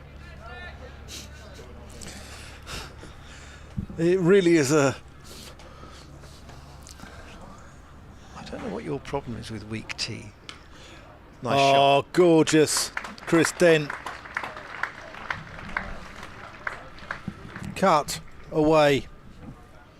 Trademark Chris Dent.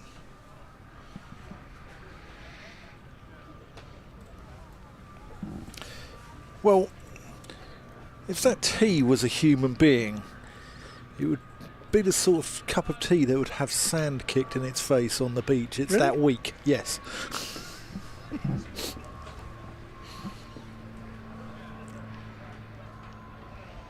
Harris. Dent plays that nicely. Gorvin's out here patrolling the square leg boundary though, and there's only a single. I mean, this, in a sense, we've had one or two other innings like this season from opposition batsmen, where most of their runs have come either square of the wicket or behind the wicket. And Dent's having another innings like that here, where very little is being driven, but he's just steadily accumulating. He's got Gloucestershire to 66 for 1.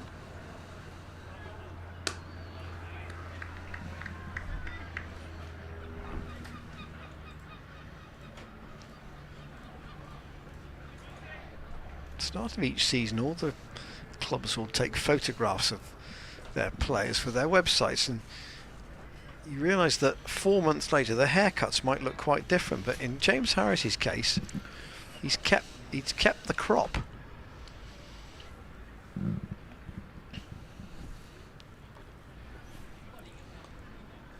Harris into Price, who defends.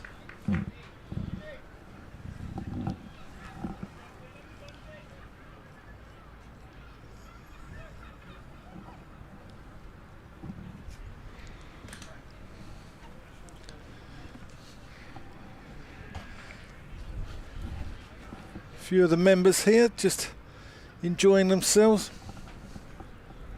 Over to our right, Matthew Lee enjoying himself in the sunshine. Price defends. Dan, just check my maths here. Yeah. We've seen 366 runs for 5 wickets today. Is that right? Yeah, we have. Is that right? Yeah. Hang on. 364 runs for 5 wickets. Hold on, 120. 152 for 2. So that's 298. 364. No, because they got 450. So what was 150? So there was 300. Yeah, 366. Wow. 366 runs already. Still 27 overs to go. Schwepson in, and Dent pushes that out on the offside, and that shows how awkward it's going to be for Glamorgan to take 20 wickets on this. We're talking about Ian Randall's weak, miserable cup of tea a moment ago. Schwepson into Dent, who again defends. Look at that effort. I mean, I've washed up in stronger stuff than that.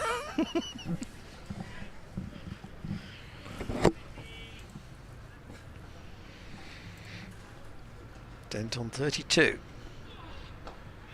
Schwepson tries to pull him the Yorker. Dent isn't fooled.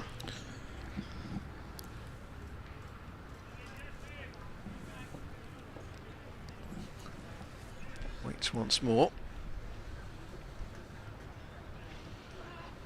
Goes back this time. That's a shorter delivery. I don't know whether he bowls the googly. I bet he's got one up his sleeve. All leg spinners have. It's how accurate.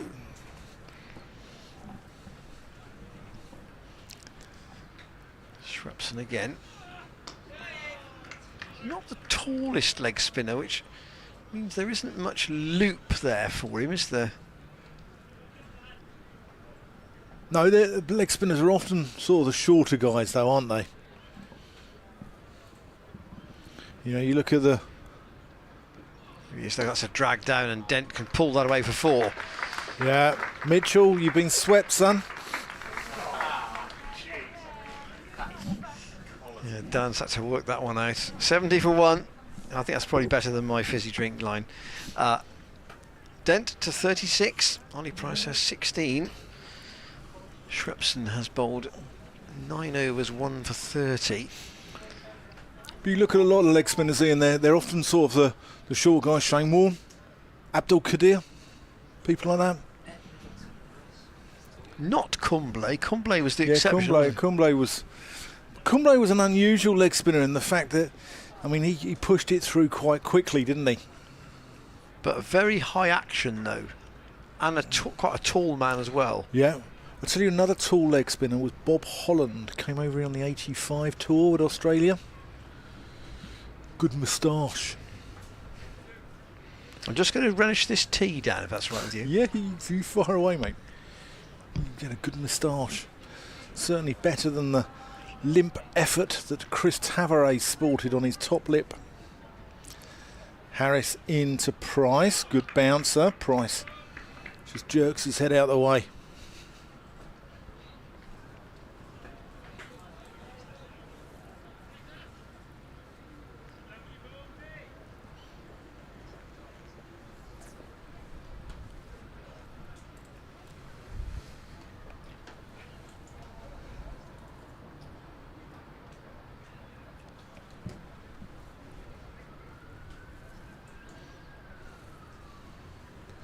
Harris in. Price defends.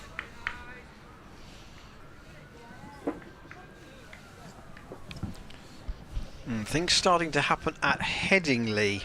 I'm just going to see if Yorkshire can force a win here. Sussex 159 for 6. They lead only by 11 with 4 wickets in hand. I still think Yorkshire might be in with a sniff come the end of the season. I think that even with the points penalty that's possibly coming their way. I was going to say that. Well, I mean, it's possibly. It's nothing. No, but if it's anywhere between 48 and 72, they won't be able to get it very far with that. No, will they won't. No. They could appeal, I suppose. Is that definitely coming? Well, Jonathan Doidge, who's the BBC correspondent covering Yorkshire, reckoned it might be next week. Right. News okay. of that penalty. Price. Forward defensive. Just to say, leaders Durham all out finally at Derby, 575. That's a lead of 123 over Derbyshire. So, of course, whether Derbyshire can see that game out, bearing in mind that, I say, that is day 3 with this big band of rain coming across the country west to east tomorrow.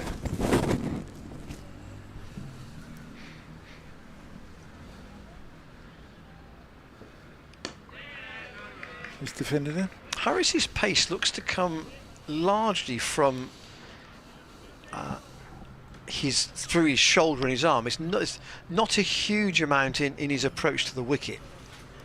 It's smooth enough, but then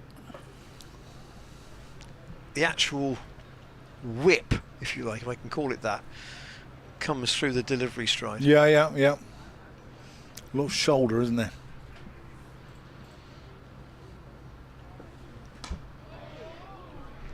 That's a strange shot. He's going to get at least 2. Billy Root, he's going to get 3. A Cheltenham 3 in. What's going on? Well, I think there was a bit of a land of confusion over there. I think that's only the second or third 3 of the game. Yeah.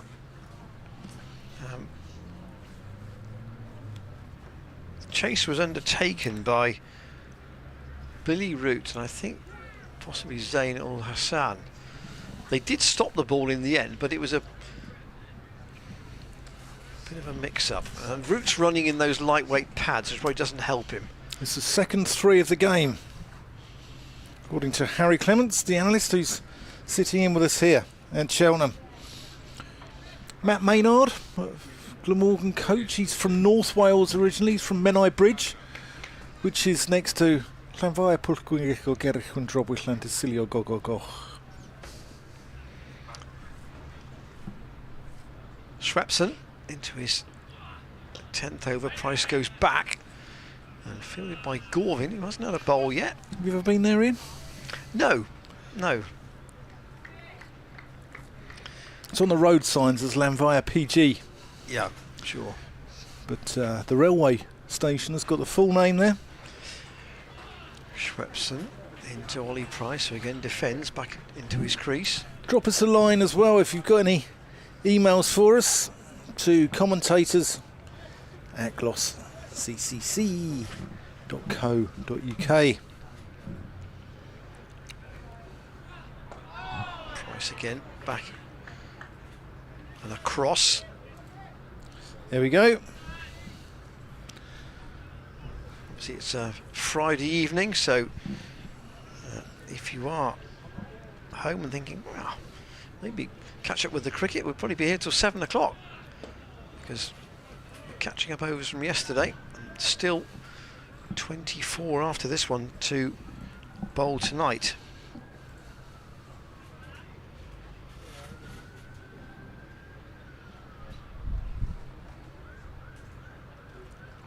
Price waits for Swepson again. That might have been, that looked like an off break, that last I one. wonder if that's the googly. Price just content to defend and wait for the loose one from the leg spinner. But again, it just plays that out to complete a maiden. Kieran Carson on the bounce does the fielding. 1 for 30 from 10 from Swepson. I wonder if there might be a thought of giving this one of the seamers another go from that chapel end. Swepson has got the 1 wicket, but there's not much happening elsewhere for Glamorgan here, is there? And it just shows, I mean, Christian Brain, this is his pride and joy, this square. Head groundsman here at Cheltenham. It's not, the square isn't used at any other point in the season, and they try and make it as good a pitch as possible. And on the evidence of what we've seen, only 5 wickets taken today. It's very much in favour of the batsman. 6. 6. Harris coming in around the wicket, then defends. No, 5. 4 plus 1. It's 2 down overnight. Sorry, you're right. You are right. Not often right, but Yeah, you're I can add 4 plus You're 1. right far more often than I am. It has to be said.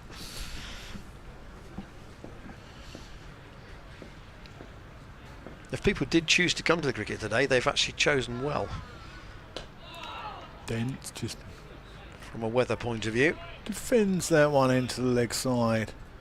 And there's going to be a 1. And they've seen some good batting, actually, to be fair. I mean, Yeah. Carlson and Root in particular batted well, and Cook latterly also put bat to ball in a very positive sense.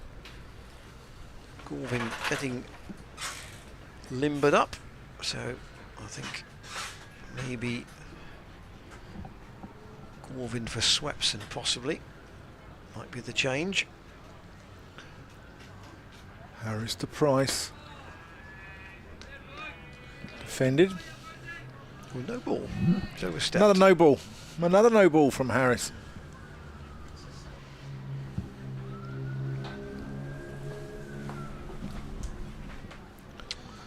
Australia have got England's lead down below 200 at Old Trafford, but they have lost 2 wickets in getting there. England 592. Johnny Bairstow left 99 not out when James Anderson was last out. Nice shot there from Price, but can't beat Zain Al-Hassan at mid-on. Other half centuries today from Stokes and Brooke. I think England have done all they could, haven't they, in that game, to try and account for the weather, give themselves a big buffer. They might need to bat again, but they've got to really get the wickets. For defensive, no run. It's no surprise Harry Brooks been such a success at international level. I thought that 100 that we saw him make for Yorkshire against Gloucestershire last year in the opening game of last season, I thought was absolute quality, wasn't it? I mean, he did look good. He looks like he's got so much more time at the crease than, you know, your average county player. Harris defended. I heard an interview with another of Ian Randall's Ubers goes over there. I can't think who it was with. It was somebody talking about Brooke. And they said the thing is that he actually breaks his batting down into very simple processes, and that's how he can, you know, score so heavily. Yeah.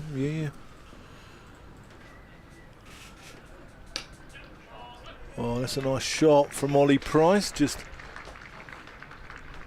worked off his legs down the slope for a couple.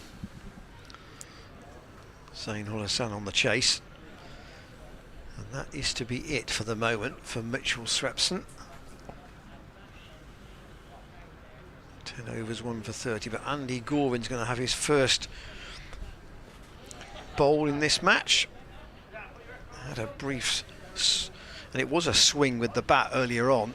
Andy Gorvin sounds like he's got the name of a Scottish footballer, hasn't he? Don't you think? Someone who's sort of good midfielder who'll contribute 15 goals a season for Stenhouse Muir. Yeah, he made 2 not out in 8 balls, and included in 8 balls was at least one where he might have been stumped. Yeah, he really was trying to apply the long handle late on.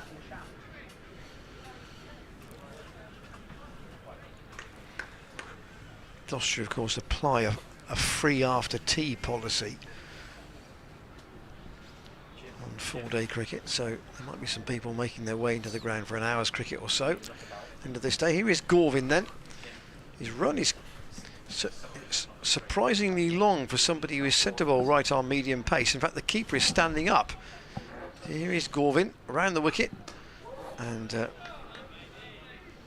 it's comfortably played by Dent. Still a healthy contingent in the PCA tent left over from lunch. So where is that mark? Is that the one that's closest to us on our right hand side? The College lawn end of the ground. Dent's made 37 off 73 balls. Gorvin sprints in, and Chris Cook watches Dent play that out onto the offside.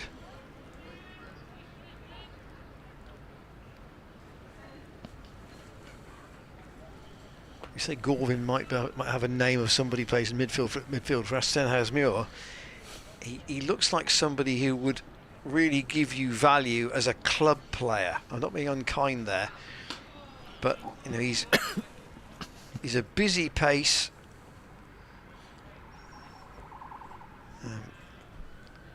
Just has a very workmanlike look about his cricket. He's a Pompey lad, Andy Gorvin. From Hayling Island Cricket Club.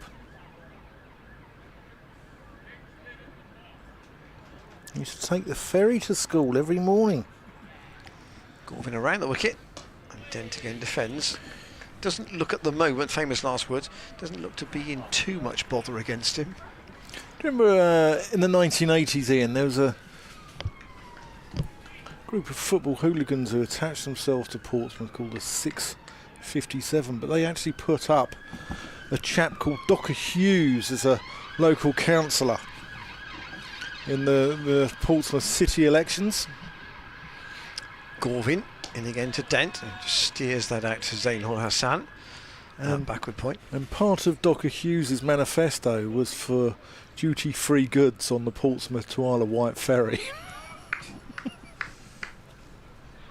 Well, that's nearly as good as Hangus the monkey. Yeah. Which was the mascot of Hartlepool United Football Club. And of course, they are known as the Monkey Hangers. They are. Because of the mythical story around the monkey that was said to have been hung. They thought he was a Frenchman, didn't they? And the people of Hartlepool hadn't seen many French people, Yeah. and they thought that this monkey was Maiden over to Gorvin. He's first. during a war, wasn't it? And they thought that this monkey was And, French. Hangus. He was Hangus the monkey. He was a ship's monkey and dressed up as a mascot. Um, And the poor mite. I believe he ran. Did you run for mayor and win? Was that right? In the local elections? I think he might have in done. Hartlepool? I think I've so. got a feeling there. That's probably beyond my pay grade to know, but I've got a vague recollection of it. Here's James Harris, who's part of a syndicate called the Mid-Wicket Cowboys, who bought a racehorse from Jeremy Kyle.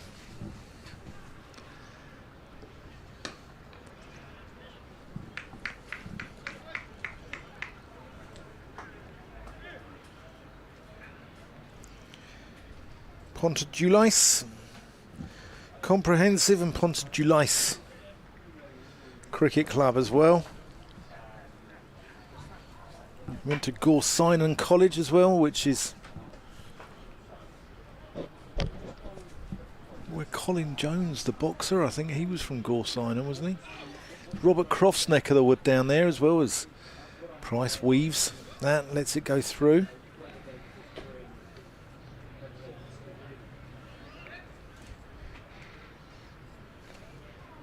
This ball is 26 overs old, and it doesn't look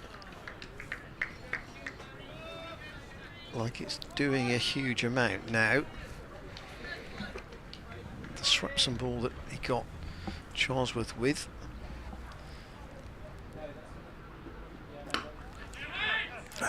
Price tries to force that off the back foot.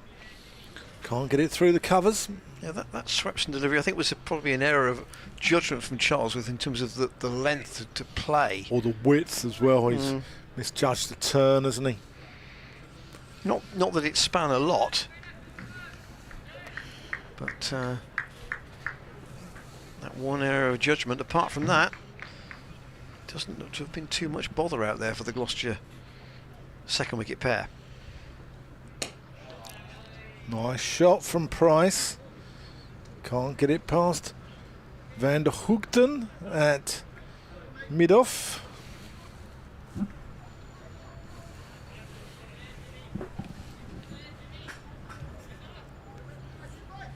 If you are with us and you have got a club game tomorrow, hopefully the weather is kind to you. I suspect it might be an afternoon of either playing in drizzle or not playing at all.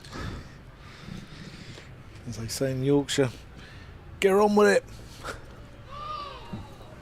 Oh, an anguished cry there from Harris, and another no ball.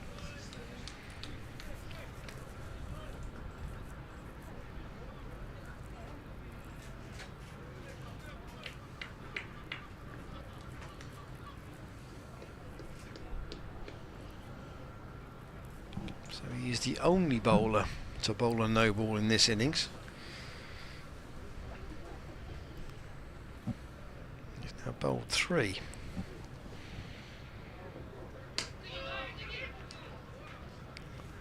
Price just works that one into the onside, picks up a single. These two have doubled the score. 39 they were. Yeah. When Gloucestershire, when Ben Charlesworth was out, so It's on 80. more than doubled it in fact. So Miles Hammond due in next, then Joe Phillips.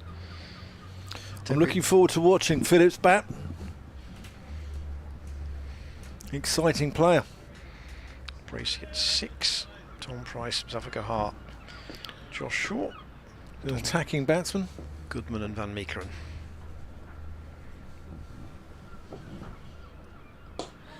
Dent just plays that one. Back to Harris. That completes the over. 81 for 1. Ollie Price is on 22. Chris Dent is on 37. Just to update you on the table after what's happened today, particularly with Worcestershire winning. So some of these games are still in progress, so I'll do them as quickly as we can. Durham still playing 162 in their 10th match. Worcestershire have finished their 10th match, winning today against Leicestershire 111. Leicestershire therefore obviously also finished 111 from 10 games, but having played a game fewer, having won a game fewer, so they've only won 2 to Worcestershire's 3. Sussex in their 10th match have 108 at the moment, but they are in danger of being beaten by Yorkshire. They are ahead overall, but they are 6 wickets down in their second innings. So Sussex 108, Glamorgan at the moment 100, playing their 10th match. Yorkshire with a game in hand 86. Gorvid starts a new over the wicket to Price. That's taken comfortably by Cook. So Yorkshire are 7th. Yorkshire are 1, 2, 3. Yorkshire are 6th with 86 points. Derbyshire 68 from 9, their 9th game in progress, and Gloucestershire 67 with their 10th game in progress. Gorvin in quite bright sunshine now, pushes Ollie Price across to another defensive shot out on the offside. That's very kindly brought over by Cam Hasty. There are offerings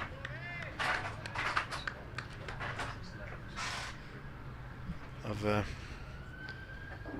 sweet variety. Pushed out again by Price on the offside. Tight bowling here by the Scottish midfielder. As you call him. Andy Gorvin. You know, with Scottish football commentators, Ian, what do they always say? They don't say, oh, that's a corner. They go, oh, that's a corner kick. There's always a corner kick, penalty kick. Gorvin again, Price lets that go. Taken by Cook, who doesn't look to be in any bother at all out there with the bounce of this pitch. It's a true bounce. And it's doesn't look to be any bother to him at all to stand right behind the stumps to Gorvin.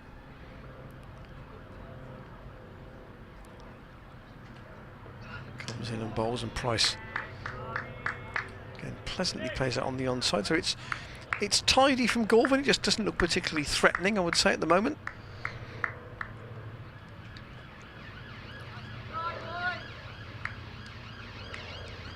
His approach to the wicket is a frequent short stride type run. Quite a high stepper as well.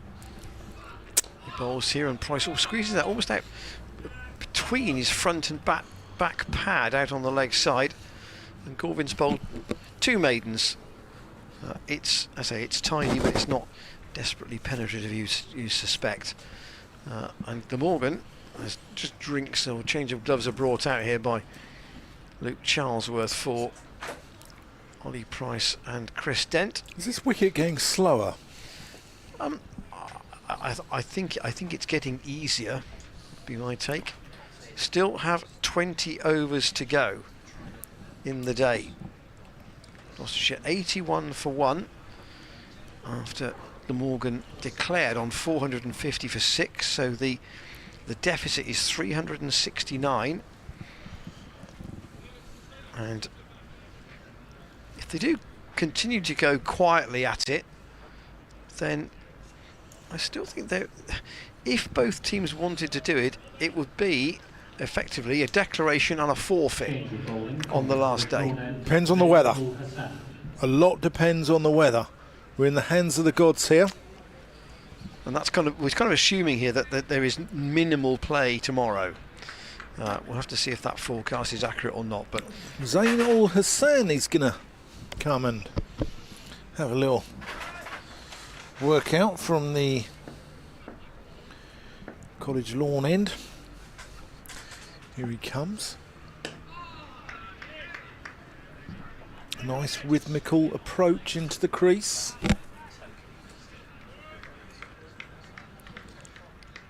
These cakes are very messy. Oh, I didn't realise, having had a big bite into them, as they've got a cream filling on the inside.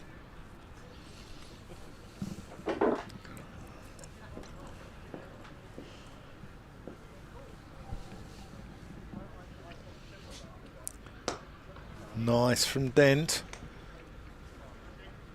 Carlson doing the workout in the deep. Single.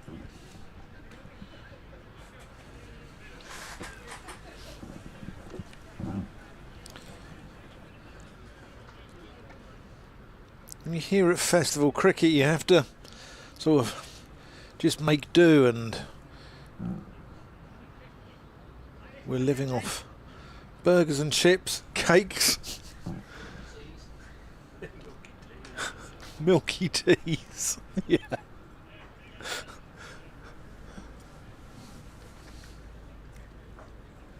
And generally living a sort of nomadic lifestyle. An itinerant lifestyle. Ian Randall is Jack Kerouac. He's on the road. who? Jack Kerouac. I think he's a Canadian writer, or was he American? American writer, yeah.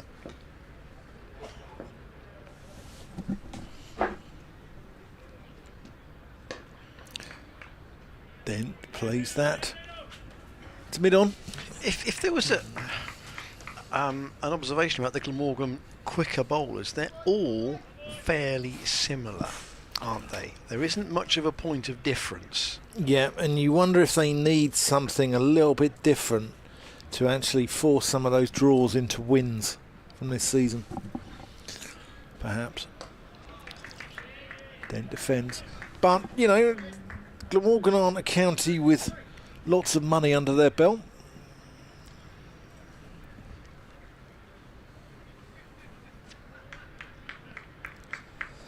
They've also got quite a placid surface themselves down in Cardiff. Cardiff can be very flat when the sun shines, especially. Al Hassan in. Dent works him round the corner. He's going to get one. Carlson's quick. No, he's misfielded. It's not Carlson, actually, is it? He's got two, which whoever it is down there might be. There's Carlson. It is Carlson, actually, yes. Yeah.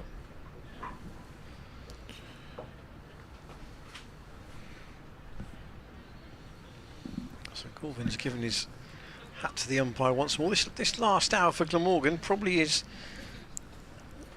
an important one, because if they can't get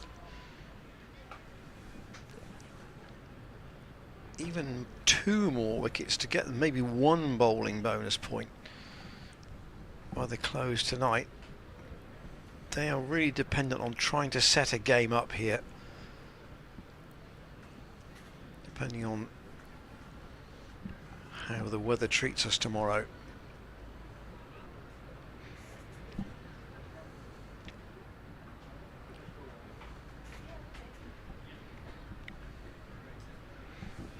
Gorvin then to Ollie Price, who's looks to have settled in quite comfortably at number 3. Good player. There was the desire to get the right-hander in there, wasn't there? We had a time at the start of the season where it's just top 4 were often all left-handers, sometimes top 5. Yeah, Bracey at 5. Marcus Harris in there. Gorvin at a Price, who stands tall again. Gorvin fields off his own bowling.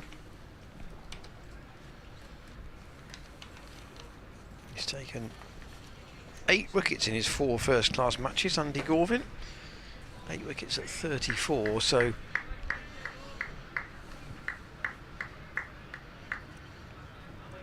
I suspect, in a sense, what he's trying to do here, even more so, is just dry up the runs and try and force a mistake.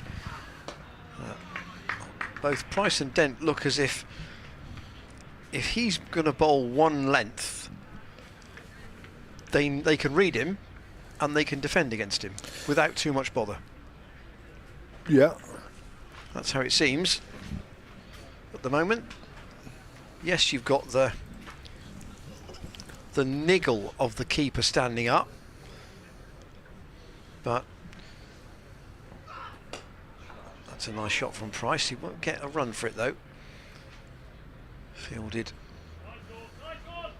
by Van der Hoogten.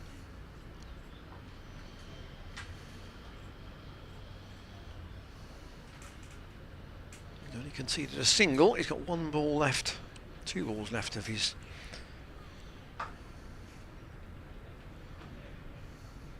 third over. Sun's just gone in at the moment, but again, Price goes back, and there appears to be a lot of time for him to get into position and play that out on the leg side. So in terms of, say, games elsewhere that just possibly might finish today, there are 2 or 3 now heading in that direction. I'll give you the scores on those in a moment. Price again defends. That completes Gorvin's over. So in the first division, Notts are now 7 down against Hampshire at Trent Bridge. They're chasing 411 and they are 248 for 7, so they still need another 163. At Lords, but they are 7 down. Middlesex are now 8 down against Surrey, having followed on, and they are only 18 runs ahead. And Kent at Chelmsford are 7 down against Essex in their second innings, and they only lead by 7. So there are some games there that might not need an awful lot of time to get finished off either tonight or tomorrow.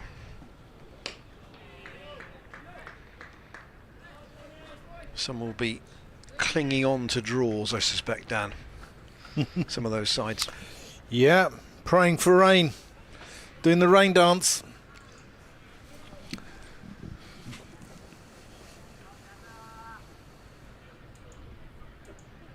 In the test match, it is still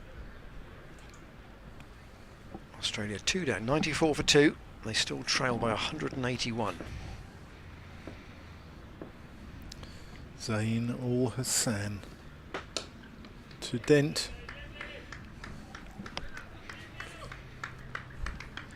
This game's just drifting a little bit at the moment. Do you know, that was exactly the word I was going to use. Yeah. Yeah, it's where does it go here? One side has to make the play here, I think. Who's going to blink first, do you think, Ian?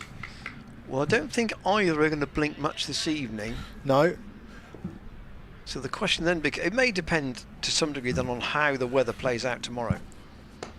Oh, nice shot there from Dent. He's only going to get 1 for it. I should think he can almost play that shot in his sleep, you know, Chris Dent. Where he just can see himself getting far enough across to play that clip round that front pad down to backward square for a single. And repeat, and repeat. Well, I told you the other day about I was on a train platform in January where I saw a guy shadow batting, and Zain Ul Hassan comes in and Price defends, and the guy went to play a forward defensive and then left the imaginary ball on imaginary width and left it like that. Do you ever shadow bat in? Do you ever sort of like... Oh, no. No? No, shadow bowl. Do you? Yeah. You know, when people shadow bat, they never play a massive hoik across the line, do they? They're always like sort of textbook defensive or leaves.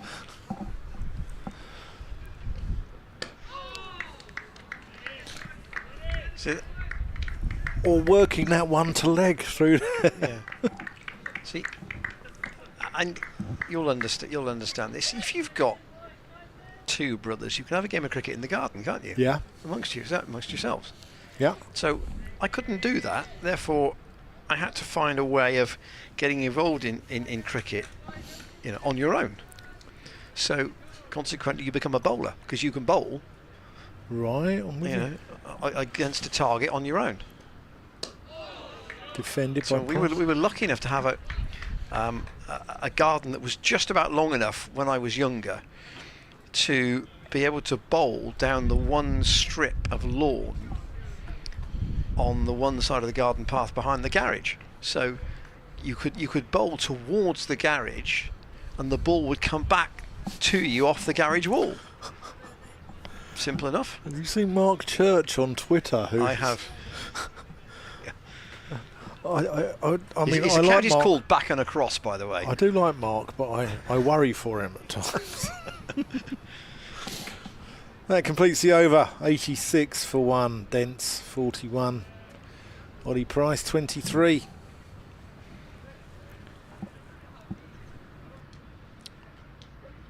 So Gorvin to continue. And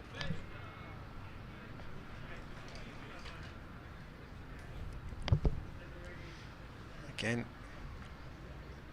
Dent respectful, but probably confident that he could have a net against Gorvin and not feel he's going to get him out. Similarly here, Dent doesn't get too far forward this time, just plays it from the crease, but it's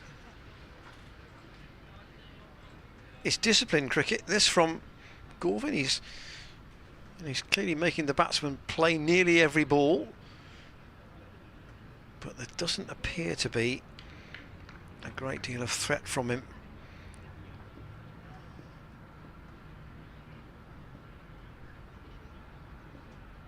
we head into about the last hour of play here at Cheltenham today. And again, Dent solidly forward.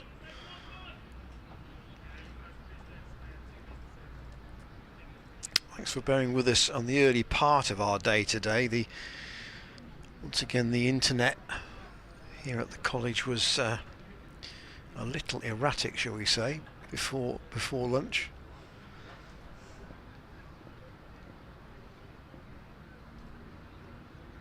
Hopefully the pictures are a bit more stable now. Dent again pushes back to Gorvin, and they're almost playing a game amongst themselves, these two.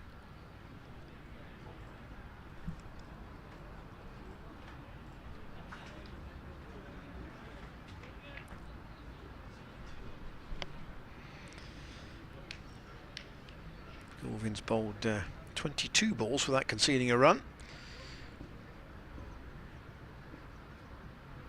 His fourth over. It's bounced into the ground by Dent this time and taken by Chris Cook. So the one wicket to fall, Ben Charlesworth, who was bowled by leg spinner Schwepson. He was probably trying to force that shot through the offside that had been quite profitable for him earlier on, but the ball just held its line and clipped the top of off. Charlesworth made 15, and now Dent and Ollie Price have been together ever since. Again, Gent defends, so it's a fourth maiden in a row from Gorvin from the Chapel End, 86 for 1. In reply to Glamorgan's 450 for 6 declared. They started the day 152 for 2. Ingram made 17, North East made 28. Both those were out in the early spell from Paul van Meekeren, and then Kieran Carlson made 76, Billy Root 98 and Chris Cook 86 as Glamorgan really counter-attacked with some force. And there's a wicket in the test match. Steve Smith has been caught behind by Johnny Bairstow off Mark Wood. So a third wicket, and Australia are 97 for 3. They still trail by 178. Zainul Hassan to continue to Ollie Price. I'm sure it was one of those ones where Smith didn't think he was out. But James Healy said he actually walked.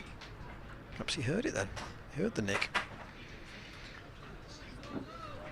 Someone said to me the other day that they felt that Smith was one of those people who never thought he was out. However he was given.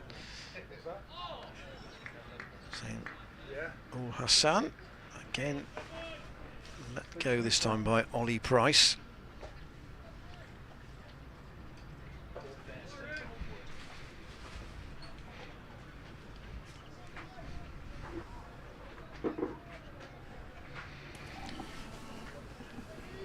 So Gorvin keeping things tight at one end has meant we've been short of boundaries lately.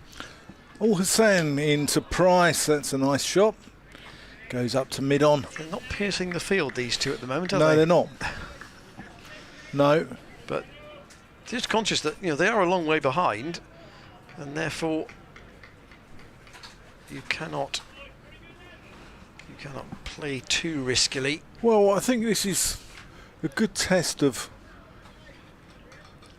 how tough Gloucestershire are mentally here, because will they wear them down and make one of them play a silly shot here? That's what they're planning to do, Glamorgan. 2 seamers, keeping it nice and tight. 2 slips, ring field. I still think 15 overs to go tonight. The deficit could well be over 300 tonight still. And therefore, the concept, if tomorrow was washed out, of a chase on the 4th day is still there if you get some creative thinking. Yeah, pleasant shot there from Ollie Price, but can we pick out Kieran Carlson at cover? Ollie Price mustn't get frustrated here.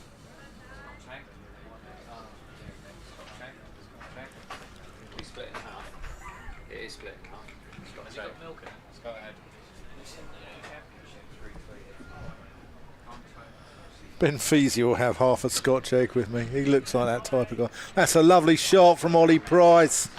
He's pierced the field there. It's a nice shot. 4 runs. We've been waiting for Zain Ul Hassan just to over pitch. 50 partnership there as well. Price has got 27 of them, then 18, and moves the score into the 90s. Times today, Glamorgan were going at a run a ball. Gloucestershire are going at half of that at the moment, but in the context of where they are in the game, that's absolutely fine. It was always likely to be quite a quiet session, this one. Cameron Hasty just keeps bringing food over to the marquees. It's great. He's been like a, you know, like the cornucopia, the horn of plenty in the Greek gods. And Cameron Hasty is the cornucopia of Cheltenham. Long day for you boys. 15 overs to go as we just tick round to 6 o'clock. Ingram's coming out of the slips. They've got no, well, they have got one, almost a fly slip here now for Gorvin.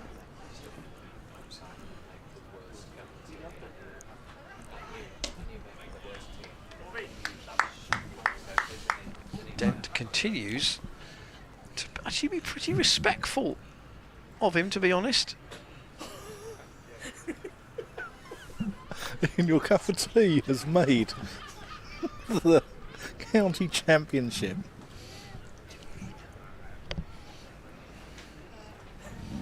Got the Twitter account.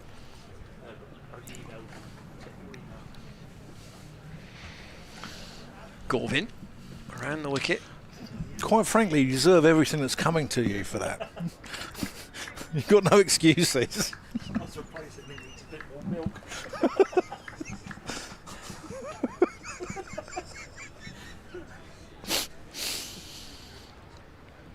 Well, that's factually incorrect, isn't it? Because I did not make the tea.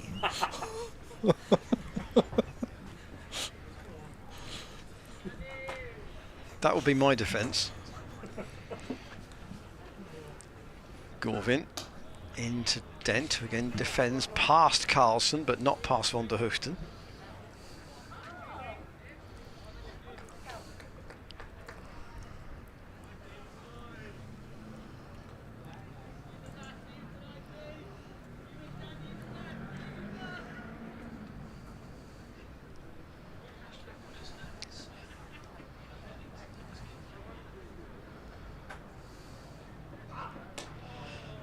So, anybody want to spread bet on when Gorvin might concede a run?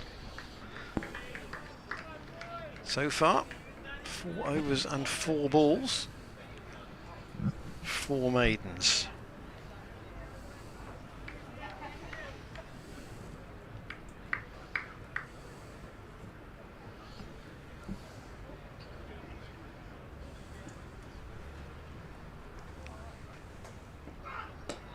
Gorvin to Dent, and Dent does eventually break the stranglehold with a single. He rotates the strike and clips that down to deep backward square. So Ollie Price has got 1 ball to face.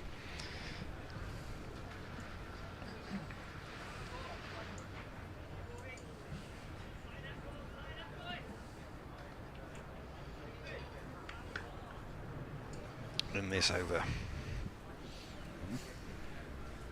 Cook continues to stand up. Gorvin over the wicket to the right-hander. And Gorvin's now bowled 5 overs for a single. But you get the idea. Gloucestershire feels if he bowls for the rest of the evening, he doesn't necessarily pose that great a threat.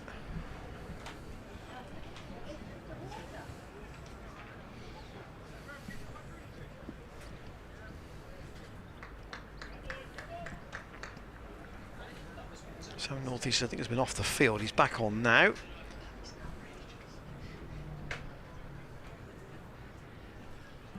And Zain Ul Hassan's going to keep going from the College lawn end. Yeah, here he comes. Strangled appeal there.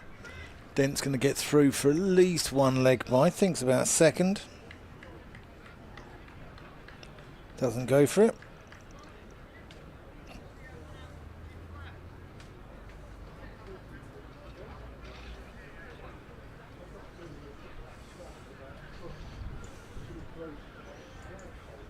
Yeah, I think you're going to be a media sensation tonight. I think you're going to trend. Your cup of tea is going to trend, and not for the right reasons. Let me tell you that. Ul Hassan in. Price gets up on his toes, defends.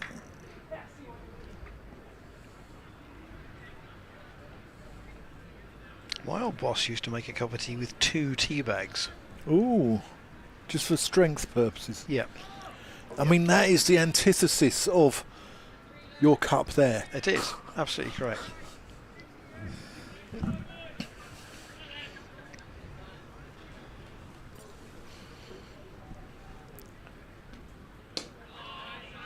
It was defended. No run. It's the sort of tea I would describe as you could stand your spoon up in it. Your boss's cup of tea. Yeah. Yeah. Yeah.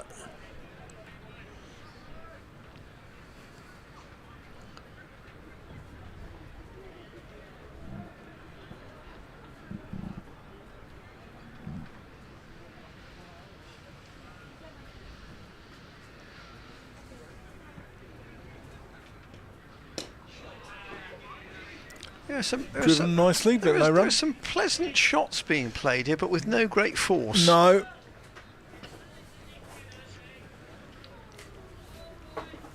Glamorgan have gone fairly cautious with their field as well. Yeah, they have. So, and seam bowling. Ringfield. Swepson might have another go before the close. Yeah, I think he will. But at the moment, they're waiting for Gloucestershire to make a mistake.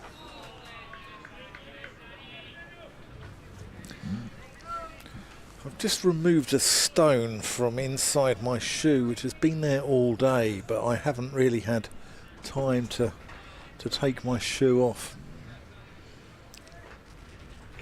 And it's probably equivalent to how Ollie Price feels right now, just having length balls bowled at him from Zain Ul Hassan, not being able to get them away. It is. I'm with you on the test of concentration thing. That was a maiden over from Zain Ul Hassan. It is, from a Glamorgan perspective, a position where they're chipping away, just trying to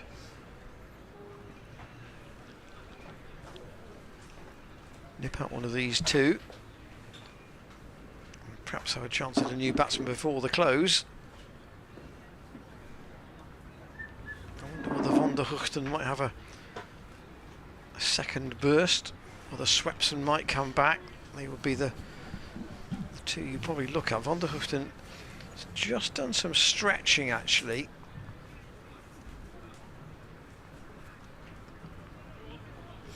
Mike Powell, the old Glamorgan cricketer.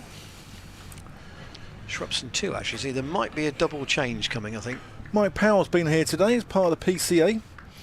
Do you know one of his ribs is buried under the square at Sapphire Gardens? Do you know that? True story. So why would that be? He had it removed, I think, for medical reasons, and decided to just put it under. I'm going to have to look this up. I did ask him about it once.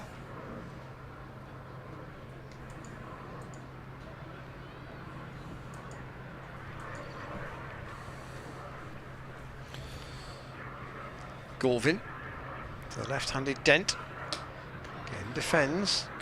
I can tell you a good story about. Here we go. I'll come back to that in a minute. Cricket star Mike Powell. This is a story from 2007. Cricket star Mike Powell had a ribbing off his teammates. Fanar. after burying part of his body beneath the Sophia Gardens turf. Cricket star, the hard-hitting batsman survived complicated surgery on a blood clot last month and had a lower rib removed. Gorvin to Dent. Bit more aggressive shot. Now, will Shrepson get that? He won't. It'll beat him, and it might run all the way for 4. No, it's a good stop. Right on the boundary in front of the boundary hub marquee. They're going to come back for 3. The third 3 of the game. Didn't wonder whether that was going to go all the way from Chris Dent to the boundary down in front of the big purple marquee, boundary hub marquee, but Shrepson just hauled it in. Anyway, Mike Powell's rib. So, surgeons told him after surgery that he could keep the bone. He said, yes, okay, but I don't really know what to do with it.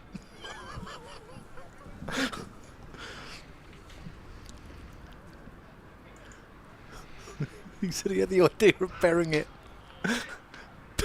the turf of the club's ground in Sophia Gardens or lying in his hospital bed. I forgot about it for a while, but then I thought about asking Mike Fatkin, who's the club chairman there. He's a good man, Mike Fatkin. Ask him if he could bury it in the ground. He surprised me when he said yes. I know that a lot of people have had their ashes buried there, but I'm the only living person ever to have a bit of their body buried there. Gorvin over the wicket to Price, but steered off up thick outside edge all the way along the grounds. A chase for Zainul Hassan down towards the boundary at third man. They've taken 2. There won't be more than that. Could return on its way. So I can. This is it's kind of an apocryphal story, but I believe it to be correct, and that is the ground at the King's School, where Gloucestershire used to play. Gorvin in, and Price turns that very, very fine, and Harris can't reach it. That's going to go for 4, and Gloucestershire's 100 is up. The end of the 36th over. Gorvin at last perhaps having the shackles forced off a little, and a boundary to Ollie Price, very fine, down towards the fine leg boundary in front of the PCA marquee, and Price goes to 33.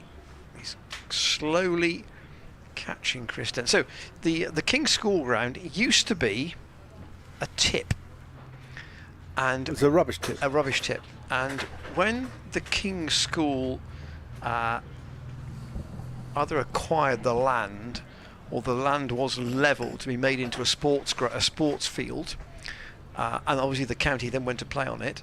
The story goes that one of the things that was buried on that site was a double-decker bus. Right. Is it true? That's how the story goes. Right. That was one of the things they found when they went to clear the site. Wow. And obviously that site now, I don't think you could. Do you not get landfill sites in Gloucestershire, anything like that? I mean, so at that site, well, adjacent to it is a major supermarket, and the site itself, I don't think you play first-class cricket on it now. I don't think it's big enough because they've got an all-weather hockey pitch they've put in, and it's probably a bit small now for first-class cricket. They played at the Spa ground and they played at the Wagon Works as well. Yes, the Spa ground is still the Gloucester City Club ground. Okay. They haven't played at the Wagon Works since '92, and the King's School ground was after that. Van der Hoogten is coming into the attack. He's persisting with this, going around the wicket to Chris Dent. So 12 overs to go tonight. I wonder whether Van der Hoogten would potentially bowl all the way to the close here. His other spell was either side of tee. He's not bowled for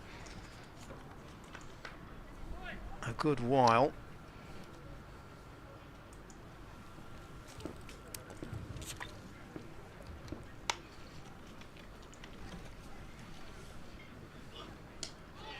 Dent defends. He's not bowled for 20 overs, in fact, so that's a reasonable break. So it's 7 o'clock finish tonight.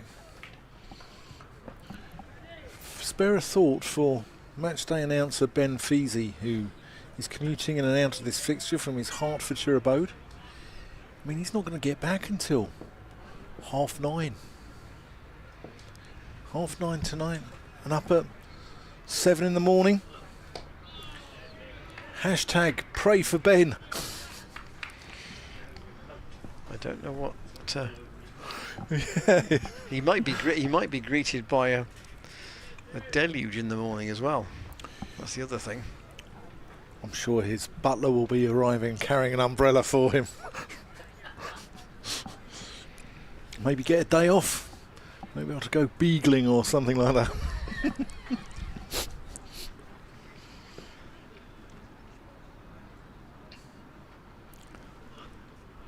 Dent leaves that one alone.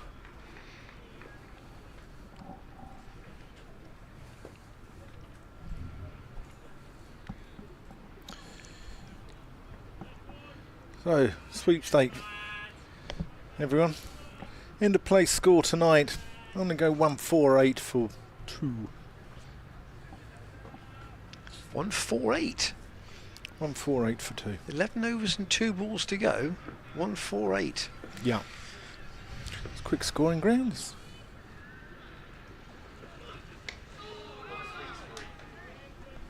Who said 133? I would have thought. We've got a 133, a 151. Ian Randall? I go 139 for 1. For 3. 1. 5. I'll go 116 for 5. No, I won't. I'll go 148 for 2, I think.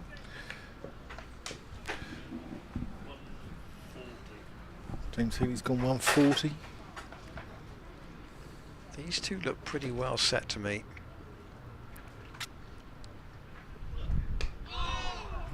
Dent works that one around the corner.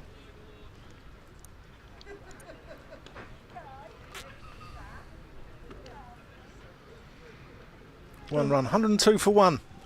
There's 11 overs left. There's still quite a lot here, actually, Dan.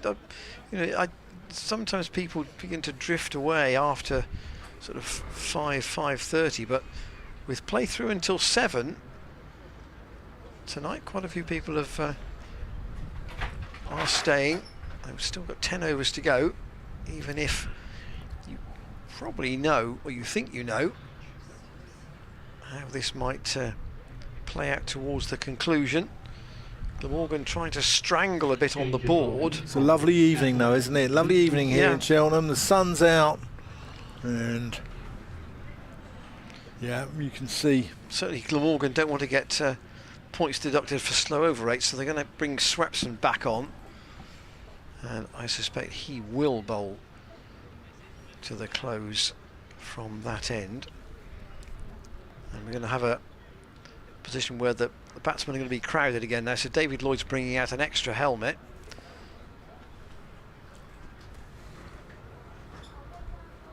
And they're going to go in very close here with a slip, a leg slip and a short leg. Swepson around the wicket to Dent, who needs 4 for his 50.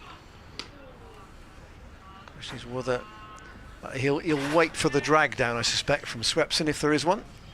Yeah. And even then he mightn't. Another wicket at Old Trafford.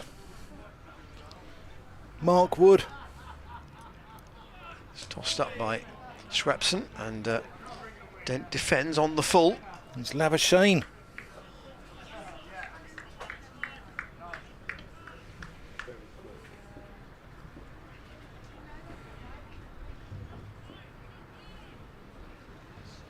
No, it's Head, Travis Head. Dent waits, and once again he has to go back. Swepson forced him to go deep into his crease, and there's that habitual scratching of his guard with his left foot after every ball. You also notice how Dent's front foot points straight back towards the bowler as well. Shrepson, that's a bit short. Dent's worked that away. There is a man at deep backward square. And that was off the bat, so he goes to 47. Yeah, short ball there for Travis Head. Fends it off his face. He's got an issue with the short ball, hasn't he, Travis Head? A lot of Australian players have in the middle order. You know, really sort of good players, and suddenly they get worked out. They can't play the short ball. Michael Bevan was the same, and he was a wonderful one-day finisher. But in Test cricket,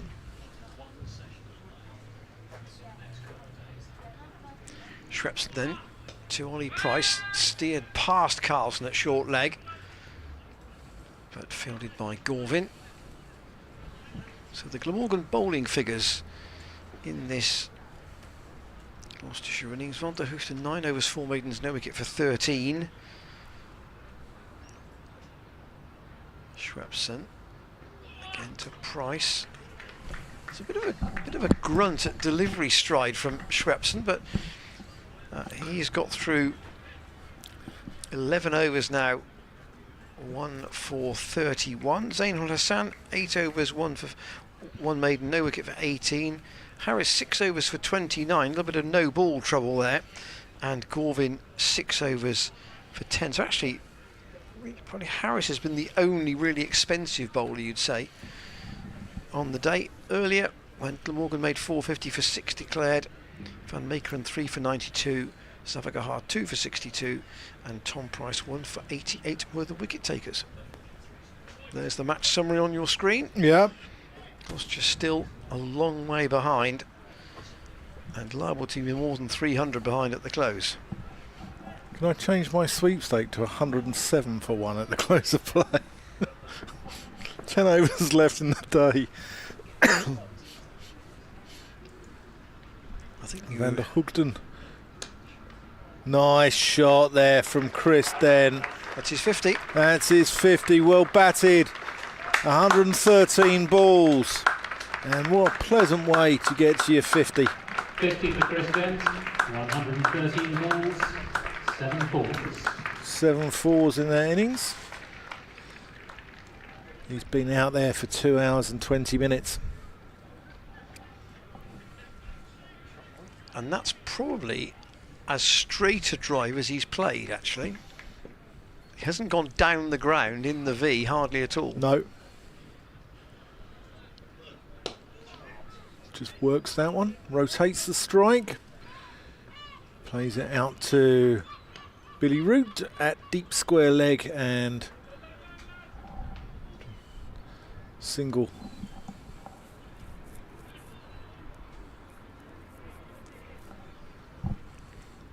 Strong performance there by Dent.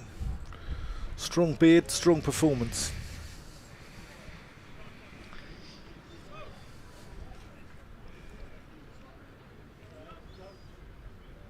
Fourth 50 of the season. I think this might be the first one in the first innings, actually, isn't it? Price defends. I'll check that, actually.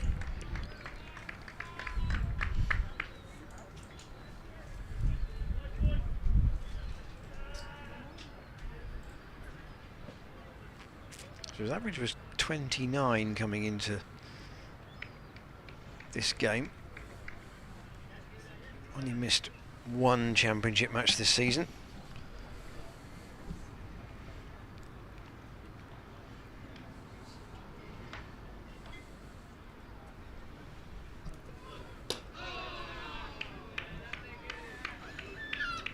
Which is, Chris will be disappointed with that as well, because he's, you know, he's a heavy run scorer, isn't he?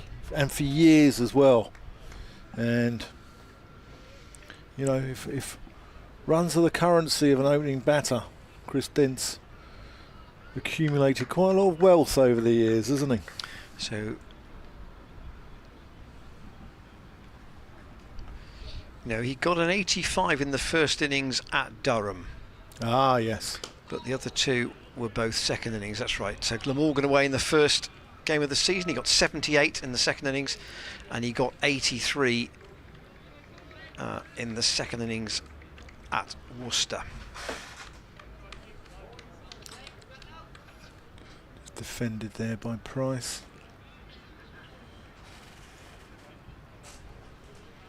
So that's 50 in successive championship innings, in fact. Yeah. Matches, rather. Matches, not innings. Van der Hoogten. Price lets that one go. Doesn't look as if any of those other games are going to finish tonight in the end. 9 overs left, 108 for 1.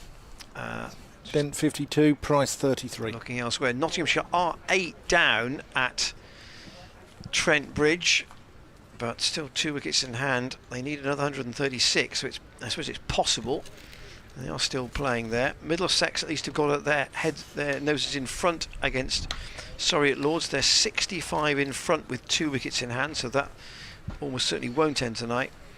And Kent 14 ahead now of Essex with 3 wickets in hand. So again, looks as though those games will go into tomorrow. Sussex have got themselves ahead at Headingley as well, only by 17 though, and they also are 7 down. So could be some small chases tomorrow if the weather allows. Here, Gloucestershire 108 for 1, and just trying to make Glamorgan work hard for these wickets down, aren't they? That's the Yeah, they are. That's the crux of it. And likewise, Glamorgan are making Gloucestershire work quite hard for these runs as well. Shrepson to Dent. In your cup of tea. Yeah. There's a chap called Michael Penhale on Twitter. He said, it's crimes like that life sentences were invented for. It's appalling behaviour. I've just had to say that the caption on that was incorrect. Because it said, I made the tea, which I didn't. Well, no, you ordered the tea though. I did You order ordered the tea to come in a weak fashion. And it's it's the most miserable cup of tea I've ever seen in all of my years. It says something, doesn't it, when that actually makes people talk on social media. I'm appalled by your behaviour, Ian. There's Shrepson in again to Dent. I'm appalled by your behaviour. I think you need to go and go back to Gloucester tonight and have a word with yourself. Yeah, I think what people need to do is they need to take the there it is. Look, there it is. They need to take the advice of a former Gloucester rugby prop. Nice shot from Dent, but straight to the fielder at extra cover. When somebody asked him about how his calf injury was, he said, I'm amazed anybody's bothered, people need to get out more. Which I thought was a great riposte. What, a journalist asking a professional sportsman about an injury? Yeah. and that was his fairly earthy reply. Shrepson 1 for 31, and Gloucestershire, I could say crawling towards the close, but that is effectively what they are doing on the board. Yeah. But they are equally, because they are scoring slowly, they are, I say, retaining this concept, at least in the minds of Dan Whiting and I, of a chat over a chase on Sunday with not much cricket tomorrow. Van der Hoogten. Depends. You see, if Glamorgan don't think there's any way they're going to bowl Gloucestershire out on this pitch, then why would they be interested? Because they're chasing promotion. I get that. Yeah, that's the only reason why, I think. But you have to, does it favour the batting side too much? That's the point. Yeah, possibly. I get where you're coming from. Defended there by Price. Graham Van Buren made a similar comment, didn't he, when he set up the declaration in Cardiff, and he set them 331 in 46 overs. Yeah, which is it's a bit of an ask, isn't it? But he said that the pitch was so flat that, you know, you're not going to put yourself in a position where you've worked hard to get into a game or to save a game, only just to throw it away. However, I also think Gloucestershire have nothing to lose now. Defended by Price, because it comes to the end of July. Few games left in the county championship. Only 4 after this one. Yeah. Another summer gone. Where do the years go in? Well, the older you get down, the faster they disappear. I know that.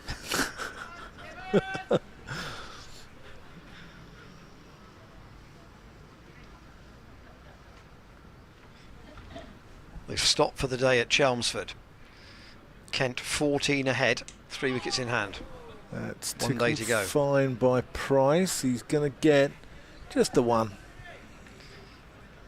Kent desperately need to avoid defeat there, otherwise you've got to think that second division cricket may be coming their way again for 2024.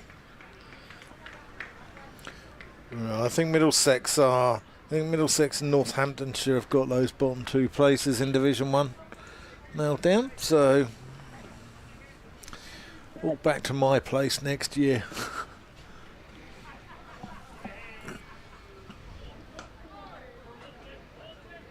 Last time Gloucestershire played Middlesex at Lords, I think David Payne got 10 wickets, but since then they either haven't played them or they've Played them at Merchant Taylor's, played perhaps? well, it's only one-day stuff, or white ball cricket. They played them at Merchant Taylor's and played them at Radlett. But I don't think they've played at Lords for a number of years now, Gloucestershire. When was that? When was that David Payne 11 wicket haul, the one you're talking about? COVID year, 2020, I think. Defended there by Dent. We spoke to him about it yesterday because there was a famous picture on social media of David Payne on his sofa having just taken 11 wickets, newborn baby in one arm, beer in the other, and just looked a picture of contentment.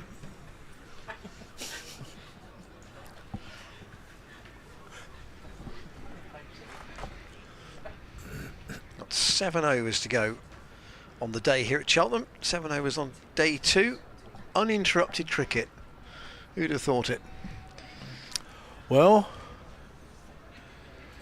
yeah. Credit to the ground staff, actually, because they would have had a concerning evening yesterday after the rain.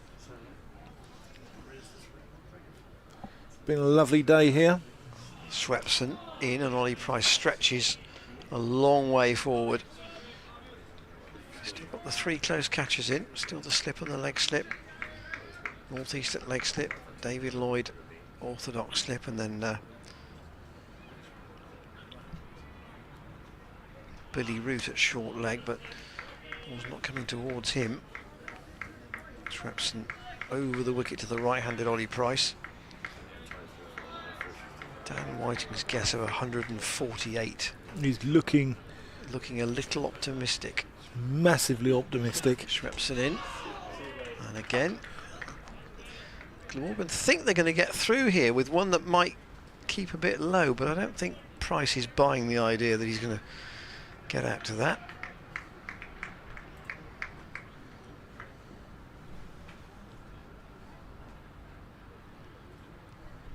Swepson once more, and Price again defends.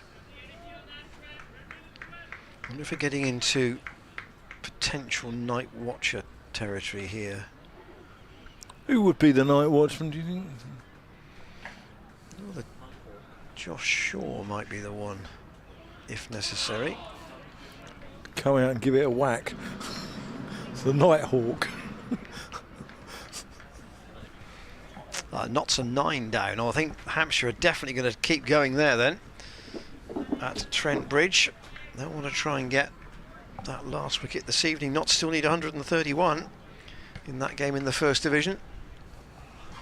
But they are now 9 down. And they're still playing there. Here. Gloucestershire 109 for 1. And Price will flick a single. I say he'll flick a single. It might go all the way for 4. Gorvin won't be able to haul that in. That's run away surprisingly quickly. Down to the boundary at fine leg. And Price picks up 4 more. He goes to 38.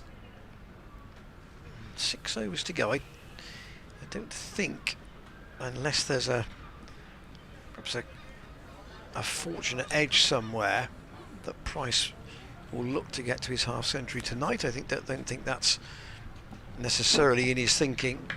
He's just trying to help Chris Dent see Gloucestershire to the close without any further damage. Yeah, he wants to be there in the morning. There's a massive seagull flying over the scoreboard there. Like a pterodactyl. Here it comes across the pitch. Here's Van der Hoogten.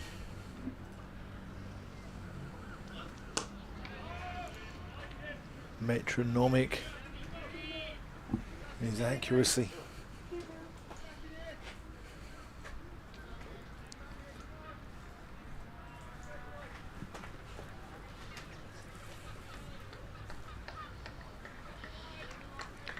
Need to be some creative thinking at Derby if there's going to be a result. There with 1 day to go. Derbyshire 48 runs in front.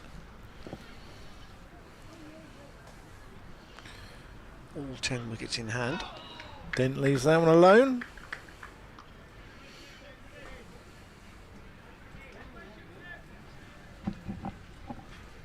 Only 5 wickets have fallen today here at Cheltenham. Yeah.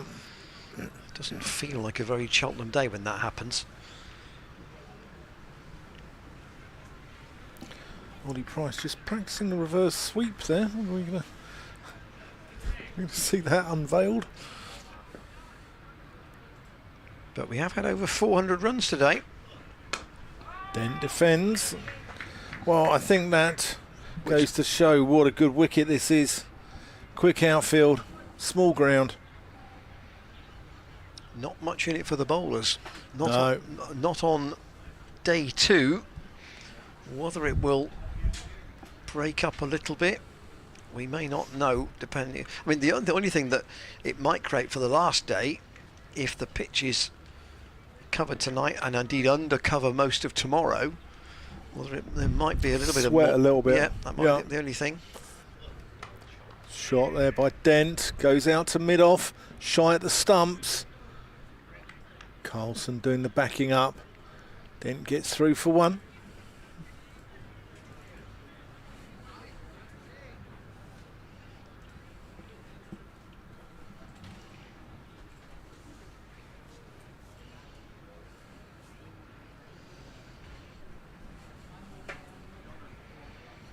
Billy Root comes out to cover point for Ollie Price against Van der Hoogten. He's going to stay over the wicket to the right-hander. Here he comes. Gorvin just rides the bounce there of that one. Back-pedalling, wasn't he? Ian, it's my tourist guide here in the North Gloucestershire area. I have to ask you my tourist guide. What this curious building is over to our right here. There's a sort of chimney, but it's not a chimney. It's not another church. It can't be another church. I'm not sure what that is, actually. Is it another church? No, don't think so. Defended there by Price. It's not part of this sort of outbuilding of a hospital like the incinerator or anything like that. No, that's by the motorway. You'll drive past that going back to Winscombe. I'm surprised you haven't seen that already, actually. What a pleasure that is. And there's a sort of silver sort of, it's another church. You lot are church mad.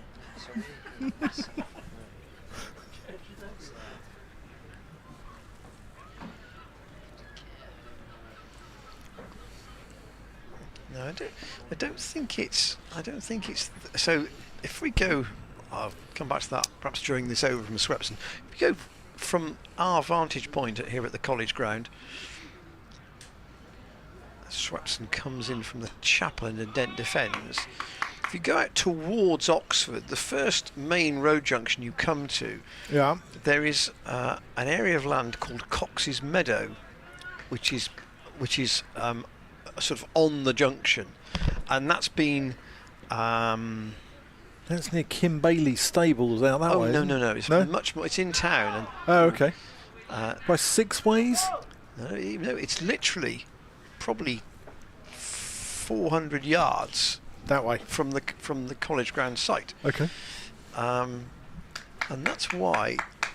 So I don't know quite where that building would be, because you've got a green space at the end of Sanford Road. Swepson in and steered away by Dent. Cry for yes for the single, and if that was Ollie Price's call, then they both sorted it out correctly. And Ian, that's my tourist guide for the North Gloucestershire area. What is this silver building straight in front of us? What's all that about? It looks rather out of place here amongst the spires and the chapels here. Is that might be within the hospital site?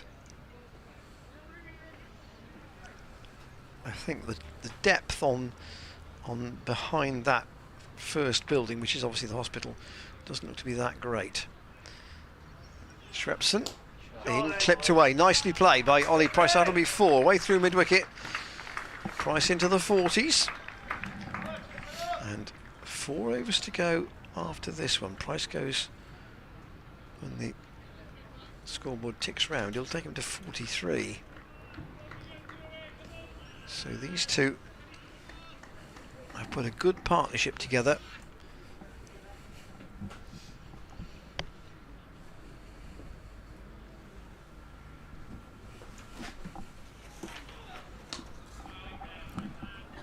.81 at the moment.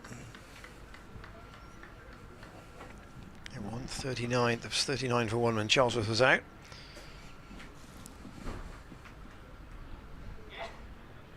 But Glamorgan, and I say, we come back to this point about the number of draws in the second division this season, and that has really come from teams not being able to bowl the opposition out. And Exhibit A here today of a side basically on the the side batting first have got maximum points without being dismissed and actually well inside the allotted overs, and the side batting second have not looked in any bother at all, despite this, what you might argue is the scoreboard pressure on them. Yeah, I think for there to be a result in this game, something's got to be manufactured. Going to have Kieran Carlson. Is that Kieran? No, it is Kieran Carlson coming into the attack. Yes, just off spin. A couple of overs of off spin from him at the end of this second day. Further note in the Whiting notebook. Yeah. Von der Hoogten, he's bowled 12 overs for 20, and he's barely looked like being hit about by anybody. But just the 1 wicket for Glamorgan in 44 overs. Sweepers on each side. Deep square. There's a deep cover.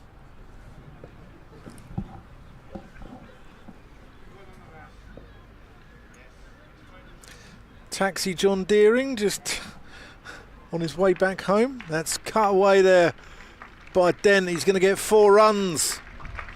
Nice shot. 123 for 1. Perhaps your 140 might not look too far out after all. Your high 140s though, weren't you? 148. Harry Clement's 133, I think, could be there or thereabouts.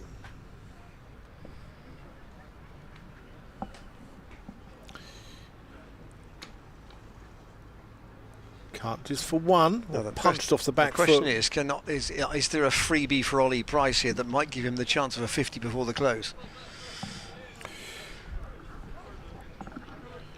He needs 8. 3 overs and 4 balls to go. Deep square. Not essentially Price. gets it tonight, but I'm sure he'd feel quite happy if he could. Deep square and a deep cover for Ollie Price.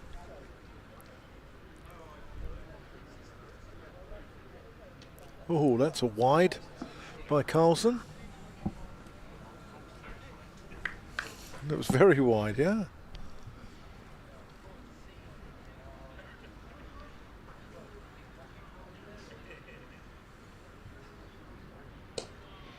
Price defends, pushes it back to Glamorgan's white ball captain. I don't think Price mentally will be thinking about that 50, do you? No, I think he just wants to be there for the morning. Be nice if he did get it, but There's one more to his total. I don't think he doesn't look as if he's particularly intent on doing so.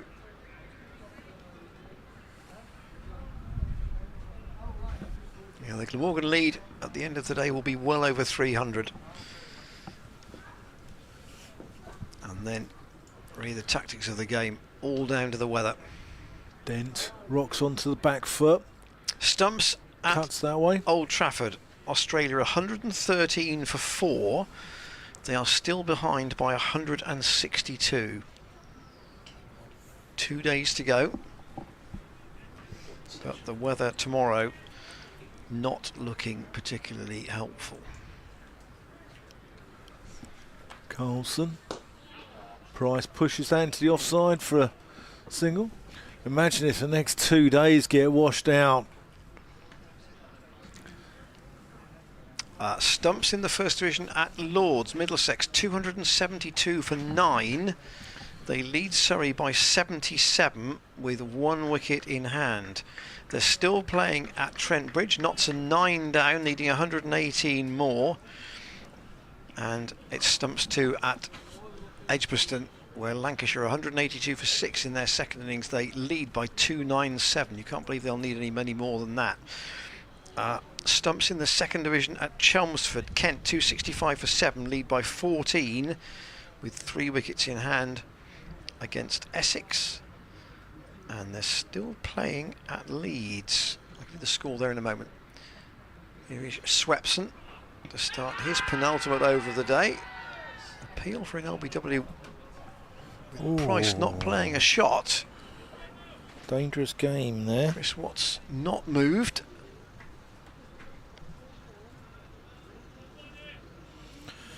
You see, sometimes when you think he's pitched outside leg stump, a bit of the ball might be pitching on the stumps. Price on 44 again. Just gets the pad in the way. At Headingley, Sussex 224 for 7. They lead by 76, but they are still playing there, and they've got 3 wickets in hand. It is also Stumps at Derby. Give you the score there in a moment. Swepson in, and Ollie Price goes back and just pushes that out deadweight on the offside. And at Derby, Derbyshire 89 for no wicket in their second innings. They're still 43 behind. 1 day to go there. That looks absolutely odds on a draw. Banker, as they say. Say the same about this one, but you never know. We have 2 days to go rather than 1. That's the true. difference. That's true. Yep. But the issue really for tomorrow is what rain is around both tonight and in the morning. Swepson in again. Well, that's short. What does Price do? He just stands tall and punches it up to mid-off.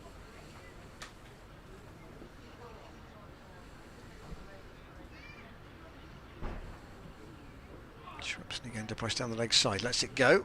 So there'll be 2 overs to go. I suspect Carlson will bowl one and Swepson will bowl the other. And Glamorgan have had a long run in the field here. They've had a 3-hour session, a session of 2 hours and 40 minutes. Tea was taken at 4 o'clock, so they've come out at 20 past 4, and here we are at 7 o'clock, and they've only had 1 wicket in that time.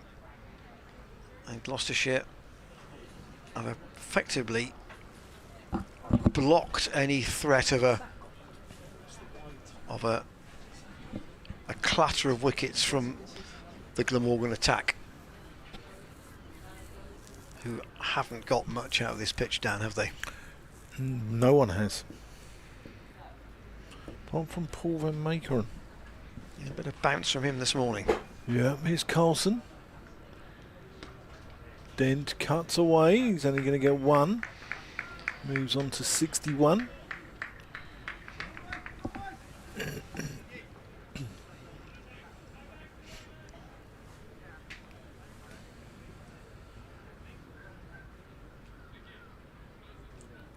If you could put it like this, Gloucestershire haven't done anything silly on this pitch, have they? No, they haven't. They haven't at all. They've just concentrated on doing the simple things well.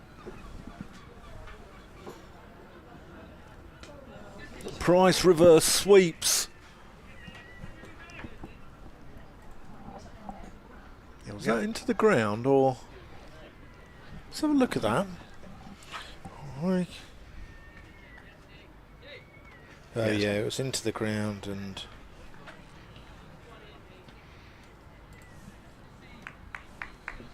unorthodox in the last one over of the day to do that.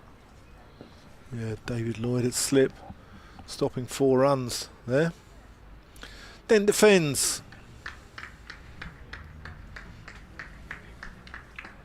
Well, thanks for your company today. If you've seen part of the day or all of it, pleasure to have a full day's play here at Cheltenham after the much shortened one yesterday.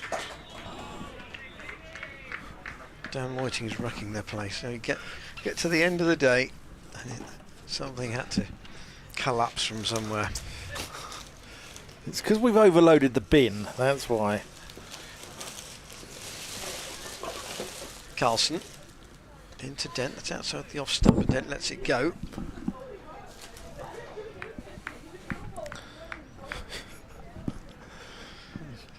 I've just got visions of you knocking over that cup of tea in Bristol earlier in the season. That was poor work. Whereas your cup of tea today should have been knocked over. It should have just been consigned to the dustbin of history. Yeah. End of Carlson's efforts for the day with the ball, 2 overs for 11. A bit of a late gamble that hasn't paid off, and Swepson will bowl the last over of the day in well, very pleasant conditions now. A little bit of breeze, but the sun's still out and quite a lot of blue sky about actually. Yeah, 130 for one. Wally Price 45, Chris Dent 61. Well, Harry Clements, the Gloucestershire analyst, said 133 at the close when we started talking about a spread bet with. See, that's why he's an analyst. Yeah. Right, and this is why we do what we do. So he could be right on the money here. But Swepson in. It was a full toss. Where's Ollie Price put that? He tried to put it down the ground, and Swepson's fielded it off his own bowling. I thought he caught. I thought that was a bit of C&B action there. I was a little bit worried. Slip, leg slip, and a short leg for Price. He needs 6 for his 50, but he's not going to be tempted. If he had one full toss, Swepson flights the next delivery, but Price just wants to see this over out. Swepson is 16th over.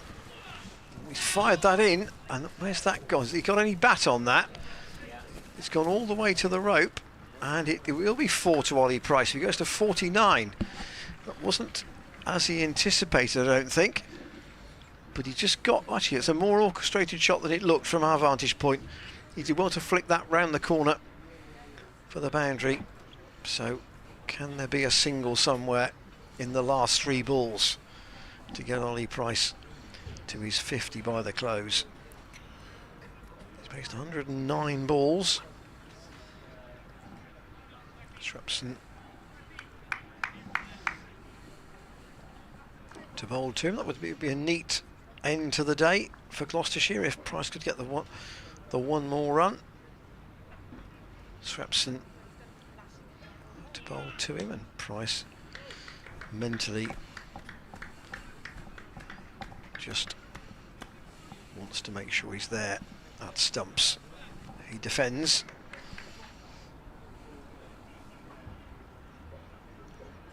Swepson wheels in once more, and Price again just pushes that out on the leg side straight to Billy Root. So I don't think we'll see a reverse sweep off this last delivery of the day. I'd be very surprised. Gonna smash it over the chapel. Swepson then to end day 2, and Ollie Price is content to be 49 not out at the close. Chris Dent is with him on 61, and they've put together 190, stand of 95, those two, for Gloucestershire since the dismissal of Ben Charlesworth. 134 for 1 at the close. Gloucestershire are 316 behind, Dan. It's been a day when the bowlers have found wickets very hard to come by. Only 5 in the whole day. Yeah, it certainly has. And the only one who's really got anything out of this has been Paul van Meekeren for Gloucestershire. Chris Dent's batted very well. He's looked comfortable. He's looked sort of serene. He's just gone along at his own pace, hasn't he? But I think for anything to happen in this game of cricket now, something will have to be manufactured. Tomorrow, let's see what tomorrow brings. Let's see what tomorrow brings weather-wise as well. I think that will have an influence on this game of cricket. But at the moment, the draw looks the favourite. So Glamorgan 450 for 6 declared just before tea here at Cheltenham on the second day. Billy Root 98, Chris Cook 86. Kieran Carlson 76. All those innings today. Cook was 86 not out, in fact, at when the captain David Lloyd decided, when he got the 5th batting point, enough was enough. Van Meekeren 3 for 92, Zafar Gahar 2 for 62, Tom Price 1 for 88. The wicket takers, Gloucestershire had to survive 6 overs up until tea, which the openers did, Charlesworth and Dent. Charlesworth was then bowled by Swepson, he having come on very early in the Gloucestershire innings. But Dent 61 not out, and Ollie Price on 49 got Gloucestershire to the close with a stand that lasted 32 overs and 4 balls for their stand of 95. We'll be back with you tomorrow morning at 5 to 11, weather permitting. Enjoy the rest of your Friday. Thanks to James Healy as ever on the cameras, and we'll see you here at Cheltenham for day 3, hopefully tomorrow at 10:55.